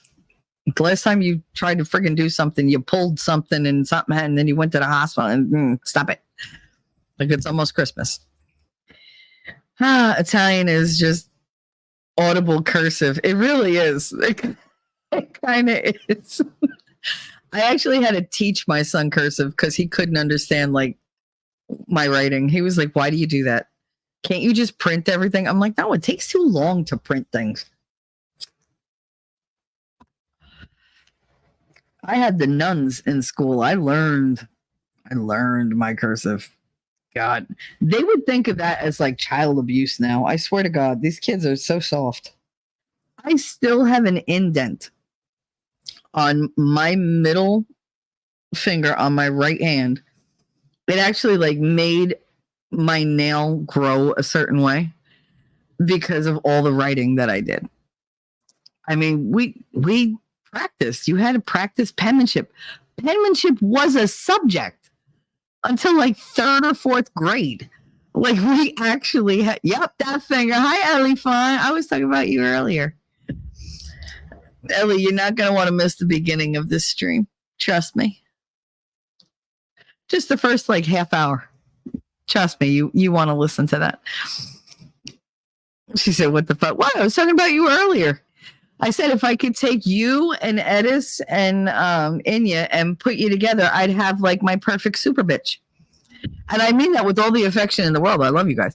But you would be like you're like the fighting bitches. Like, and then Lady Awesome and Rabbit are the ones that tell me, calm your ass down. Like, live in the good energy. Let's go. We love you. It's okay. Calm down. Like, you guys hype me up and they bring me back down, like back to earth. But yeah, no, I mean that with all the affection in the world. I love you guys. I think you're awesome. No hair grows on your tongue. Jesus. I dig that. Wait, did you just confirm y'all are Captain Planet of Bitchery? I didn't say nothing about Captain Planet of Bitchery. I said super bitches. As in has superpowers. Don't make her turn on you. Oh, yeah. Okay. Did lightning strike you when you typed that? Ellie, fine. Well, no one's ever called me a bitch before, so this is a first. Girl, how did you type that with a straight face? Stop. You stop that right now. No, but I said super bitch because I got to put all three of you together. It's a good thing. You fight for what's right. Nobody ever calls you. Aw, don't take it. You lie. Don't fuck with my emotions. I've already cried like twice today. Stop. Can I call you a super witch? I mean bitch in a good way. What the hell was the acronym for bitch? I forget. I know that somebody called my daughter's father a spick once. And he was like, "That's right, Spanish people in control." And I was like, "How long you been holding on to that one?" He was like, "A long time." She said, "Cry, Shelly, cry." Aw. Leave Shelly alone. She's a human being. Nah, only some days. You're a good biatch. She is a good biatch. She said, "My biatch." But not my bitch. She's my biatch. I like being a bitch. I'd say something. When I was a lot meaner, I got more shit done. I don't know. This whole smile and be nice thing is not really working out for me too well. I don't know. Like, I know I can still be bitchy, but like, you have no idea. Like, what a bitch I was. And I enjoyed every minute of it. Ellie said, "I do stand up for myself, my family, BFF, and I'm doing the right thing. If having morals and values means I'm a bitch, I'm okay with that." Good. Absolutely. Because otherwise you just meh.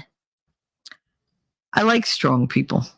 I don't like being around like lily-livered people. I really don't. And I'm not one, I don't like conflict. I really don't. It makes me sick to my stomach, but I will fight if I have to. I'll fight for somebody else a lot more than I'll fight for myself. For me, it's just like, like it's not going to make a difference to me one way or another. I could give a shit. Like if you mattered to me, then that's something else. But most people don't. I mean, especially if you're coming at me sideways, I know you don't matter to me because the people that I love don't come at me that way. Ellie, I didn't used to be that way. I used to keep my mouth shut to not rock the boat. Yep, that's me now. I used to friggin', oh my God, I turned that boat upside down. Now it's like, I just don't wanna. What if someone wants to come at you diagonally? It depends on who the person is. Only one person can come at me diagonally. Rose. Hi, how are you? They call me Rose. Merry Christmas, Shelly and everyone. Merry Christmas to you too, honey. Oh, it's nice to see you. It's very nice to see you. You guys always come in when I'm about to end because we're already 4 hours in. I'm thinking about when this changed. Well, life changes you, don't it? Eventually you get something that you're willing to fight for and you're not willing to just be quiet about it. Most things I bite my tongue. I do because I'm like, just shut up because don't get in it. Don't put your 2 cents in. Don't be the peanut gallery. Just shut up and just mind your business. And then they'll say something that just, I can't let it go. And then it all comes out. And then because I've been holding it back for so long, it's like, and they're like, oh God, she's such a bitch. No, it's just that I gave you enough room to hang yourself. And now you're hanging. Now it's my chance to yell at you. It was a series of bad relationships that started it. I don't doubt it. Hey, Xander, you started at 5 a.m. For me. The sun isn't even awake. Oh, God. I forget how many of you are like on the not East Coast. I really should start this at like 9 o'clock, but then like everybody on the East Coast is driving to work, like Caitlin and all them. They don't get to hear it at all. At least Caitlin and Nerd, they're like, all right, I listen to you right before work. It's like, okay. Yeah, bad relationships will definitely turn you into a bitch. It'll definitely make it so where you're like, you know what? I can't stay shut anymore. Like, I'm sick of this shit. You just reached the threshold. It's just like, you know what? Being nice didn't work out for me. So let me try a different tack. I don't know. Every relationship that I had, I would start out as myself, being nice, generous, whatever. And slowly but surely, they would just chip away at it and chip away at it and chip away at it. It's like, no, like, oh, well, you've changed. Yeah, you changed me. That's the problem. And that's why we're not going to work out because you're making me act in a way I don't want to. Can I? Yes. Do I want to? No. Ellie, I used to be super passive, affectionate, a little clingy, and I tolerated being shit on. It's like you just described me to it. God. And I used to call my mother the doormat. That's the thing. I would be like, you know what? I get beat up, but I get beat up because I don't shut my fucking mouth. Like, that's the reason why they're like, oh, you're going to fight me? All right. You want to fight? We'll fight. It's not a problem. Only my family kept me quiet. Now I'm 6 of one, half a dozen of the other. A homeless man asked me for change. I told him Obama took it all. Oh, that's terrible. That's so terrible. Yeah, you definitely live in California. California, here I come. Never. I have no intention of ever going there. I don't. Maybe if like they radically change, but at this point, the whole West Coast is looking like to me at this point. Like I don't want to go past like the Midwest. Like, that's it. Like I don't want.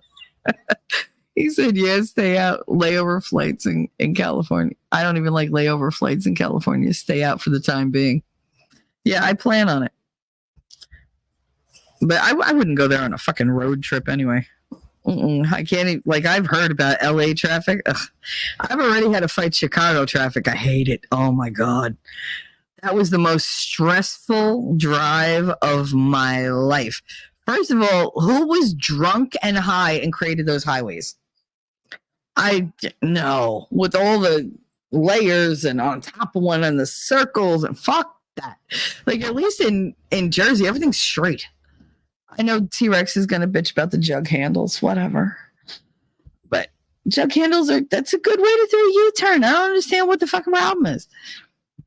I lived in Washington before. It lasted less than a year. It was horrible. I believe it. I've been through Washington. I've been through Oregon. We went on a road trip from Jersey to Minnesota, and then from Minnesota over to Washington, and then Washington down all the way through like Colorado and Kansas and all that to get to Missouri and then back to Jersey. So, I mean, we had a great time. It was like a nice 3-week trip, but yeah, he was like, "You want to stop in California?" I was like, "No." No. He was like, "We only have to drive a couple extra." No, I'm good. Even Northern California, no, I don't want to. Let's just skip it. I'll leave that for like decades from now. Like, even back then, I didn't want to do it. To be fair, I lived on the gorge, so Portland was close by. Ooh. Yeah, that's actually, we went to Portland and Portland, Oregon. And where the hell were we in Washington? I couldn't pronounce it because I can never remember the way you pronounce it. But yeah, we went through there and we stopped through there. That's where my husband, where his little chickadee lived when I promised him, all right, one threesome. That's all you're getting. So that was how we did that. Do you have PayPal, Shelly? I should know this. Sorry. No, we're good. We're good. But yeah, no, it was a fun road trip. I mean, I had fun with the girl, but it was like, it really wasn't worth the amount of gas that I had to buy. I had fun in Montana. Montana was a weird place to drive through. Oh my God. I was like, how come it's warm everywhere but here? I don't understand. It was so cold. It was so cold. I enjoyed the drive along the Columbia River. That was beautiful. Did not enjoy driving through Colorado through the mountains because it was like warm, snow. Warm, more snow. I was like, God damn it. In Portland, they have a law where you can't pump your own gasoline. That's all of Jersey. You can't pump your own gas in Jersey at all. You have to have an attendant do it. Alexander, that's true. What's true? About the thing?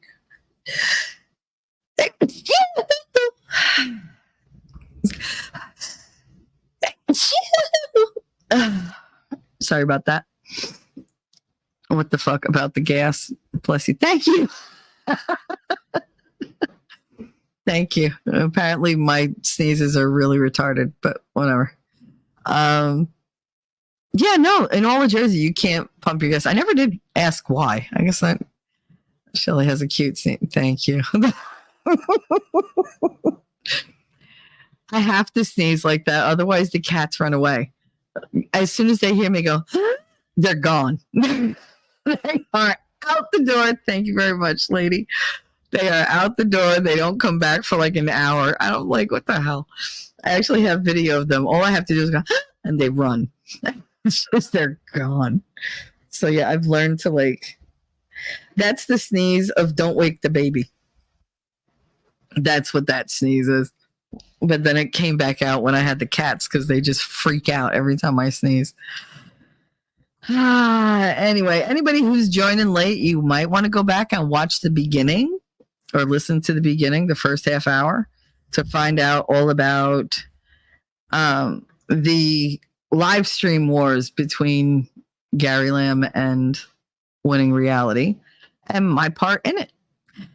I explained the entire thing and I really let my feelings out. I feel much better now. And then you can find out so that you don't fall for any bullshit and you don't contribute, because there have been multiple fundraisers for him in the past, apparently, that I found out about. And I think they're all bullshit, but whatever. Don't get scammed. Okay, he's a con man, allegedly. Ellie, I'm out $2,000, so yeah, he's a con man.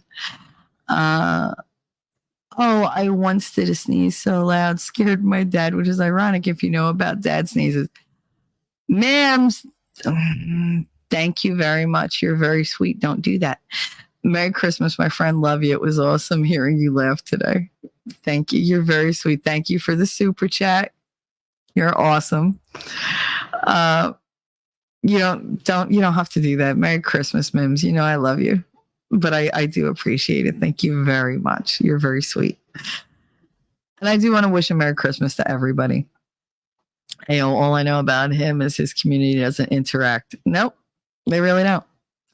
They really don't. For somebody with like 130 something thousand subscribers, nobody shows up. So I got to wonder how many of those are genuine. Yes, thank you very much for your super chat, Mimsy. Font. Thank you very, very much. Ellie Font with the $20 super chat. Merry Christmas, y'all filthy animal. And a Happy New Year. You had to make me say it. Like I had to say it with the accent. I had to say it. Oh, Mimsy gifted a membership. Who got it? Who got it? Who got it? Can you tell me who got it? Because I can't see it. Let's see. Does it say it? I am Ishmael. Very nice. Very nice. Awesome. I am Ishmael. Welcome to Talking Trash and Truths. That's so funny. Happy Kwanzaa and all that jazz, everyone. You guys are awesome. Thank you so much. I love that you're here. I do. I love that you're here. Thank you again, Ellie. And thank you, Mims. You guys are awesome. I mean, I'm going to have more shows next week. I'll probably stop in Christmas, but not at 8 o'clock in the freaking morning. I'll probably do like an afternoon show just so when you guys are like doing dishes or whatever, you got something to listen to. But I definitely want to stop in and say Merry Christmas. And I'll do a Wednesday and Friday show, but we're going to keep it very, very light next week. I'm hoping to have a couple guests since most people are like sitting home or whatever. I would really like to wish you all a very, very happy holiday season, a Merry Christmas, whatever you celebrate. If you're by yourself, if you're with family, know that I think the world of you guys. I do. I love you very much. I look forward to talking to you guys. You make my mornings amazing. And you do keep me going all day long. Like, I get DMs from you guys, and I love it. I do. I really love the crew. You're my crew. You're my mafioso crew, and I love you all, and I do mean that from the bottom of my heart. I know it's very hard sometimes for me to articulate genuine, like, in the moment feelings. I can look back on feelings great, but expressing myself like right here and now, But yeah, I do. If you're the mafioso crew, you need nicknames. 57, my crew. Yeah, I mean, what kind of nickname do you want, AO? That's kind of like what I call you. If you haven't noticed, I give most people nicknames. At some point, you'll get a nickname. I mean, even like winning, I shorten his name all the freaking time. Oh, Ellie's a new member. Thank you for joining up. Look at you. Nice. Nice. It's very much appreciated. My God, this is a mafia. Well, that's my tiers, like the TIERS, not TEARS. You get enough of those. But no, the tiers in the membership, it's the crew, the family, and the bosses. See, like T-Rex, he likes being in the bosses because he gets a free tarot card reading once a month. And believe me when I tell you, he gets his money worth because he will make that tarot card reading go on for like 4 hours. He's got no, like, I got another question. I got another question. I got another question.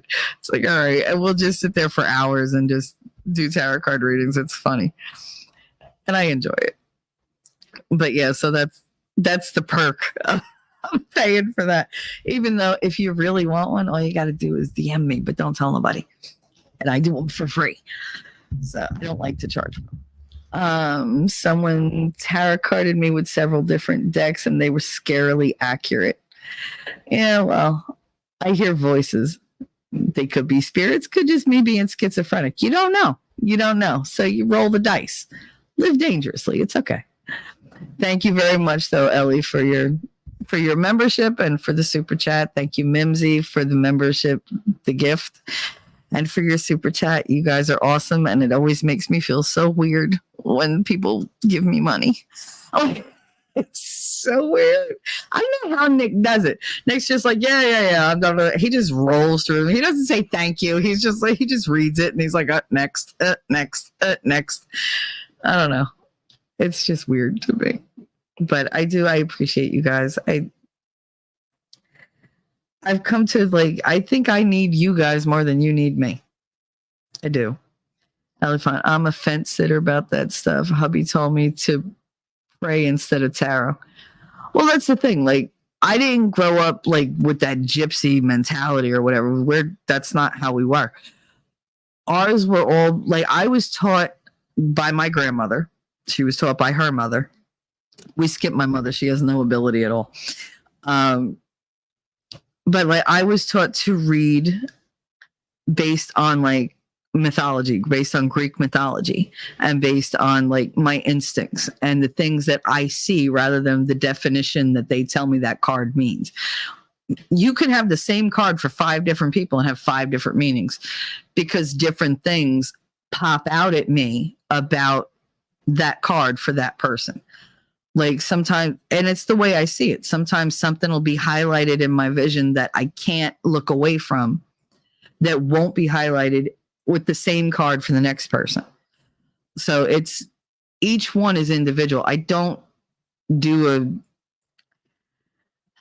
the definition that they give you that comes with the tarot cards. And I don't use multiple decks. I have one deck. And it's a deck that I've had my whole life.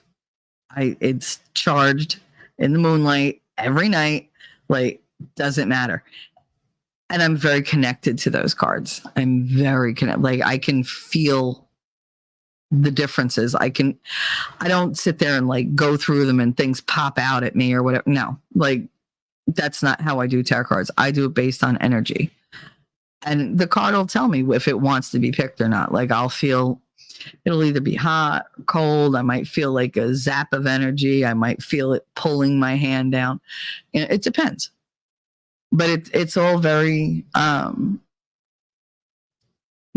pagan, I guess you would say. Because my family, I grew up Catholic. This was never a thing. It was never against any of the teachings. It was just, okay, who gave me the ability to read the cards? God did. Where else would I get it from? That and the fact that I died a couple times. That does help. I do get better each time I die. So, but Catholics call them sensitives. That's your ability. Yeah. Yeah. And that's one of the reasons why I hear so much. And I could block them out. It's very difficult to block the voices out because they whisper, but they don't necessarily whisper in words.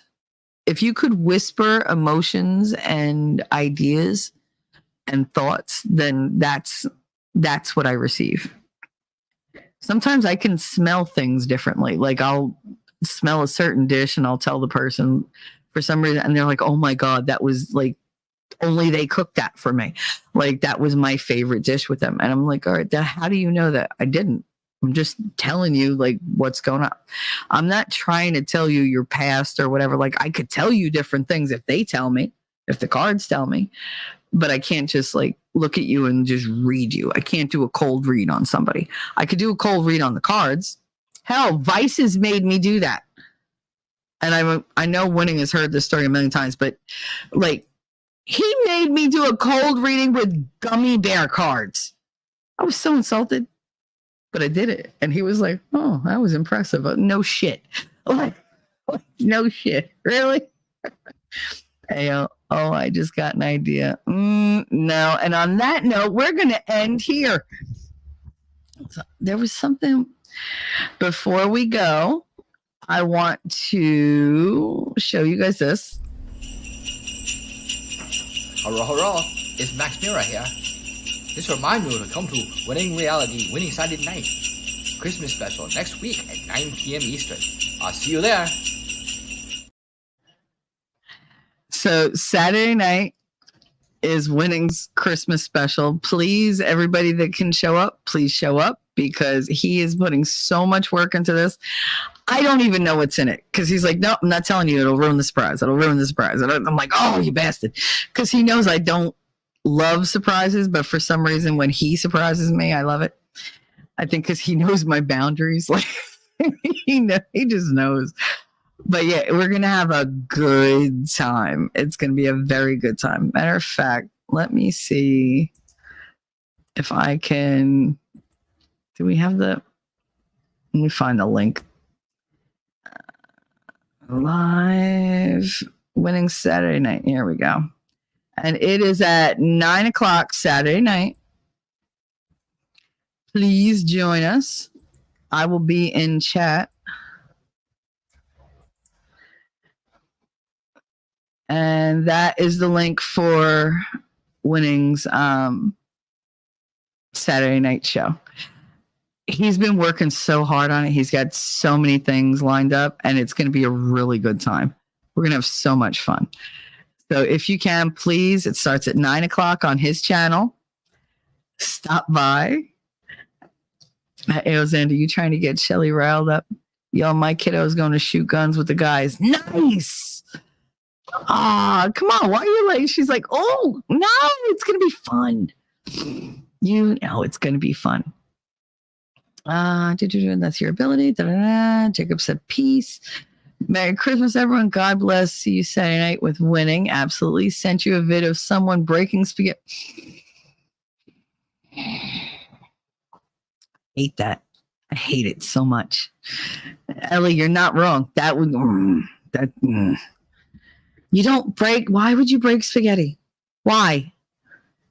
Oh my God, that's like somebody sent me a video of somebody putting ketchup on macaroni. I was like, what? They were like, oh, it's called tomato sauce. No, that's not tomato sauce. Like, oh, the way she stopped, I felt. She said, oh, you beat me too. Yeah, but you set it up nicer. I break spaghetti, but it's for the littles. All right, that I get. I mean, I get breaking it for the little ones because you don't want them to choke. They don't know how to like chew in between. Although I used to love watching my kids eat spaghetti when they suck it up and then you get that last little tailspin that goes and smacks them in the face and they get like, gravy all over their face. It's hilarious. Mims said, I break spaghetti. I'm not la la la la la la la la la la la la la la la. Oh, I know what I need to do in the future. You want me to hurt you? Make a video of me breaking spaghetti and using ketchup as sauce. Mm-hmm. I said we don't do things pagan. I didn't say I didn't know how to hex people from afar. Careful. Careful. You don't want to push that button. But yeah, no. Anyway, so that we're going to have the whole thing Saturday night. It's going to be so much fun. I hope you guys are there.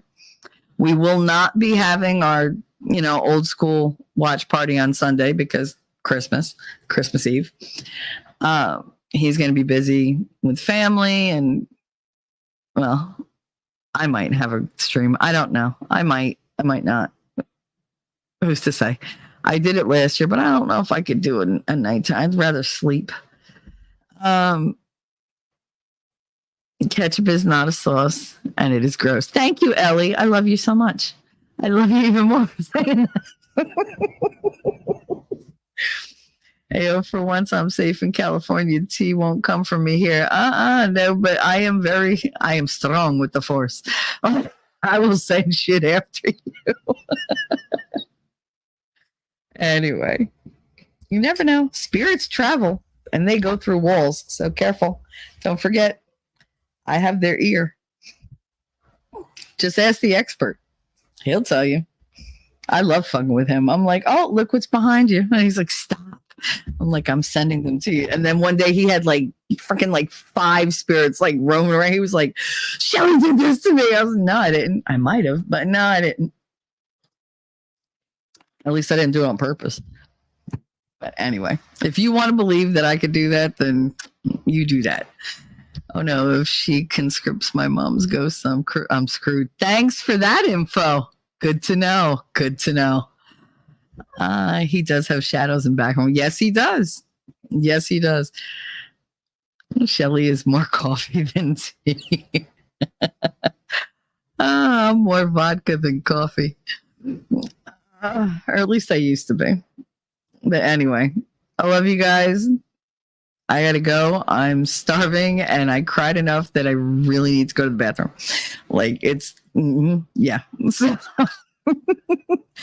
You know what it is when you cry, you gotta pee.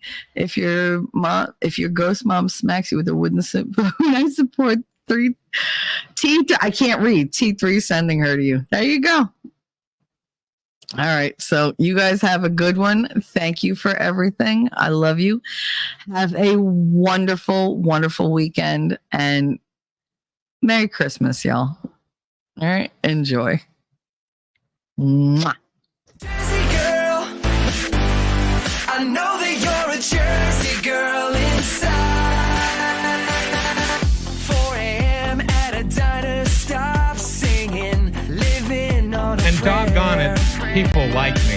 I'm thinking maybe you're a Jersey girl with all those highlights in your hair. No other girl can move like you. We pump our fists and ride, it's true. And I don't care what they might say, they'll never get us anyway. So be my Jersey girl, and take a little ride with me tonight.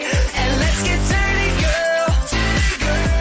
I know that you're a Jersey girl inside. The way you turn it up, turn me on, and then you take it off, make it hot, make it loud. We'll wake the whole town. Jersey girl, I know that you're a Jersey girl inside. Yeah, listen up. Let me tell you about a girl from Jersey. She was looking so fine with her hips so curvy. I wanna over down and see side lights and a boardwalk fight at the end of the night. Hey, hold up, got a situation, got condensation from the girl's gyration. She's hot like the girl next door with a tig gold bitties that I can't ignore. Who the fuck starts a conversation like that? I just sat down. I'd be